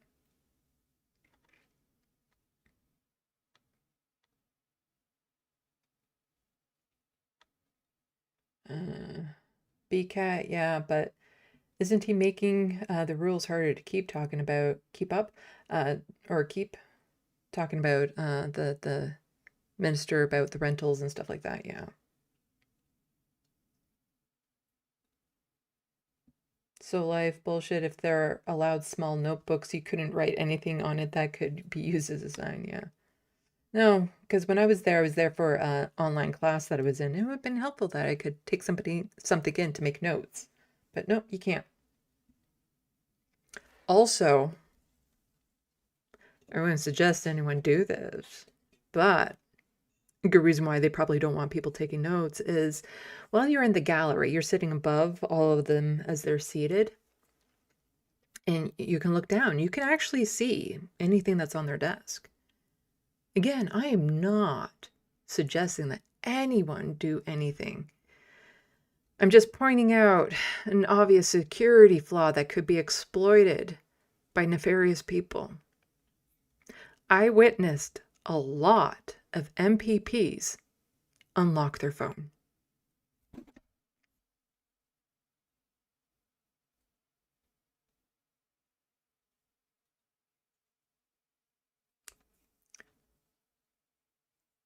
You could figure out how to unlock. You could just watch them put in their little squiggly code to unlock their phones in clear view of everyone. Just saying, you know, that is a massive security flaw, because if somebody was sitting in the gallery and saw that, then they could pass that on to somebody else who might then go pickpocketing and then suddenly have access to this MPP's phone and everything in it. Seems like they might want to cover it or something, or maybe not be on their fucking phones while they're at work.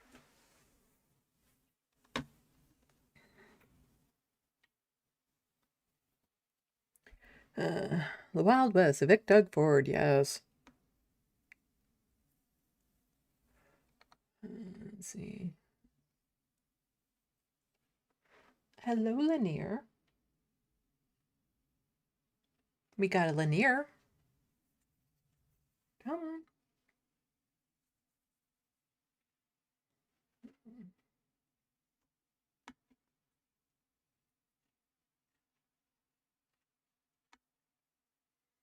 Looney Tunes, for real. He's basically saying to these people, quiet, quiet piggies. Yeah, like Trump was saying to the one reporter.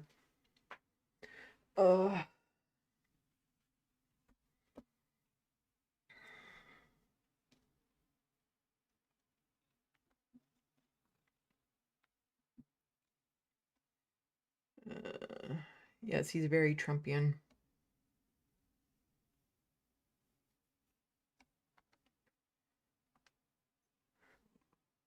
The Wild West. The Sun is not even a paper anymore. It's like a flyer. Yeah. I believe it still even has the Sunshine Girl in it, which is just wrong.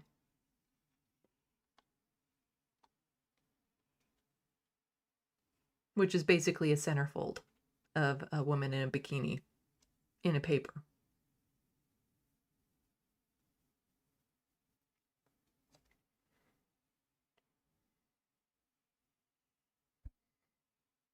So I've put the speeding signs above the field of view of dash cams. That way they can fight the ticket in court. Look, Your Honor, what speed limit? It's just a pole. Yeah. See, he even made license plates that can't be seen in the dark. Another way to avoid a ticket. Mm-hmm.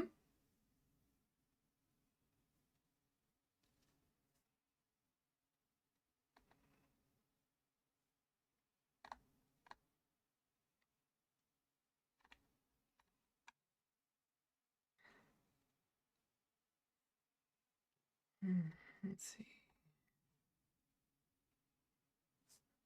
Yes, Doug Ford is very sexist, Looney Tunes.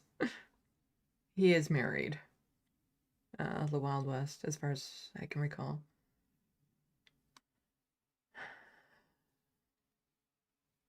So, like, you down with MPP? Yeah, you know me.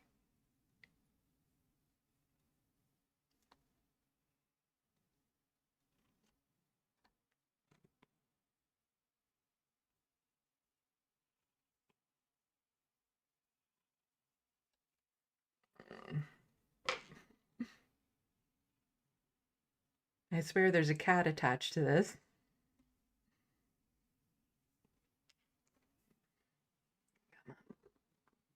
Whoa. There we go. There we go.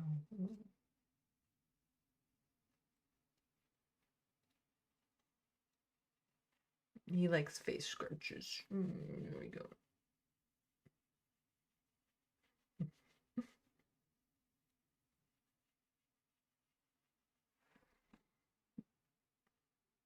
Okay, I'm just going to try to quickly get through the federal docket that I have. It's not as long as the other ones, but it's still long because it's me. The first story, just warning you, a little heavy. As we talk about medical assisted death in Canada.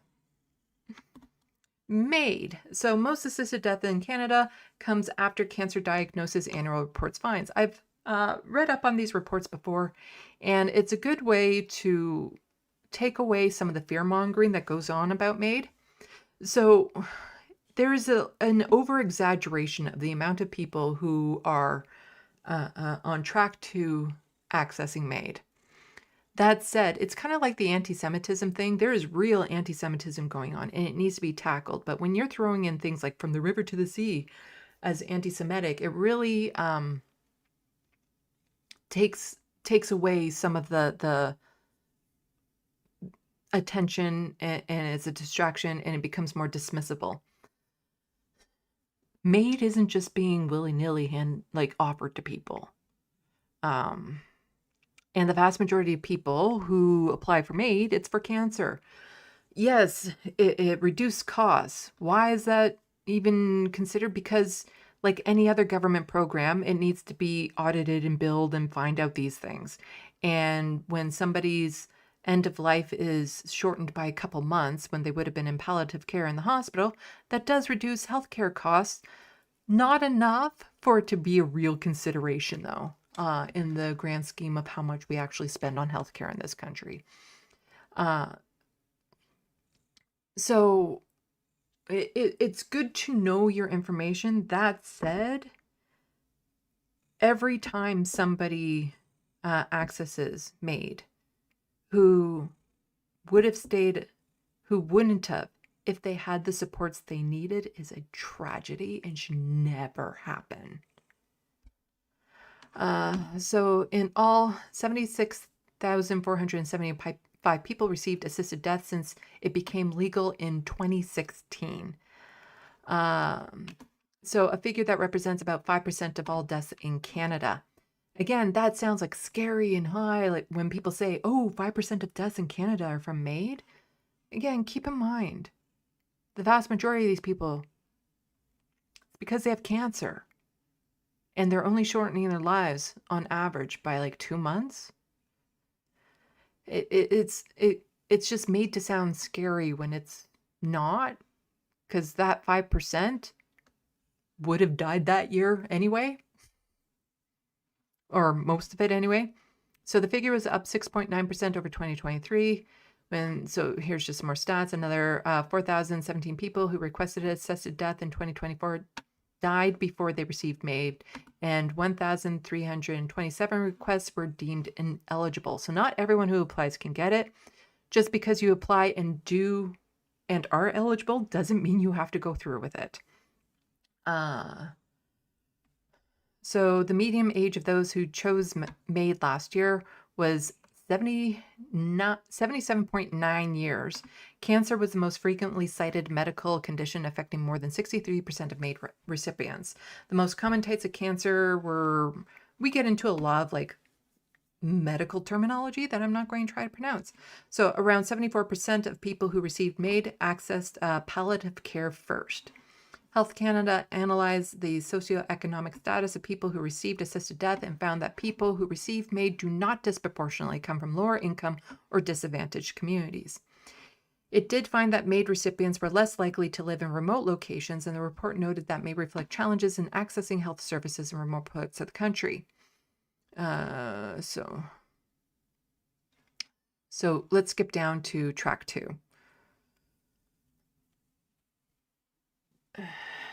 So more than 95% of those who had assisted death last year had a condition that made their deaths reasonably foreseeable. That's track 1. So track 2, so just 4.4% were track 2 MAID patients, people whose deaths were not deemed to be foreseeable, but who said they were suffering intolerably. So we're talking about people with disabilities for the most part. Assisted death became legal in 2021 for people whose deaths were not reasonably foreseeable, and then it was, So for those patients that are on track 2, there's a minimum 90-day waiting period between the first assessment and the procedure. The applicant must be informed of counseling, mental health supports, disability supports, community services, and palliative care, and must be offered consultations with relevant professionals. The applicant and 2 different medical practitioners also have to discuss means to relieve the person's suffering and agree that the person has seriously considered these means, according to the Health Canada's website. Again, you can't just apply for it and it magically happens. So the United Nations Committee on Rights of Persons with Disability released a report last spring saying that it's extremely concerned about Canada's policy on track 2 medical assistance and dying. And so, yes, I also have concerns because there are some people. So Health Canada found that 0.1% of those people who received assisted death last year, 163 people, reported they needed and did not receive disability support services. Of those, 149 reported that they could have accessed those services. Of those, 149 reported they could have access. So I'm not entirely sure if those 2 sentences make sense together. Anyway, there are absolutely cases of people with disabilities of some sort who have access MAID because they can't get the supports they need. And every time that happens, that is a tragedy, and it should be dealt with. And expanding it to track 3, which would be for sole condition being mental health related, to do that before mental health is actually included with the Canada Healthcare Act, so treated the same as physical health, it is unconscionable that they would do that. They were supposed to do it a couple of years ago, but it got pushed back. So it's not off the table, but they're hoping to wait till the attention dies down type thing. The Wild West, I'm fine with MAID as long as it's not for financial reasons. Yeah, same with me. And I interviewed somebody who had a disability and who was about to lose his apartment. And so he applied for MAID because he had the choice of dying peacefully at home or having it drawn out and painful on the streets. His story changed because he won the news lottery and there was a GoFundMe set up for him. But you can go back and check the interview I did with him. Yeah, it's every service, medication supports that they need should be granted first. maids should be the last option, not the go-to because what they need isn't available. So here we also have from CTV News, tens of thousands of Canadians died waiting for medical care in the past year report. I have covered this before because these reports come out every year. And something I pointed out in that report is that the numbers will seem high, but you have to keep in mind that some of these people, while they were waiting for care, we're talking like mostly like for an MRI or something of that sort. So we're not even talking about care, but we're talking about procedures. They would have died anyway because even with the MRI, they would have found that they had something that was irreparable, like something that was going to end their life and stuff.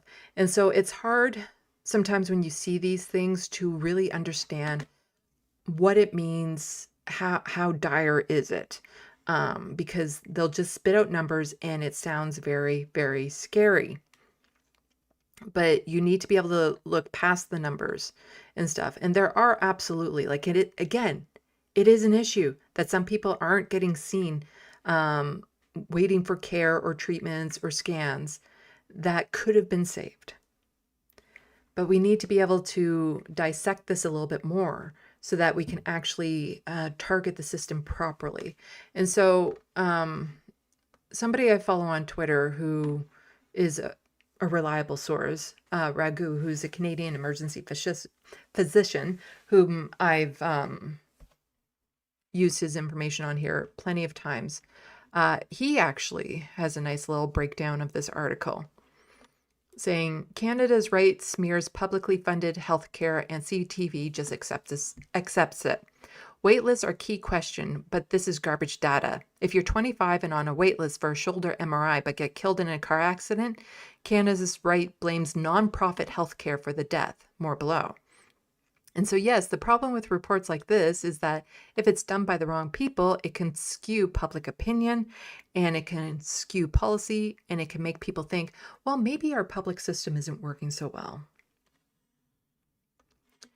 So take another patient in line for a hernia repair, but has a fatal heart attack after years of smoking and unmanaged diabetes. The right would say, see, this is proof Canada's broken healthcare system at work.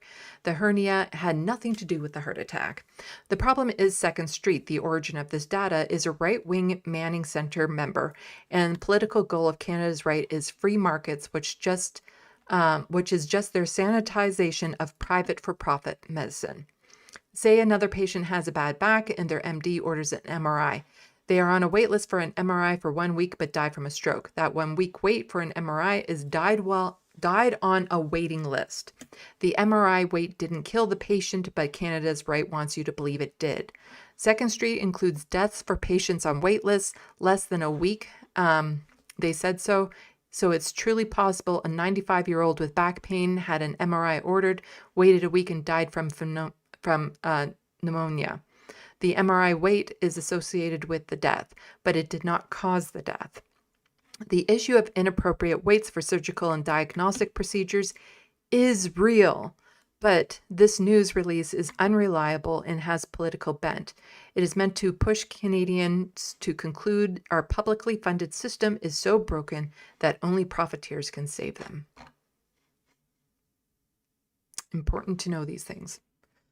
Okay, moving on from healthcare stuff to some shenanigans between Mark Carney and Danielle Smith. So, BC Coastal First Nations ready to push back against expected Fed pipeline announcement. Ahead of an expected announcement between Alberta and the federal government on a new pipeline to BC's North Coast, First Nations in the area prepared to protest the step. And I covered this last week. You know, Elizabeth May from the Green Party was saying, oh, this is bad because this one's straight. You know, during storms, the seed bed is actually exposed. And you want to have oil tankers on that strait? Just ridiculous. And not to mention, BC would have to be on board with this, not to mention the First Nations, which land this would go through, would also have to be on board with this. Neither of which are on board with this. However, Mark Carney, tweeted this out. Premier Danielle Smith and I have agreed to a framework built on shared ambitions to achieve net zero emissions by 2050, unlock the full potential of Alberta's energy resources, and build a stronger, more sustainable, competitive economy. You see, having net zero and full potential of oil, it's an oxymoron. They don't go together. You can't have net zero while having pipelines and promoting more pipelines and oil usage. But here's the statement, which I'm not going to read because it's long, but here, the world is changing, just a bit from it. The world is changing rapidly. The United States, the world's largest economy, is fundamentally reshaping all its trade relationships, causing major disruption and upheaval for Canadians. It's funny because some of the pipelines that Carney wants to put through are American-owned. It is time to transfer our economy from one that is reliant on a single trade partner to one that is stronger, more independent, and resilient global stocks. To these end, Canada and Alberta share the same ambitions to diversify our export markets, make Canada an energy superpower, and build stronger, more sustainable, more competitive economy. So today, Prime Minister Mark Carney, Alberta, and Danielle Smith signed a memorandum of understanding to drive their shared mission. This framework for an agreement will strengthen federal-provincial collaboration in the energy sector to achieve net zero emissions by 2050. The MOU is built on practical solutions, stronger, more effective industrial carbon pricing, major private sector investments, technologies expanded. So the thing is that constantly I'm getting thrown terms, even though I've been paying attention to politics for quite some time now. I get thrown terms. It's like, what the fuck is this?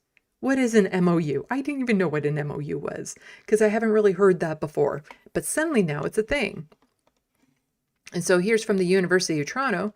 A memorandum of understanding is a document that contains a collection of tenets between two or more entities that is intended to establish a relationship. Often, MOUs act as placeholders until the parties negotiate and prepare definitive agreements. MOUs are often incorrectly assumed to be legally binding or not legally binding. They can be either, depending on the circumstances. So that's what an MOU is. However, apparently, David Eby, the Premier of BC, was not in on this. So Carney delivers 3-hour crash course on blindsiding Eby over pipeline. Prime Minister assures BC pipeline deal wasn't done, only for an agreement with Alberta to surface before Premier got back to his desk. 3.5 hours, that's how long it took for Premier David Eby to realize he'd been misled by Prime Minister of Canada on Monday over the status of a new oil pipeline from Alberta to British Columbia's coast. The whipsaw, which I didn't realize was a word, happened in record time, even measured by the pace of today's breakneck news cycle. It started with Eby and Prime Minister Carney talking on the phone at 10:30 a.m., their first conversation since news broke last week of Alberta, Saskatchewan, and so on and so forth. Eby expressed anger being cut out of the talks and said he received reassurances from Carney that any deal, even if there was a deal, was far from done. He had outlined to me that the agreement with Alberta is not finalized, Eby told reporters at 12:20 p.m. Yeah, basically, Mark Carney is more keen on working with Conservative premiers than he is with Liberals and NDP premiers to push through oil pipelines and stuff. Again, Mark Carney is Conservative. Not similar, not kind of. He is a Conservative who only got to power because he ran as a Liberal when the Conservatives were extremely unpopular. But he is a better leader to the Conservatives than Pierre Poilievre ever will be. Because here's Pierre Poilievre. Mark Carney has every tool he needs to approve a pipeline to the Pacific today. Instead, he handed a veto to BC Premier so he has an excuse when he blocks it. Get out of the way. So again, this is basically Mark Carney preempting Pierre Poilievre by doing exactly what Pierre Poilievre would want to do. So he has to escalate it by saying, oh no, it could be done today. No, it couldn't. No, it couldn't. And you do need the BC Premier and the First Nations that are on that land to agree to this, which they're not going to. So no, Mark Carney can't just snap his fingers, but since Mark Carney is doing more than Pierre Poilievre would have ever been able to do as Prime Minister, Pierre has to have a temper tantrum over something. And so he made this up.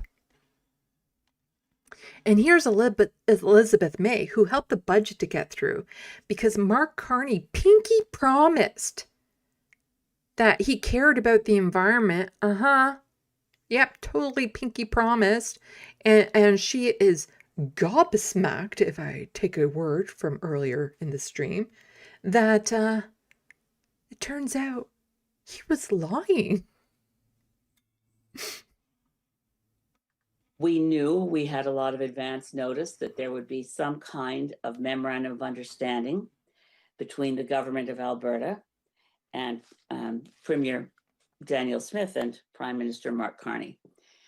But this is simply unimaginable. This is a betrayal of so many different values, so many different agreements, so many different orders of rights and existing Canadian law. It completely sets the stage for the complete abandonment of Canada's climate policy.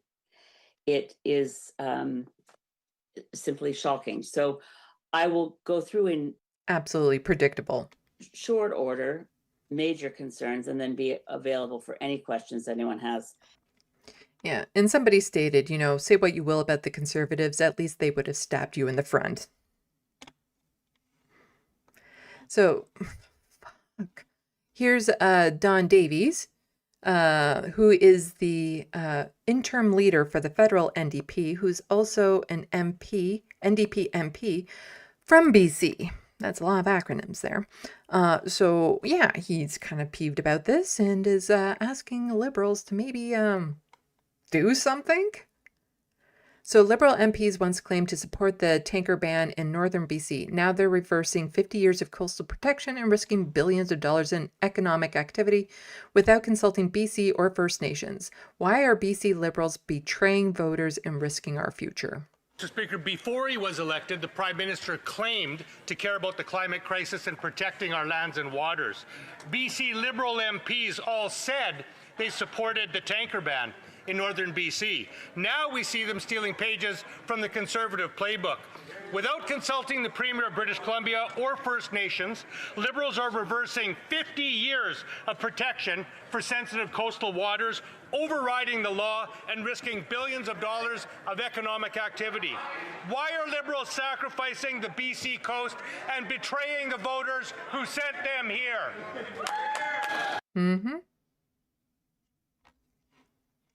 Well, one Liberal MP showed half a spine. Fuck off, Grog. Oh my God. Stephen Guilbeault. The only reason why I know how to say his name is I've covered him before, long time ago when I was still just doing video essays about Bill C-10 and Bill C-11. Talking about online stuff. And how, yeah, that was a long time ago. So here he says, this afternoon, I informed Prime Minister of my decision to resign as Minister of Canadian Identity and Culture, Minister responsible for official languages, Minister of Nature and Parks Canada, as well as Lieutenant in Quebec. That's a lot. That's a lot of minister roles that he had. Maybe it's good that he does resign to give other people jobs. But basically, it's because under Justin Trudeau, he was the Minister of Environment, and this goes against blah, blah, blah, blah, blah. But here's the thing. He's just resigning from being a minister. He's still staying on the Liberal caucus. He's still supporting the government. He will still vote whichever way they want. He's just giving himself less work. That's all. That's all. This is barely a pushback against what Mark Carney is doing. And so far, he's the only Liberal out of all the federal Liberals to say anything against their dear conservative leader. And this is it. This is it. I'm stepping down from being a minister, but I'm still going to remain in the Liberal caucus, collect my Liberal caucus paycheck, and vote in favor of anything you push forward. It's nothing. But, you know, people in the comments under him were praising him for having integrity and stuff. It's bullshit. It's all bullshit. Now, one would think that in Alberta, they have an alternative to Daniel Smith. Naheed Nenshi, who is the leader of the Alberta NDP, could stand up against what, you know, Mark Carney and Danielle Smith are doing and push back, because the reality is there can't be any more new oil pipelines. The environment is that bad. Like, there's just none. Stop. No more. The new Canada-Alberta MOU is a positive step for our energy future. Meaningful investment in pathways, clear measures, and reduce emissions, and stronger industrial, blah, blah, blah. This is good. We should have more oil and gas coming out of Alberta. And I'm saying this as the NDP leader. Just stop. I get that part of the problem with Alberta is the culture there is similar to the American gun culture when it comes to oil and gas. That they feel entitled to it. They feel it is owed to them. It is become part of their identity. They need to grow the fuck up because it's going to kill the fucking planet. That's the plain. You can't have an NDP government being like, no, we also support this and stuff, because all they're doing is trying to cater to a base that will never support them. Because all those people will still just vote conservative. Just because Nenshi says that he'll support oil and gas doesn't mean that any of those conservatives will vote for him. It's not how it works. So he is putting the future of the planet, you know, he is putting his own ambitions as winning these elections before the future of the planet. Why can't an NDP just be the NDP here in Canada? Because David Eby, also NDP, but has some real right-wing policies that he's pushed through. Nenshi also. Then you have Wab Kinew, the premier, NDP premier of Manitoba, who has also done some very right-wing things. Can we please just have an NDP party that represents the base, that goes back to being what it initially was, and that's the Socialist Party of Canada? Can we please just have one that goes back to the principles of what the NDP was built on and boldly, loudly, proudly pushes for those? We'd see a lot more support for the NDP, a lot more excitement if they did, as opposed to, you know, finding middle ground or catering to the right wing. We need somebody who is boldly, loudly, proudly progressive. And so far, ain't no one in the NDP is there. Hopefully, whoever we get as the federal NDP candidate, like who's running to be the leader of the federal NDP, will be there. It's not going to be Heather McPherson. If she becomes NDP leader, they're not going to, they're dead. They're dead. Like, they're not going to win. AV, it would depend if he actually sticks with the law of what he says. I'm leaning more towards Rob, but I don't know enough about him. It'd be nice if they all come on my channel and talk with me about it. Anyway, that is it. That's it. I'm done. I'm done with all this. Whew, that was a lot. Oh. So let's check the SandBox, and then I'm going to go because I need to give Frodo some medication, feed him, and take care of some other things. And actually even just eat my own food. Like, do that. So let's check the SandBox. Please like, subscribe, share my content. And if you're in the chats of bigger channels, please ask them to promote my video with Dr. Mark Allen Derry about infectious diseases, because that video 56 views. If you're still watching, please go watch it. Watch it again. You can mute it. You don't have to actually watch it. But, you know, I'd like for it to get over 100 views. That shouldn't be hard to get to on my channel, but apparently it is. When I post videos, if I clip a segment from a live stream, those do better than the last 2 videos I posted that are interviews. Ugh, so frustrating. So frustrating. I will be talking to Mark Allen Derry again, but I think it'll have to be a live stream if I want to do any sort of numbers, which means it won't look as nice. That's all. That's all. Okay, let's see. I was talking about that earlier. Saw that. Okay, saw that.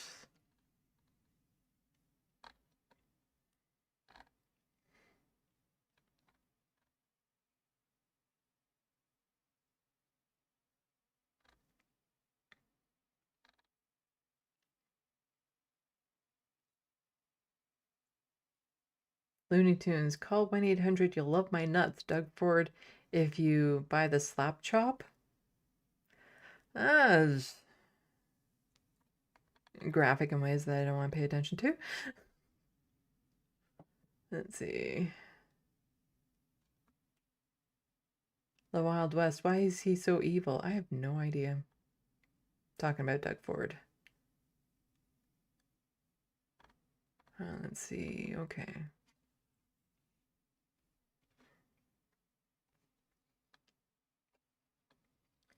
Hello, Wanda. Welcome to the SandBox. Oh, and I'm at the bottom. Okay. It's up to 61 views now, apparently. Okay, just 39 more to go to get to 100.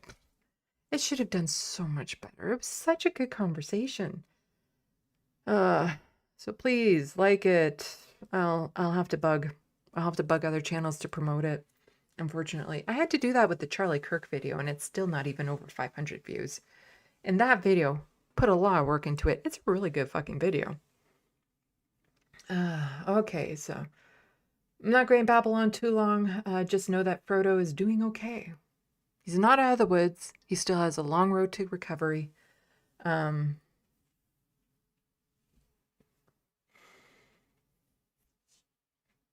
do have a video on my YouTube channel that I uploaded about him that's unlisted right now. I don't know if I want to make it public. It's basically this video, but I just added music to it because this video is kind of quiet because my hand was kind of covering the mic. But it's this.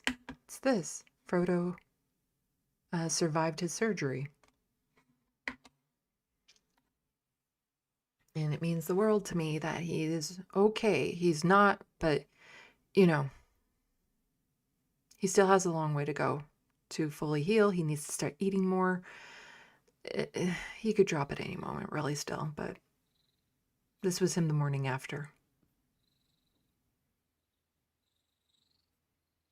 This is what I get to wake up to, is him nuzzling my face and wanting cuddles and purring. You can't really hear the purring again because my hand was kind of covering it, but there's so many times where he made life worth living. He is my world. He is absolutely my world, this cat. And, you know, it was because of all the supportive people that I was able to pay for his surgery and stuff that, you know, I just don't know what I would have done without that. So thank you. Thank you so much, everyone, for keeping this little angel in my life longer.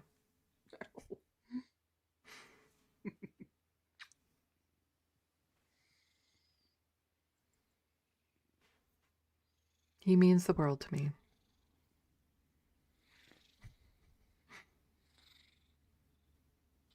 I'm sure you can imagine what it would be like waking up to this every morning.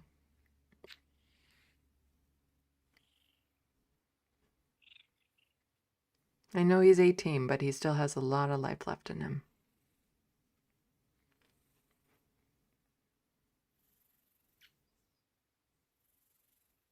Love you so much. Let me know if you think I should actually make this video public. It's private. It has music on it because it's quite quiet. It's YouTube music, so it should be fine to play. And I sent the link to people who helped to donate towards his surgery.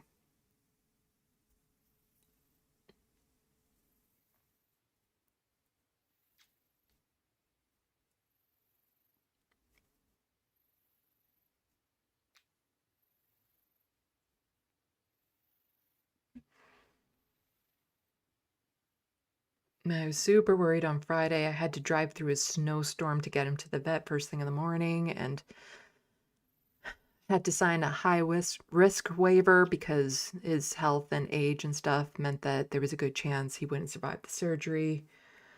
Yeah.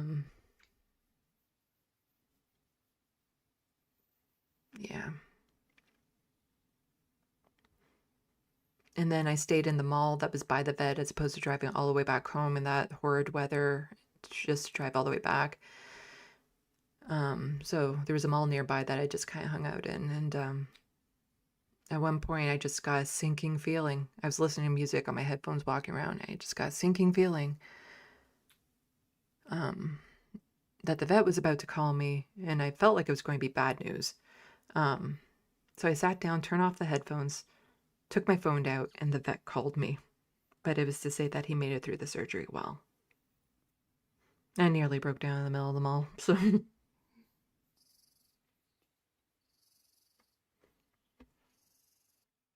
Well, so life, I keep on telling Brodo that he's supposed to live till he's 30, so... We'll see. Anyway, thank you so much for everyone coming out. I really appreciate it.